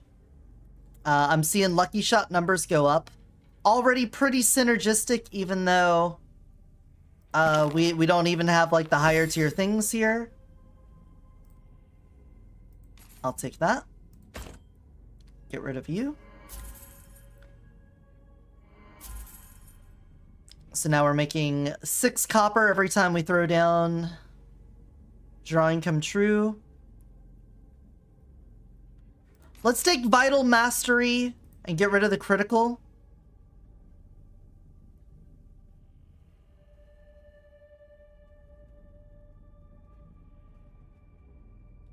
Okay, if it feels like we're gonna start taking damage, we'll take that Vital Mastery. How about that? How about that? Ink domain can be considered as blank domain. That's good, because we need ink domain. We need blank domain to get the resource count up, so if we have that being treated as such, we're doing good. So on here, generate a ring-shaped area of 8 to 16 meters around self, dealing 75 ink damage every half second to enemies within. During ink form, ink domain will be changed to a 5-meter solid circle. So, as long as I have that big circle around me, I don't need to use my secondary skills. I will just automatically be updating things there. I'm gonna make the target, make the targeting wide. Or hidden?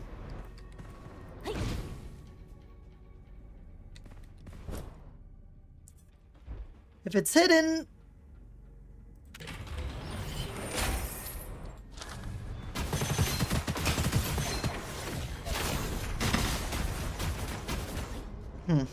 Not sure. An expanded Starfly, a tracker. Tracker has an 18 cap. What is my cap on this? 30. So 30 is pretty high. We could reduce that. We could put something else down here.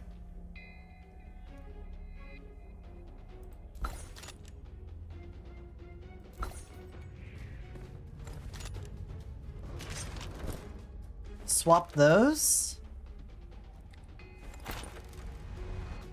The 15 is smaller.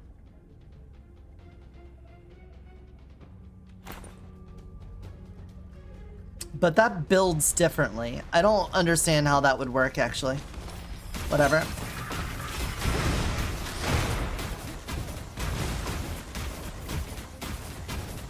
I don't have the ammo generation I had before. I gotta let go of the button.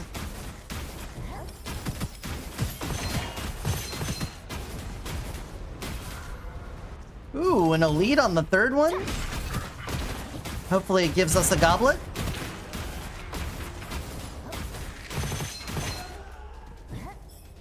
That'd be nice.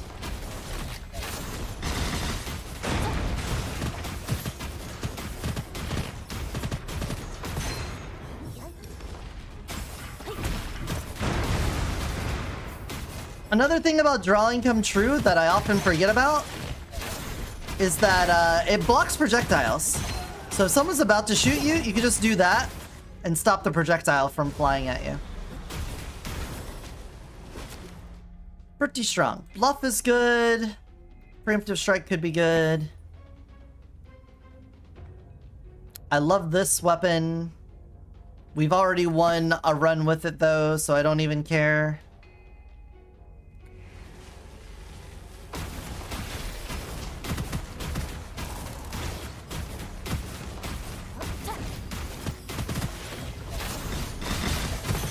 Ooh, you didn't die from that?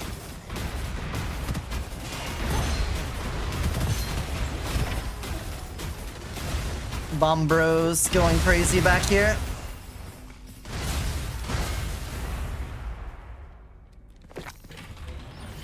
Alright, can we actually get something in the group we want? Yeah, staying in Blink Domain, gain a stack every 5 seconds up to 4 during combat Momo. Can use a stack to be considered as staying in Blink Domain. That is the tree we actually want to have. For right now, we're holding on to this, so it makes sense. You're not going to be our forever gun. I'm etching you here. I'm stating this right now. This doesn't have the inscription I really want on it, but it also is just lacking numbers of inscriptions, so we gotta hold out for a better version of this later.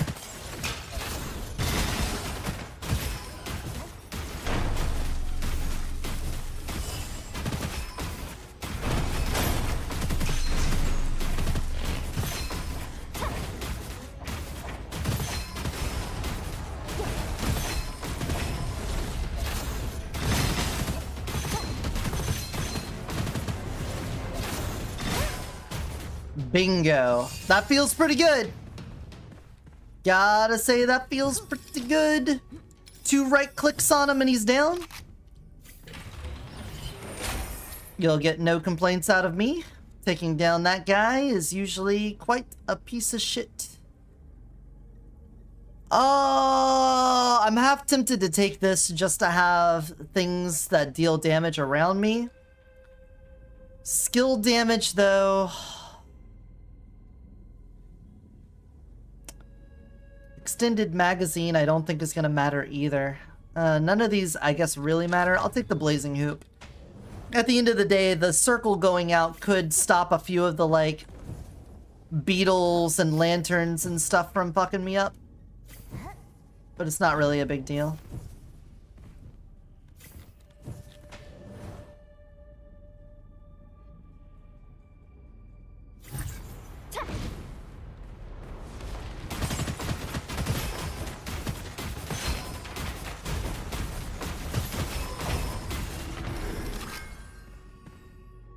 Extra energy doesn't really matter. Skill damage, primary skill cooldown, chance to recover my secondaries. I guess I'll take the skill damage.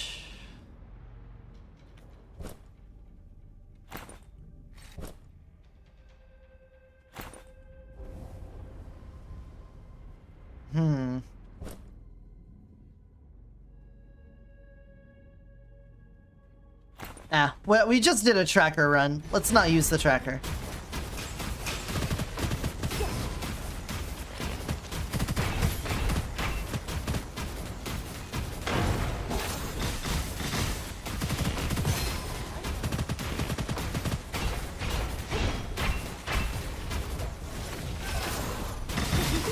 Ooh, I love seeing that. Alright, and we already have another one.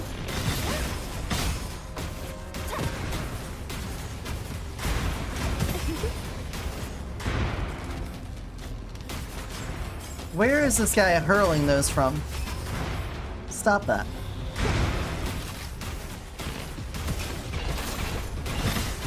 Ooh, did that just hit through the ground? That doesn't normally happen.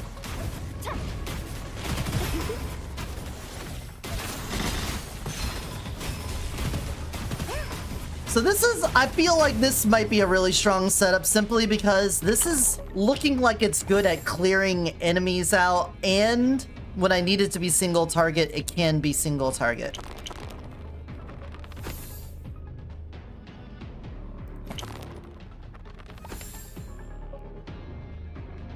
Vital Mastery is nice. Lucky Shot, you're not maxed. I would take another Lucky Shot on there if you were maxed, but you're not. I got a Statue Challenge Room, and I had a Stadium and Explodey Fire Dagger. Found out the weapons absolutely suck it. Yeah. Weapon damage brings them to life. Ability damage doesn't, so if you're doing a skill damage run, that room is a breeze, but weapon damage, I usually will just mow down everything and not try to burn my mental on waking up the dudes.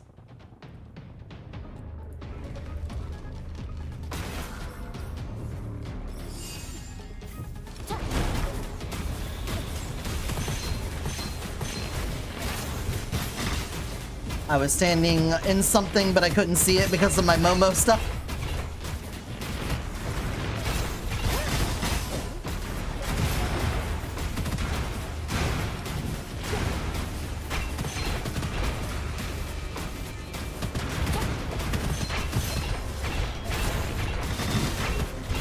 Uh-oh, back off.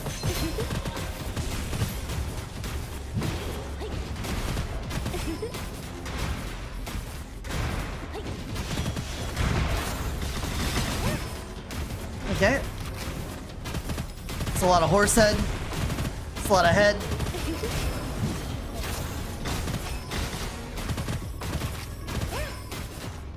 Whew, my weapon damage isn't high enough to get away with mowing down everyone. Understandable.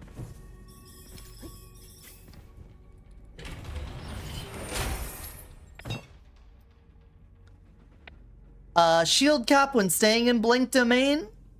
That sounds great. I like the idea of having more shield for this right now. That sounds wonderful. What? I'm guessing you're playing on Reincarnation right now? Or are you still on Nightmare mode?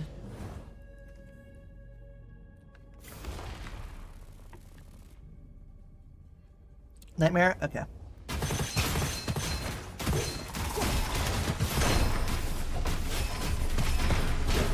Ow.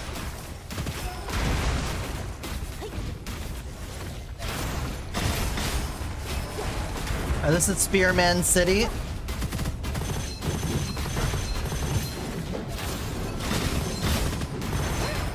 And we're done.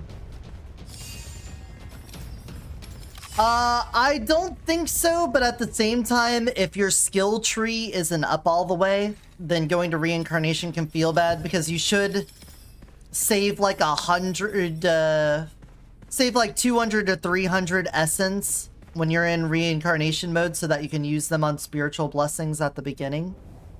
But if you're in Nightmare mode, yeah, go ahead and keep doing that. But the being able to play with the spiritual blessings that Reincarnation mode brings gives you such a power spike that to me, it feels like normal mode is here, elite mode's here, nightmare mode's here, and then like Reincarnation 1, 2, and 3 are under nightmare mode, and then around 4 and 5 up are back to being harder than nightmare. But that's only true if you're using the spiritual blessings and stuff. So if you're not, then yeah, it's just more numbers. But the player agency and power that you get from things in Reincarnation mode, I guess you also get enhanced scrolls and stuff too. So there's that. Evie! Hey, thanks for coming! Thanks for coming again! You just can't stop coming. And you won't stop coming. We're trying to find some more broken runs on this one. We're trying a wider variety of characters and things. On this one, I'm trying to make this bow do nothing but shoot its super strong tracking arrows. And I'll do nothing but spam the right click and shoot really fast big arrow thing. That's the plan at the moment.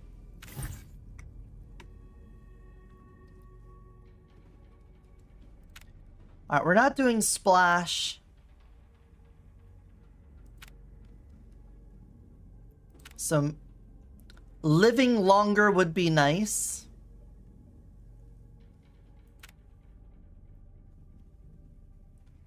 Yeah, that'd be good. Normal ammo is great. That's a big resource cap. We don't want that. We want a small resource cap if something has a resource cap. Alright, we are going to enhance you once more, just because, but save the rest of our money.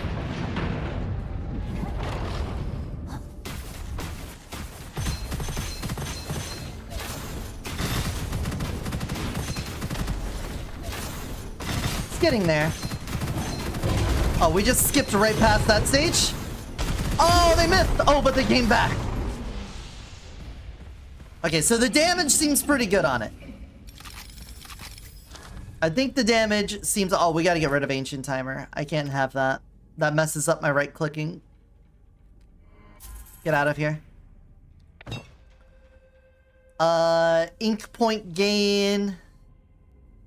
Movement speed bonus by blink domain increases.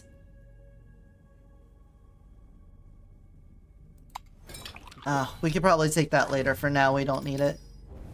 You don't have a resource, you don't have a resource, you don't have a resource. Okay, now we can upgrade to the next tier of things that actually deal with what we're doing.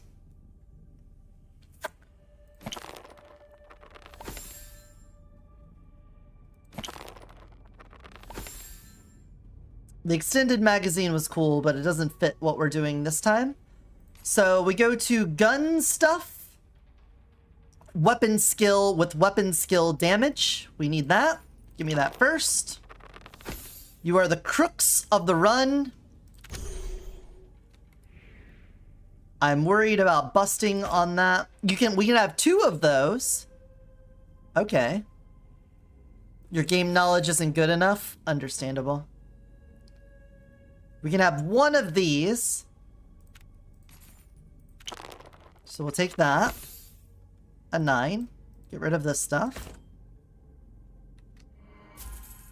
And get rid of all of these D6s. Weapon skill, lucky shot, spirit infusion, main weapon damage on skill hit. If we do a lot of right clicking, we can do that. Weapon damage in general, that would be good. Love to see it. Let me organize these. Let's put you there, put you there. And then we can have another weapon skill.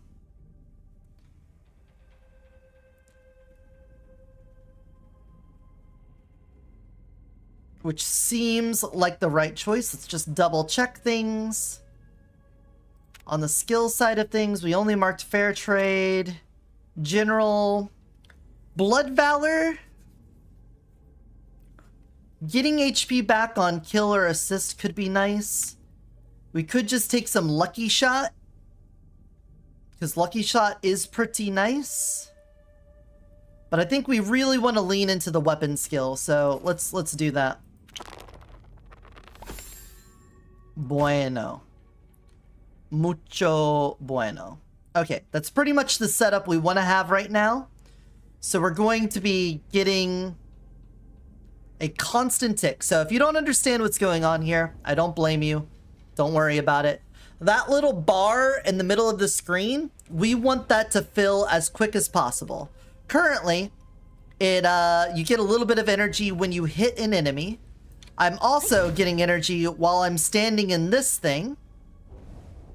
And then when I activate it, we send out a bunch of trackers everywhere. I want to get this to the point where it fills up just as fast as it takes to shoot it. That is ultimately what we're trying to get to. I want to just mash right click. And that's the only thing we do.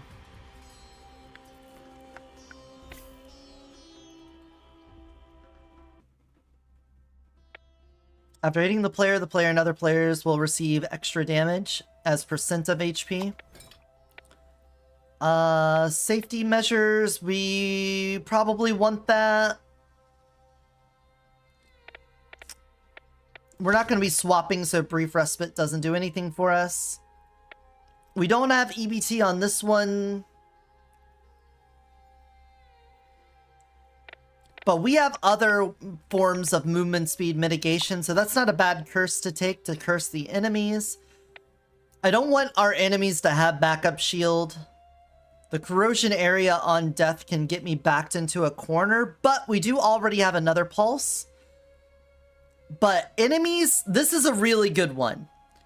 Because recovering a random amount of HP isn't that bad. Sometimes it can get you a little screwed over, but honestly, if your health is low and you have no shield, There was probably other things that got you there before the random amount of HP you got back from a bun came into play. But the more important thing here is the enemy effect is initial HP is randomly generated between 50% to 90%. So sometimes enemies will spawn in at half health, which is great. Ultimate Gambler, I can definitely take that so that we have a better chance of getting the things we're looking for. And away we go.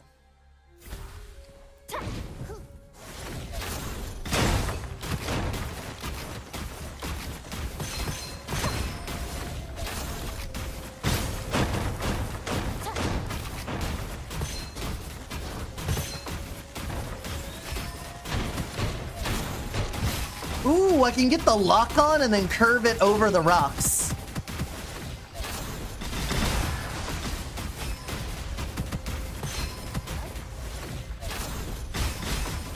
Ooh, a little tricky.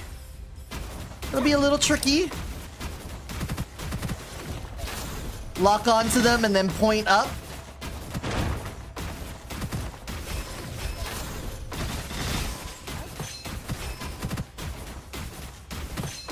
Hell. Maybe it would have been a good idea to take Skilled Trick.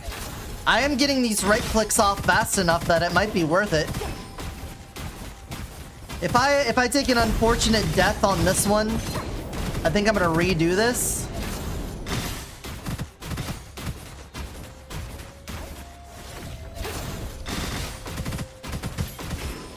And take Skilled Trick. Getting the 200% extra lucky shot would be pretty astounding.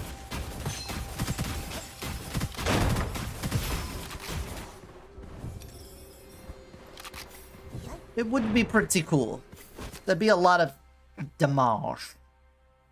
Wind Rider's nice, not gonna complain about that. We're just looking for a replacement for this gun, because it's still a very early game version of what we're looking for, so we can find another one, that'd be nice. More inscriptions, and hopefully the one that gives us tracking shots on every shot.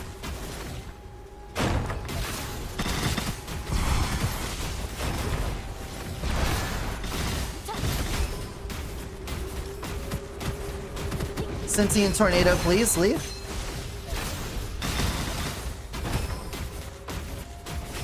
We can run away to the platforming challenge if the elite fight that's definitely gonna happen is rough.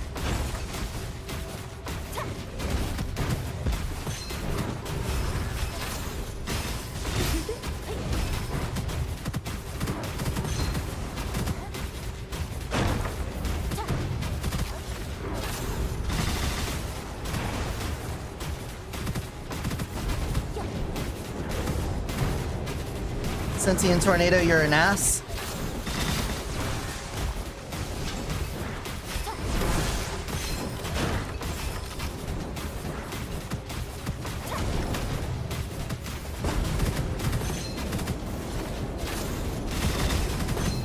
Defensive, aggressive. Real piece of shit, these guys.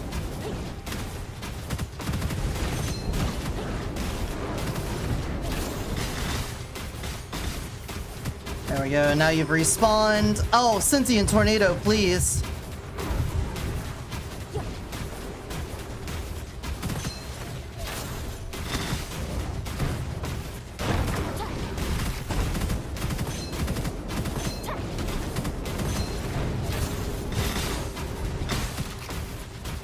Alright, there's the other one down.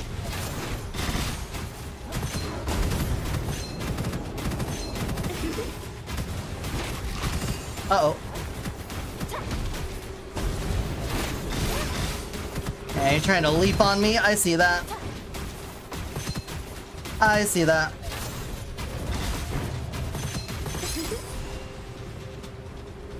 We didn't have to run away on that one. But that shows me that the damage is dropping off. Our first elite fight, and it did not go fantastically. Not swimmingly, Not enjoyingly. The step up in Act 2 is pretty strong. When enemies are within 8 meters, more weapon damage. When they're farther, lucky shot chance. That's pretty good. Yes, we'll take that. Imitation got. Right. Now we can level up another thing. So Momo's special ability, once you've gotten this down here, is that you can get a free ascension for one that you've already grabbed. So for example, I could take this one I just got, and we can get more lucky shot, and when staying in blink domain, chance to deal damage once more. Could be good. Now, I could hold on to this so that I can get this one leveled up more, and I think I will. I will wait until I can get this one, and then we can level it faster. Or the other weapon damage one. Since that is the entire point of what we're doing is weapon skill damage with Momo. Alright, move me faster. Balls.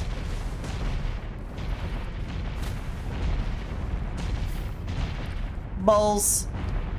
Uh-oh. Whoop. Whoop. Never seen the scroll. Curse Away? Yeah, it's a newer one. It came out like 2 seasons ago. Dollar Store, Evil Devouring Sword? Kinda. It does basically do that, though.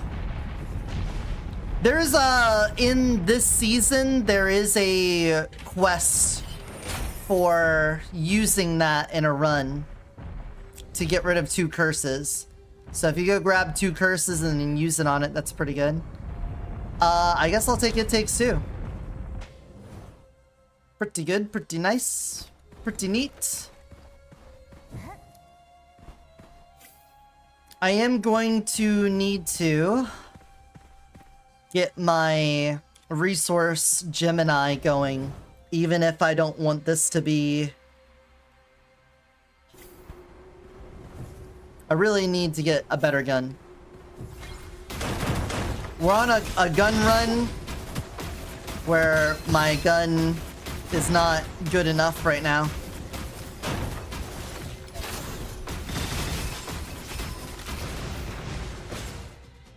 The idea is sound. It's a reasonable idea. But I need the better version of this bow.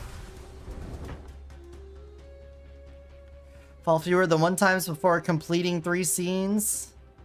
Weapon damage? I'm missing lots of shots, so I don't want to take that. Oh, wait, we can take that one.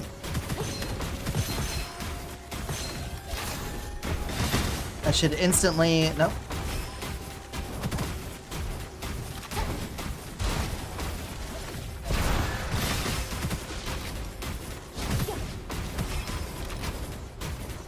That was one.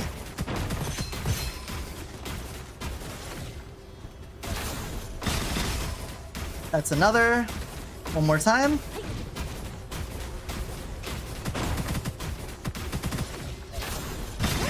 There we go. Task success. Ouch, I caught that with my face. Last wave.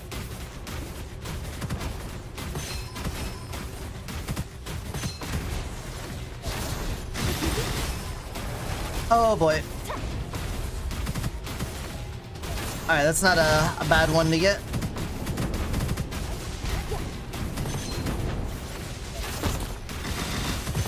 There we go. Hey, Vault Hunter, how's it going?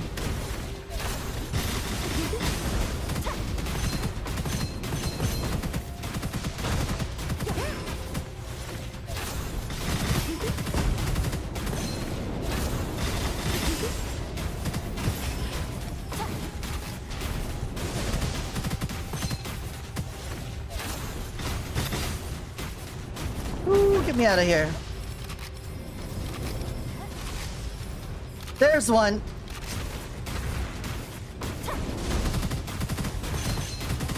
All right, we can get our setup going now. We got a replacement bow.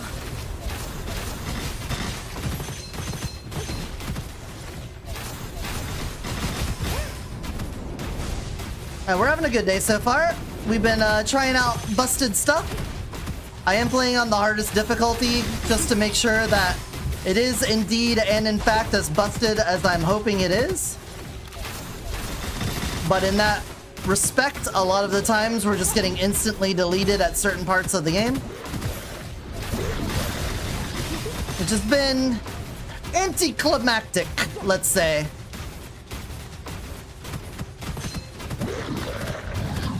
Like this. I just got stuck on something. Oh, cool. 2 of you. Get me out of here.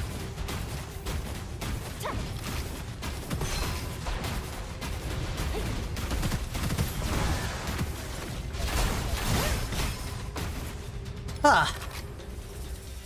Well, almost died to the golem. First time I ran into him in a solo run. Not as good at dodging it. Yeah, it's a little tricky. But that's a roguelike. You learn. You live, you learn, hanging on the edge of tomorrow.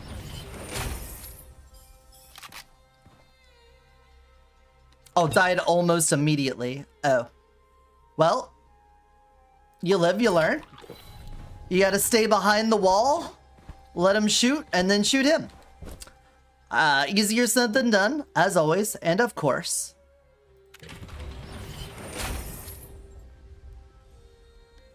And that'll be helpful. Let's get our combination going now. We're going to enhance and etch. Weapon resource cap. There we go. Enhance, enhance. And then we'll get that one shortly. Maybe I should have found something else with it before then. Okay, there wasn't one on the ground though. So Vault Hunter, what we're doing right now is making it so that this gun, the weapon resource on it, the little bar in the middle, I want that to fill up as fast as possible so that I could do nothing but right click and do homing shots that wipe the whole screen out. The meteors, if the meteors hit one of the walls, they cause those walls to explode as well. The real trick to winning that fight is to kill him so fast he never spawns the meteors. Yeah, that's the big brain move there. Big brain. I know you didn't consider that, like just killing him really fast, but there you go.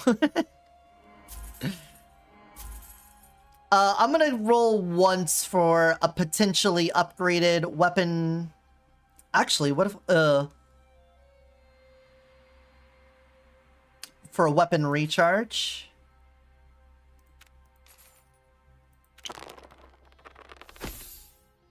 Okay, so then what we do is we use our bumper. We're gonna try to bump up the weapon recharge, but if it goes too high, it's gonna go down to 1.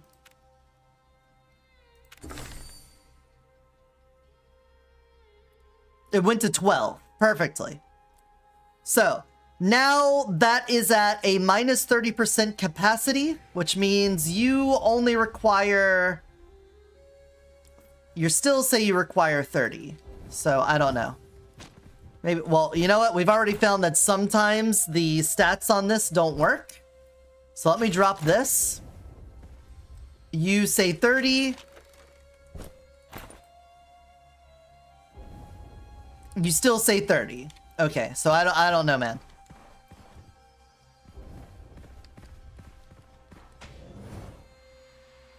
I kept going for weapon damage stuff, but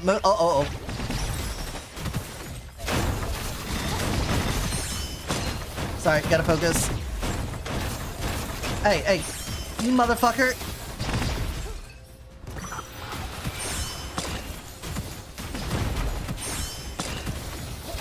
Oh my god, he's outrunning the time freeze thing.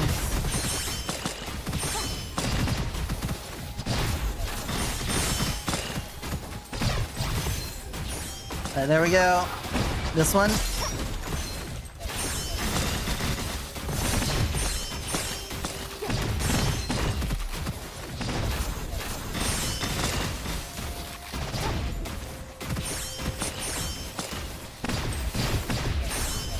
There we go.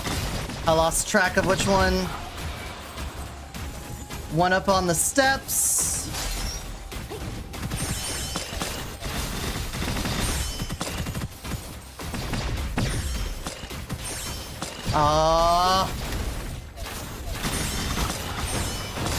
That one.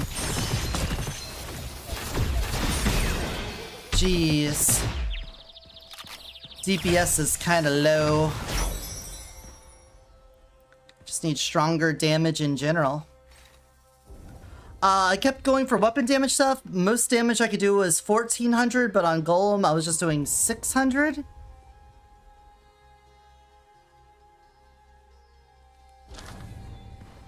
Traditional tactic. So we got extra normal damage on there.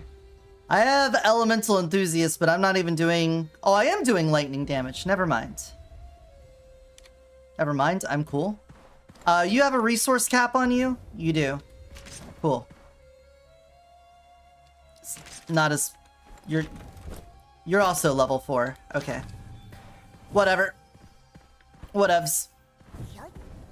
Yeah, I don't know. Unsure. Were you hitting the golem in his glowy chest piece? Alright, this will get a lot better as soon as I get the weapon resource thing. But we may need to just add in more weapon damage in general. Or more lucky shot.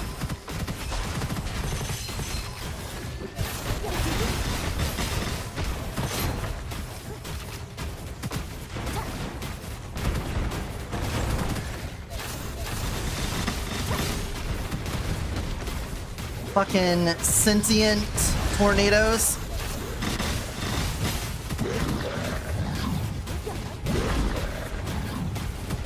I'm going upstairs.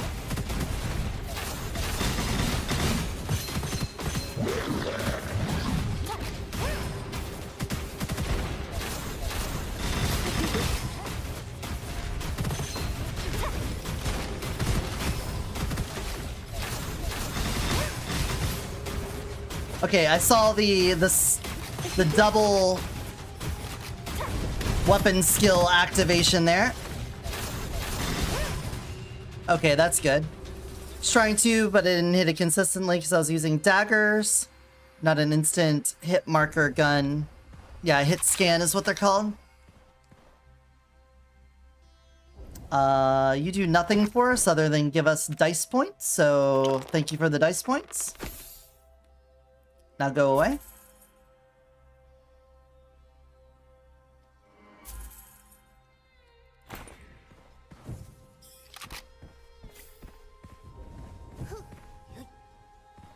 What character and what weapon were you doing?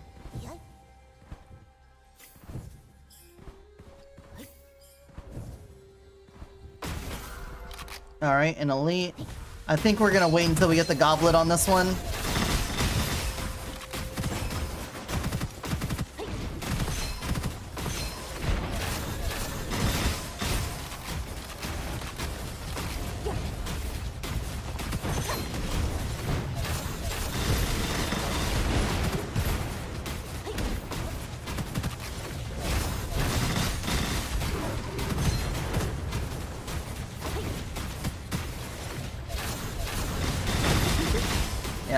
You're gonna jump there.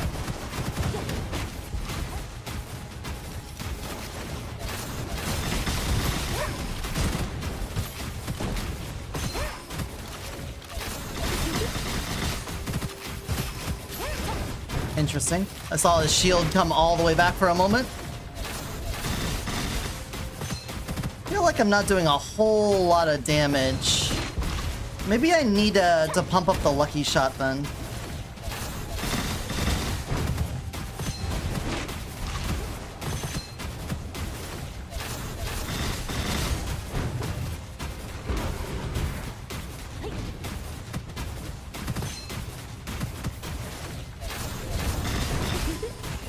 Maybe the crit and lucky shot, either one of those was doing more than I thought. Fox using the fire daggers and the staff you wave around with the green balls and the force field thing? Ah. Okay. Yeah, I mean, fire... Oh my god! Look at that piercing flame. That'd be a crazy one to have for sniping and stuff. Was trying to use skills sparingly because I got a scroll that made it so that weapon damage was higher. Yeah, the, I know which one you're talking about. Gotcha. That's gonna be an elite gathering. The dice thing's in there. I'm wondering if I should go for lucky shot and crit.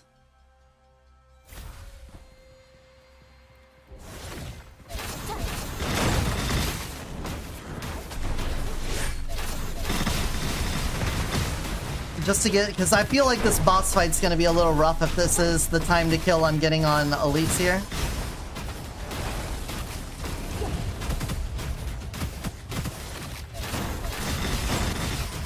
Yeah, like that's not a lot of damage here. Then again, these elites are gonna spawn with a whole bunch of ads in them, and they're gonna soak up some of these hits, whereas the boss isn't. Unless we actually get the worm for once. We've only gotten Wind God. It's possible we could actually get any other boss.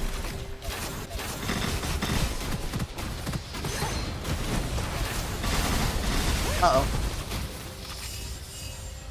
So many bombs.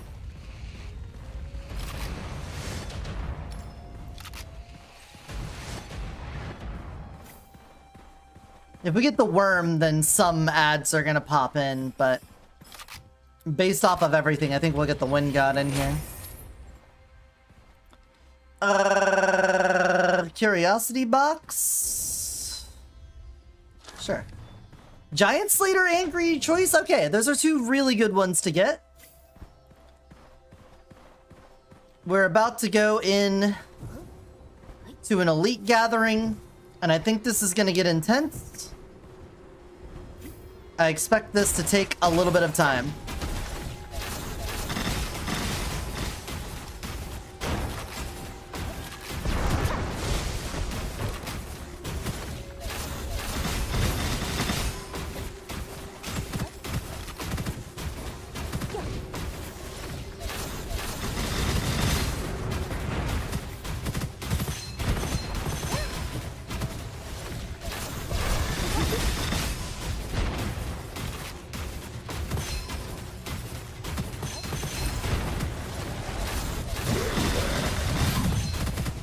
Even the bandits are gonna take a bit.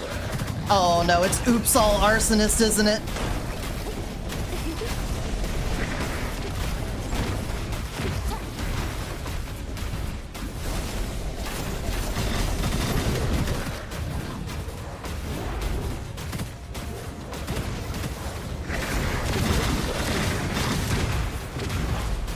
No, okay, we got one coyote in here.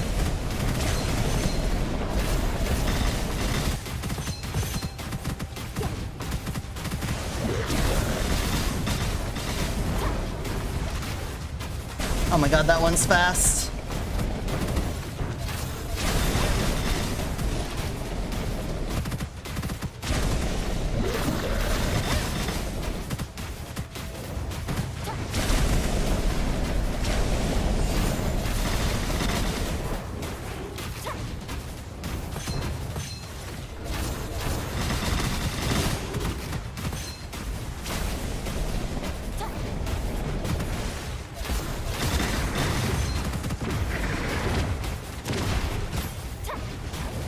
Got a lot going on.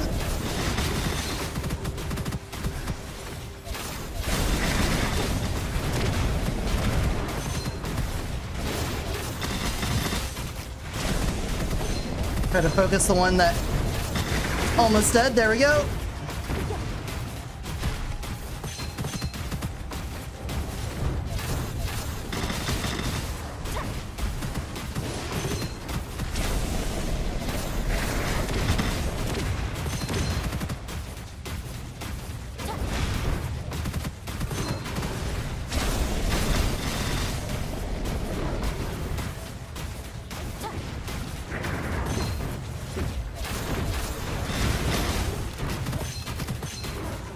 definitely have had some better damage output today at various parts.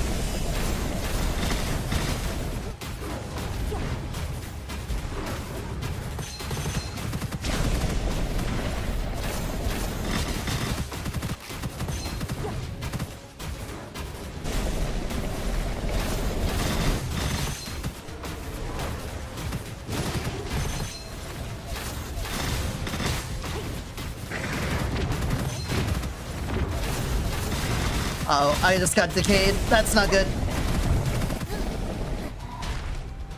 Oh, they lobbed the ball so far.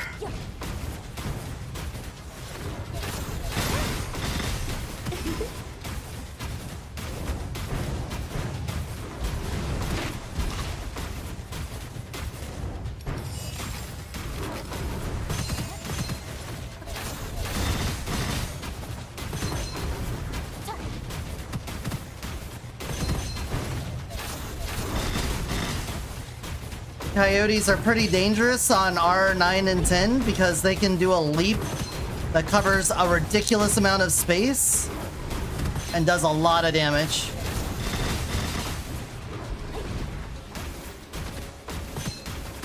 Like before R9 or 10, I wouldn't have thought much about them.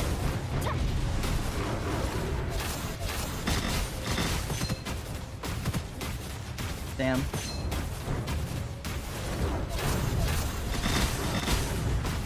We're doing nothing. Oh, they've also got bleed on them.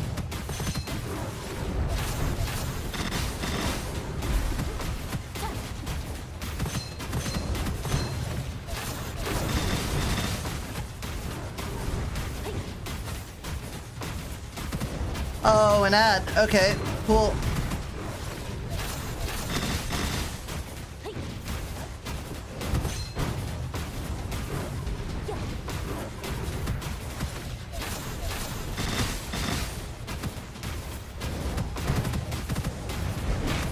Yeah, that right there.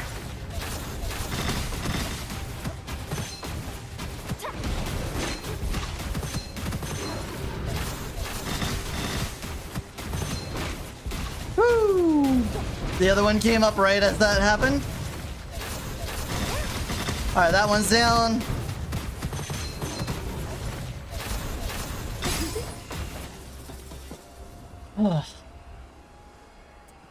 Yeah, like I said, that was gonna take a while. Enjoy the ad, everyone, while I have a refractory period from all of that.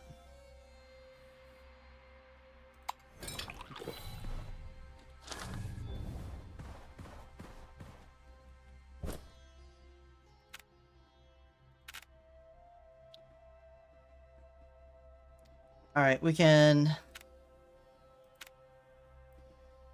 level that up now. Damage for 6 seconds, gain a stack every 9, costing weapon resource up to 3 stacks. 2 stacks to fully restore weapon skill source. Lucky shot to stack us over 2. Oh, fuck me. Damage output is not high enough.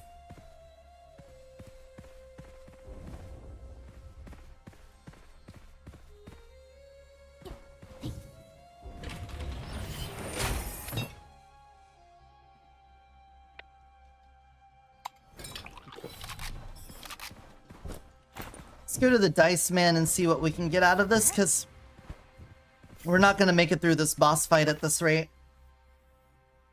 I have firepower upgrade. Reducing that so I could shoot them more, pretty good.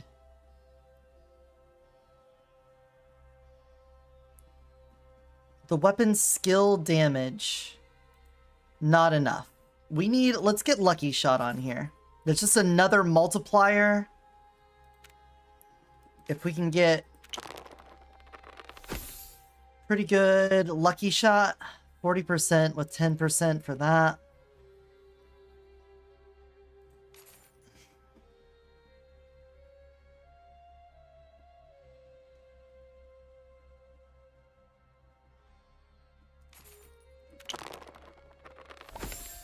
Cool.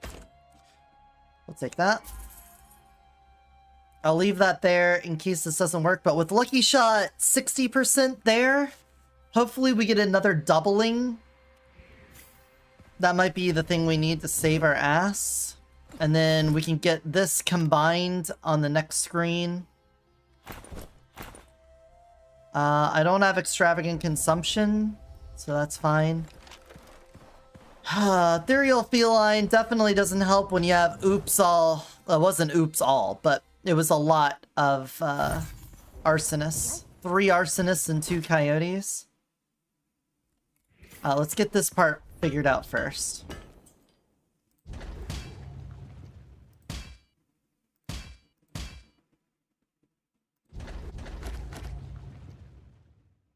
Okay.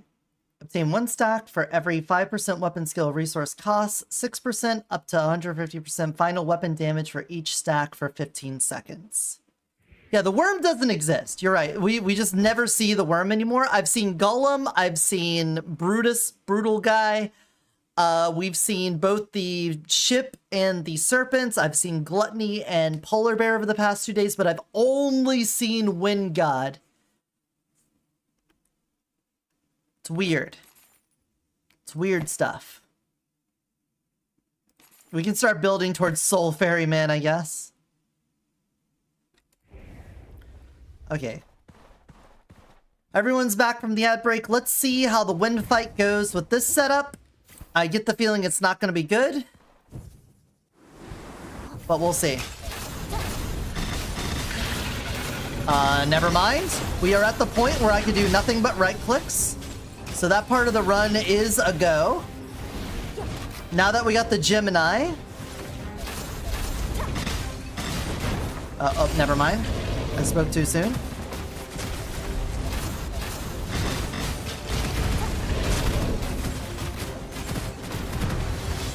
I do think the lucky shots are doing a lot for us here.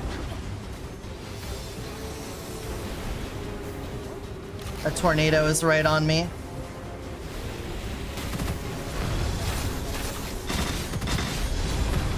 Yeah, the lucky shot is very important to this.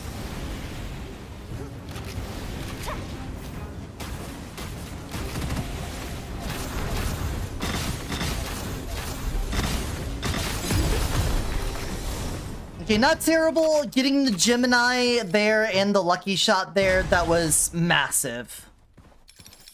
I really discounted the importance of the lucky shot on this run. So let that be a reminder to you all. Not forget your lucky shot multipliers on your weapon damage runs. It could make all the difference in the world for your damage. Okay, so where are we going from here? We would love to see more weapon skill at this point.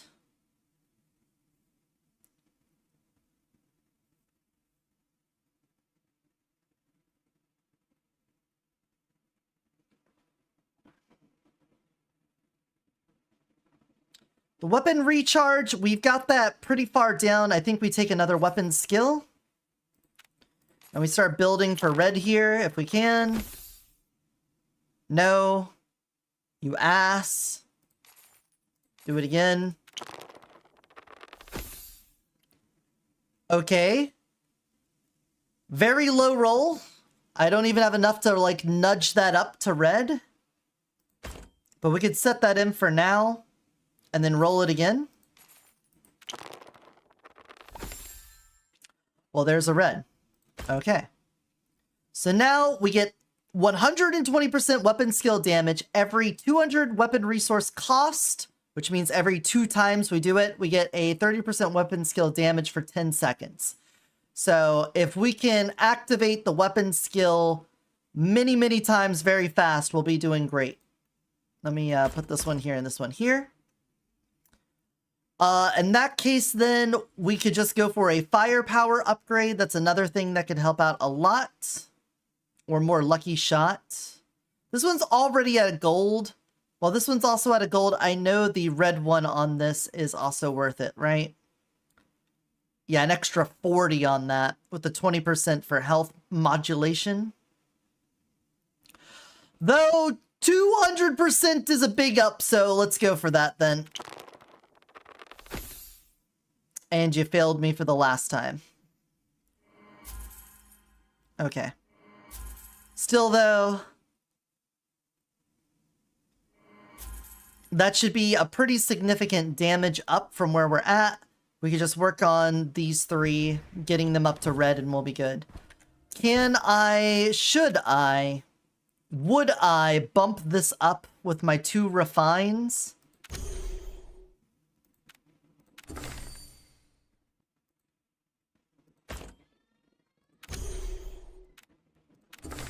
I would. I would do that. Okay. That should be amazing. Should be. Our right-click damage should be amazing right now.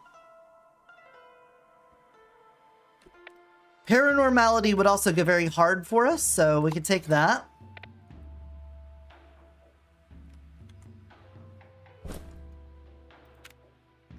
Where am I at here? I don't have EBT on this run. We don't have Decay.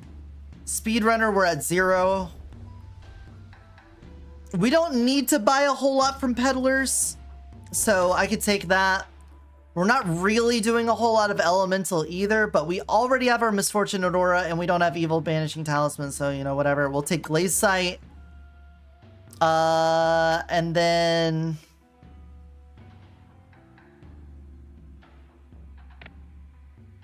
Again, we don't have EBT, and we don't have Evil Devouring Sword, so we won't focus too much on that.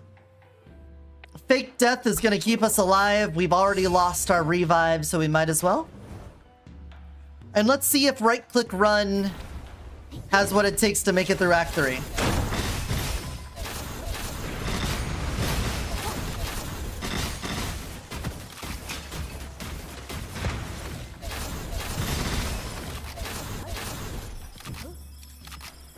Initial thoughts? Okay. We are almost staying in right-clickable. Oh no, they got a 17 roll on this. Oh, but we took care of that pretty well.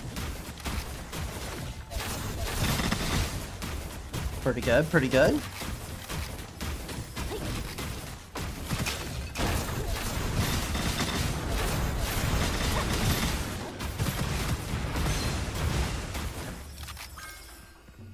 Respectable. A lucky shot for free. We might as well roll it and see what we get. Alright, kind of a dick move doing that to me. You know, making me feel like we were going to get something, but then we didn't get something. Kind of a dickish move there, game. Kind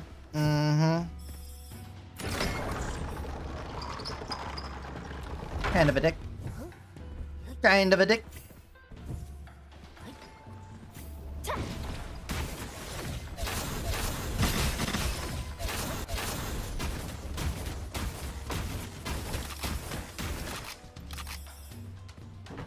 Master. Some refreshes on my goblet would be nice. More levels on my weapon would be nice.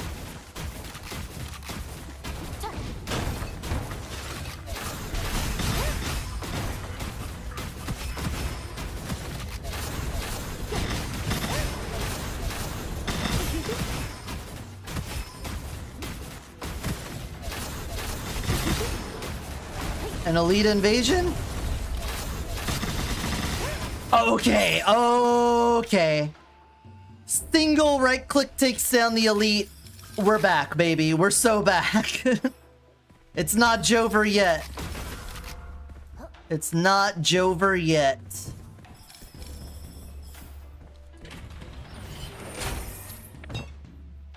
Shield cap when in blank domain. Yeah. Our damage is right there, just popped off, so that says to me survivability would be a good thing to invest into.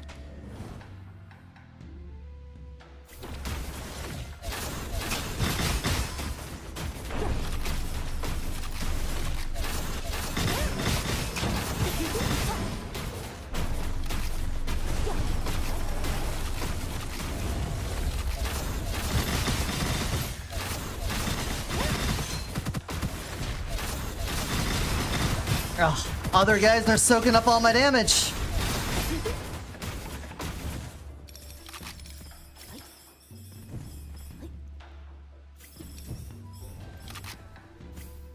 Yeah, I don't know why I'm looking at other weapons.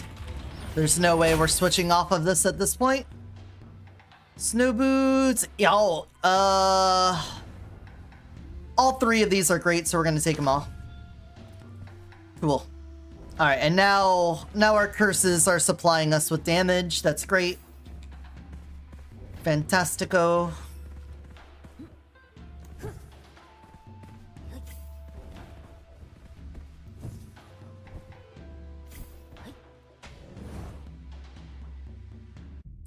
Boom, boom. Yep, into the alternate area.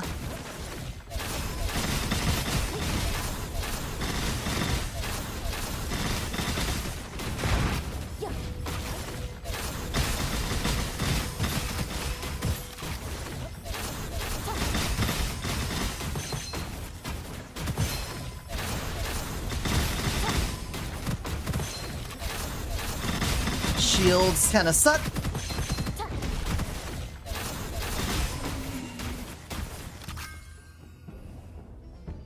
Another lucky shot die? Alright, you wouldn't do me dirty twice, would you? You would. You for sure would.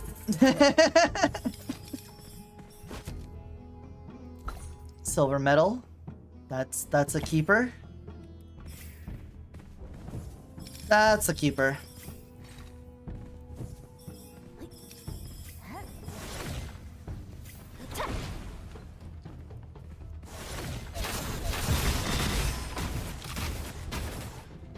Oh, give me.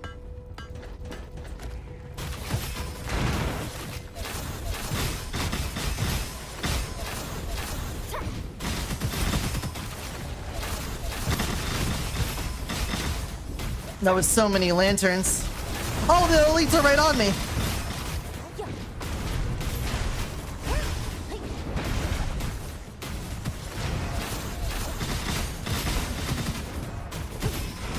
I thought they would spawn at the other end of the walkway.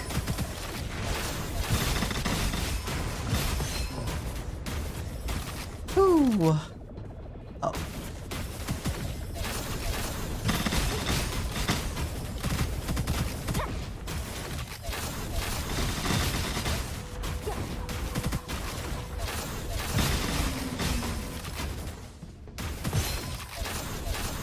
Okay.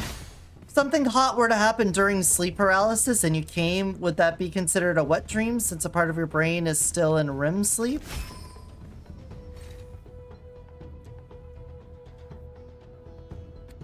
I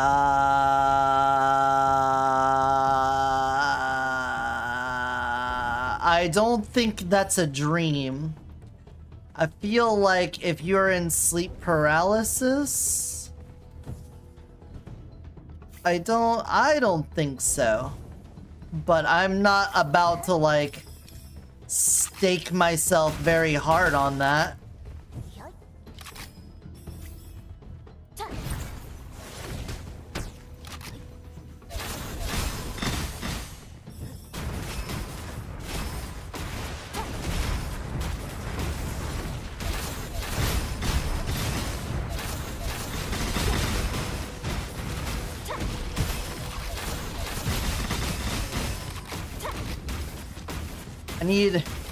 I need more weapon source generation. I have moments where I'm not generating.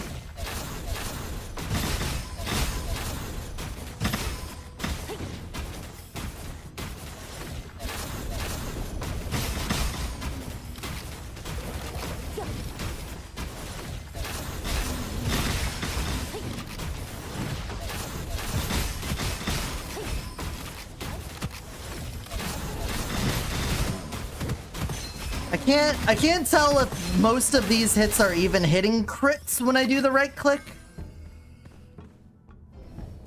Another weapon recharge? It's giving me things that fit the theme, but then they roll at the bottom.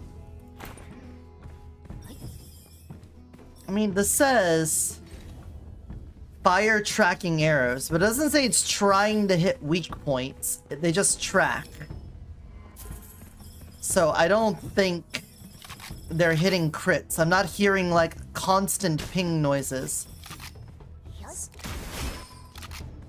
I hear it when I'm shooting at things. Sometimes I hit the head. Sometimes I get head.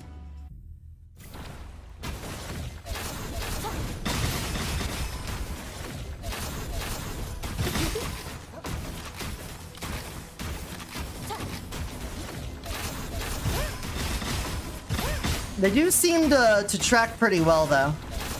As long as you, like, see an enemy, they will change course when one dies and hits another, it looks like.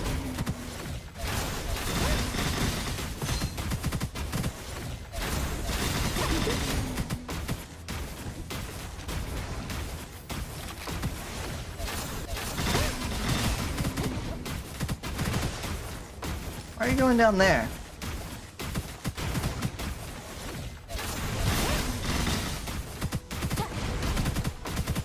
Corrosive, powerful, enhanced. Oh, there you go.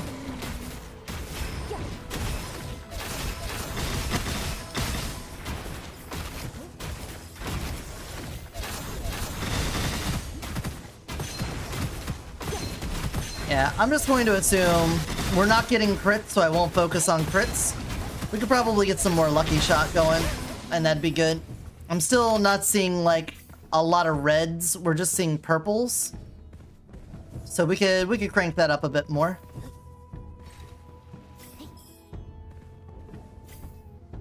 We can crank it, and I'll keep holding on. Whee!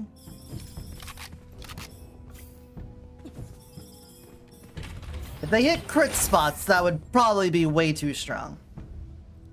So I get it. I get it. Depend on the hot thing you see was something conjured up by your brain. Since the sleep paralysis, or if the hot thing was something real. Yeah, yeah, that would probably be the distinction. If you came from something IRL, then I don't think that's a wet dream. Now, if something real made you come and you dreamed about something at the same time, I would still count that as a wet dream. Like someone going down on you while you're sleeping, and because of that you dream of something happening, you can still count that as a wet dream.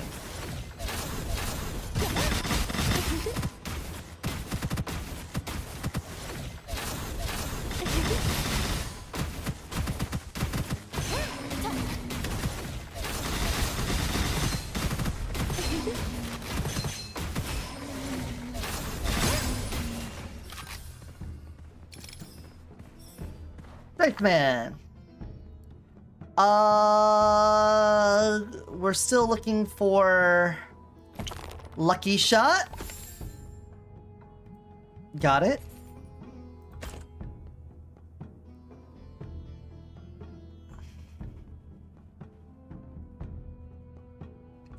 Well, that's great.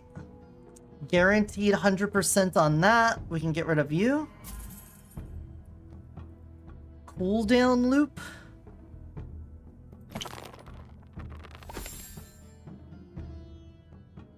Alright, weapon recharge.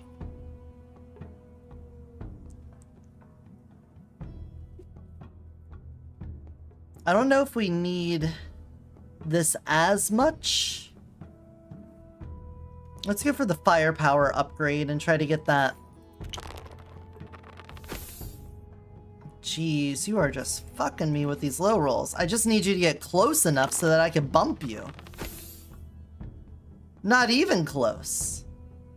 Brosif, Brosolino.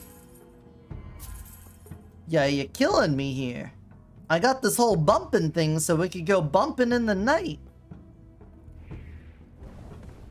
And then I bumped again, and then I bumped again and said, how do I get back there to the place where I fell asleep inside you? How do I get myself back to? Wait. Lucky shot chance after killing an enemy. Nope, we like that. So we'll give a scroll to get a scroll. And the give a scroll is... Ooh, we get phantom skin. Hey, crab. Crab. Plankton. Crabs. Plankton. SpongeBob.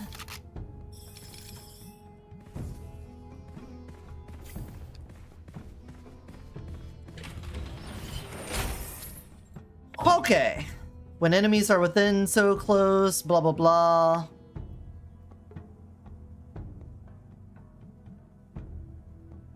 We take the 3. When you can get the 3, you take the 3. And we got Master of Ink. 1% lucky shot chance for each ink point. What's that max out at?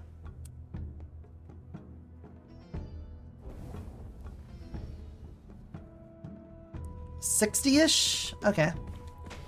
About 60 when we get it. I just found this game. Is there an offline play? But yeah, I'm playing offline. I'm playing solo right now.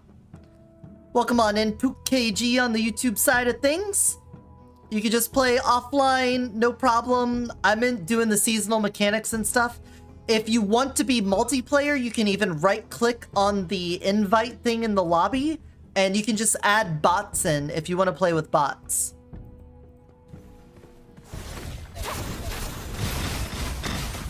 And you can just have them have AI buddies help you out. No problem there. You feel a little less lonely. A little less lonely out in the world.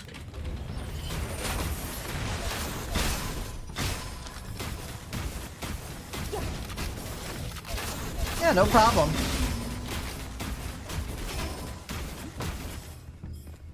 Oh, crafty man, please. If you want any advice or stuff, I got a whole bunch of videos on Gunfire Reborn. All day today, I've done nothing but, or actually the last 3 days, we've done nothing but play this so I can learn everything about the new characters and the new seasonal stuff. So I'm gonna have some guides up on that, but otherwise there's some beginner stuff, my Zero to Hero series. Feel free to peruse that at your leisure.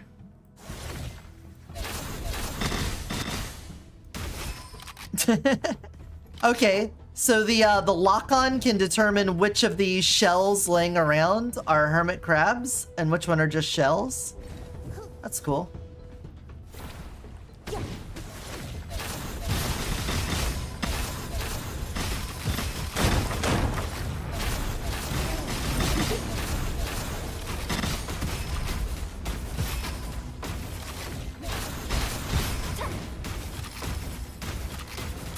Where's he at? You're right in front of me.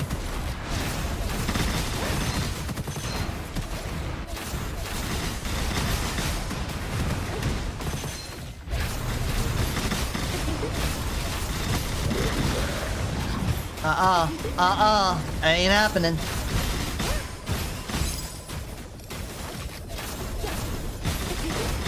Oh, shark. Bad shark.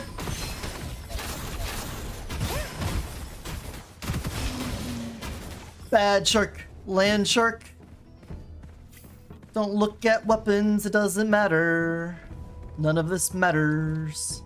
And nothing else matters. Aw, another basic challenge?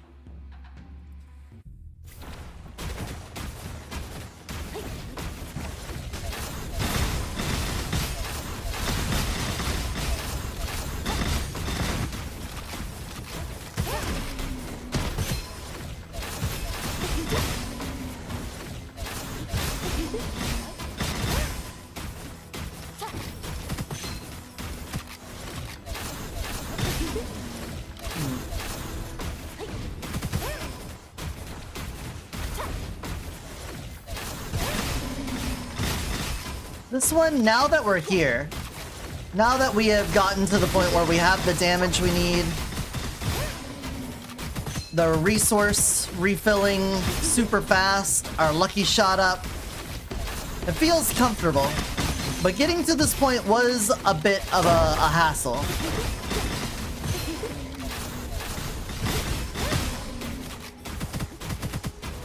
So I'm not sure how OP or broken this setup is.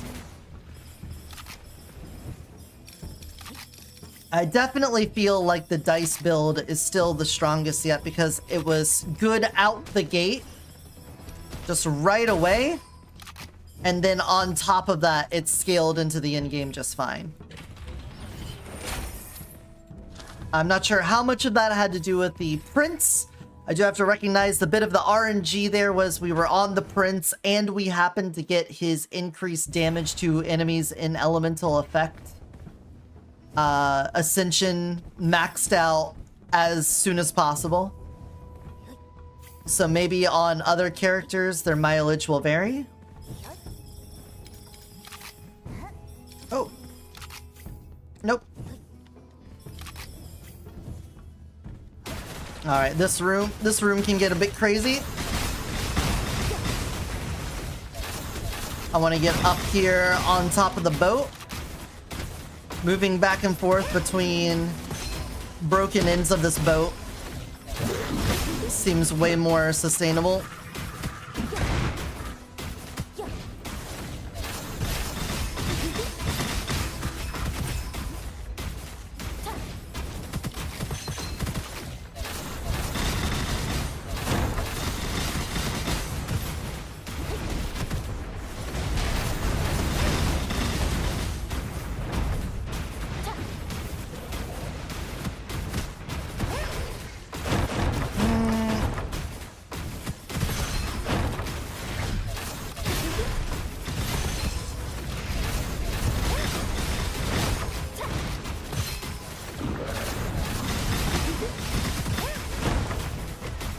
Ow. Ow, I got stuck on the side.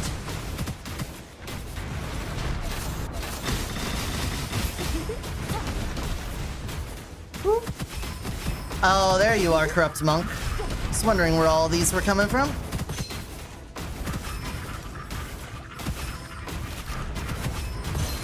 Okay.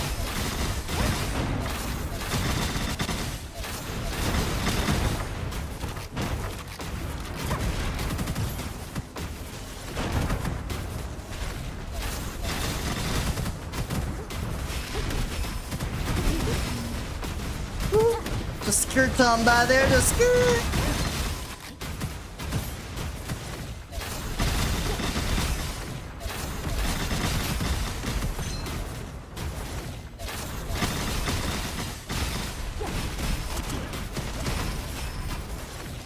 You got so many crabs coming in.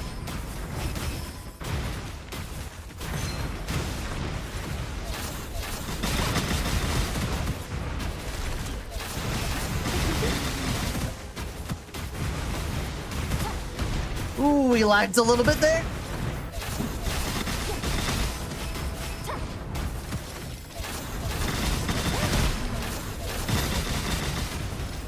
Missed.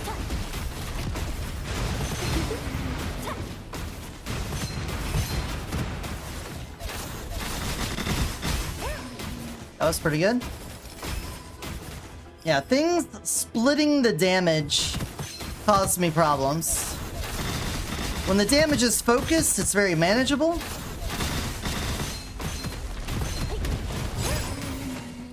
I'm concerned that if we go to Act 4, we are not going to have the damage to be able to kill, like, the Mandrill Cavalry Swarm.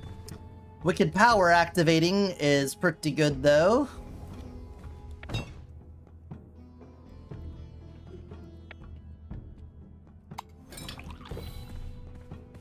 Okay.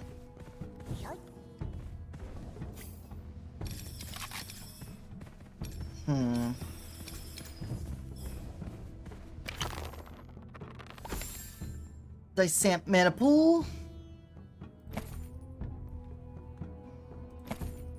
Nope.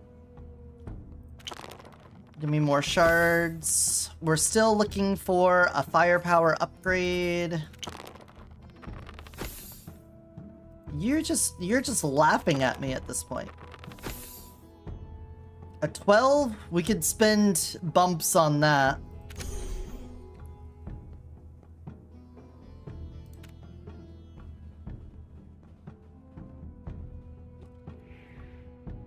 Why is it showing... I have so many. I wonder why it's only showing me these ones. Whatever. Firepower upgrade. Bump it. Gave it 1. If you get 4, that puts you up.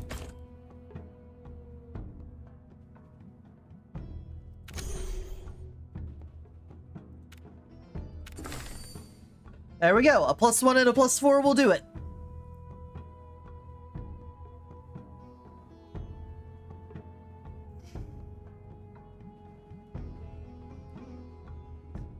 Do I need... not sure. I'm gonna get rid of this. We might want that for the weapon damage upgrade. The lucky recovery we're not using. But we might want to just get another firepower and then get the red weapon recharge at the end. We just got through this. We're gonna get through this. Gotta make it, gotta make it, gotta make it through.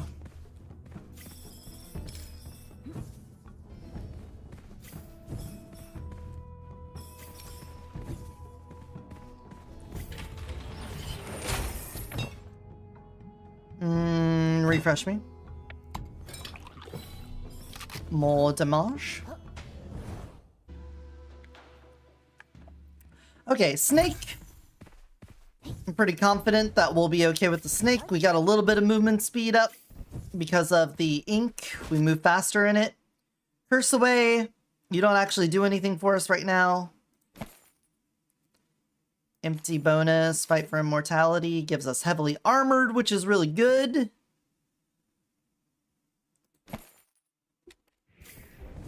Love that. We got 20,000 monies. Wish we had the enhancement lever, but whatever. We're gonna go ahead and drop down ink on either side here and then walk in.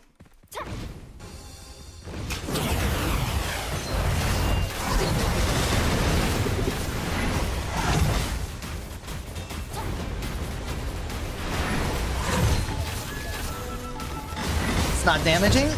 Oh, there we go. It is damaging. It is hitting them off screen.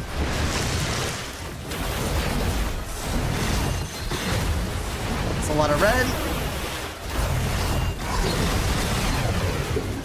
Alright. Oh god, we didn't go invulnerability first? Cheater? We're supposed to invuln first.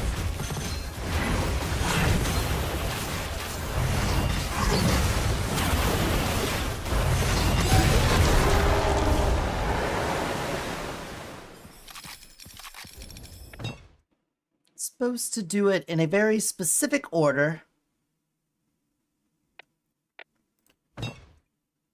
And he wasn't doing that. Give me another refresh. Okay, do we continue this one or do we stop it there? I did say I would end today at 10 o'clock and we're pretty much on the money there. So I need to go make some food, then we're gonna do a not safe for work stream in the Discord.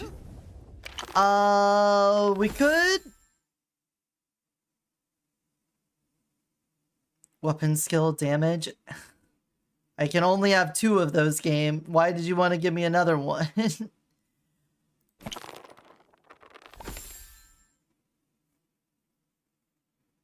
It's trying, it's really trying.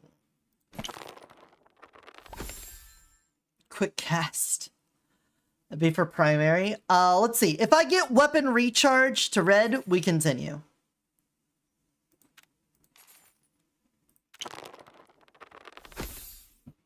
That ain't it.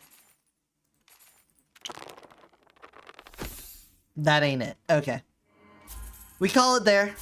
This run, it's a fun run, not an OP run. Still gonna say if you're trying to get the easiest win in this season, you go with the damage dice. That seems to be the way to go. Only 1 million, almost 2 million. Eh. With that information, we will have to unlock this on a future stream. I will go into my hibernation and come out with character, strategy, information, all of that stuff. What do I even have? I don't even know what's on these. I never use my emotes. Let's go to my logbook for weapons. I would say out of all the runs we did today, that one felt like it was going to be the strongest. My Drift Shard run.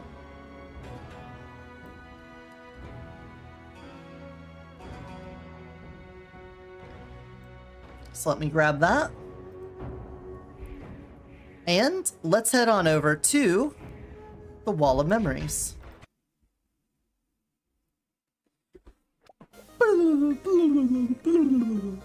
For any of you that are new here or you haven't made it to the end of a stream, at the end of every stream, we put a little trinket up on the Wall of Memories, so we have something to remember that stream by. And today it's going to be our sniper bow. Our lovely, quickly going sniper bow. Hold on, it's loading up so slow. Let me shapeshift. We were bunny for a very long time there. Let me grab myself a little dragon form. Feeling like dragging it a bit. Maybe you do too. And I'm gonna go make some food. I got let's see. I think I'm gonna make some curry. I think that's what I said. I think that's what I'm gonna do. We're gonna do gunfire shard. And it's gonna go right here. Right there is where it's gonna go. It's gonna fit that little slot. I'm gonna cut it out just a wee bit. So tomorrow is gonna be our Discord movie night.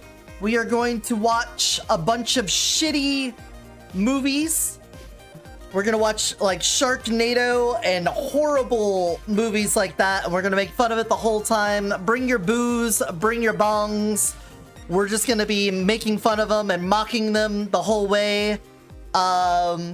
I think that's gonna be a good time. They are scary movies, but it sounds like everyone was in the mood to make fun of these straight to sci-fi monster movies. And I'm all for it. I think we'll have a good time, or we'll hate ourselves. But either way, we'll be doing that tomorrow. Monday and Tuesday, I have the day off. I'm gonna think about my schedule because I might want to take Wednesday off as well to give myself a little bit more time to get these videos out on Gunfire. On top of that, we got to restructure some things. I think I have Gunfired myself out for the moment.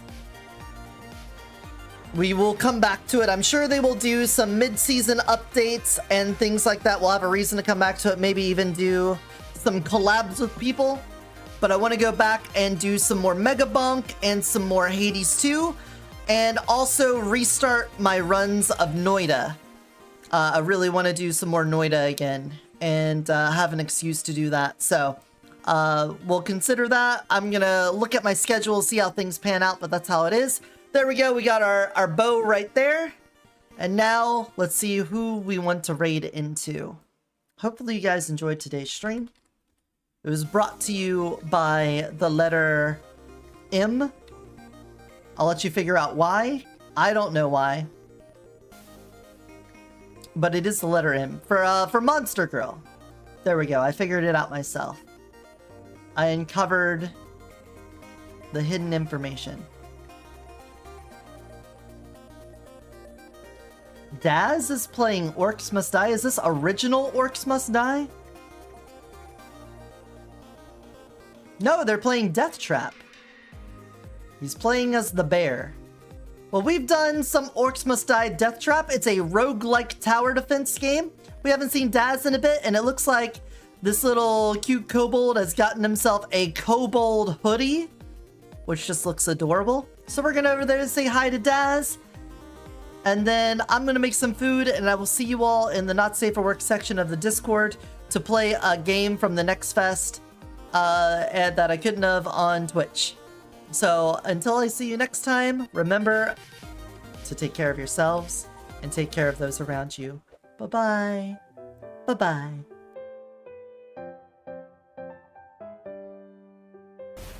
Alright, I got the cannonball. Phase 2, don't care. Cut that out. Got the cannonball. And send it on home. Alright. Looking dead. God, I hate how long that takes.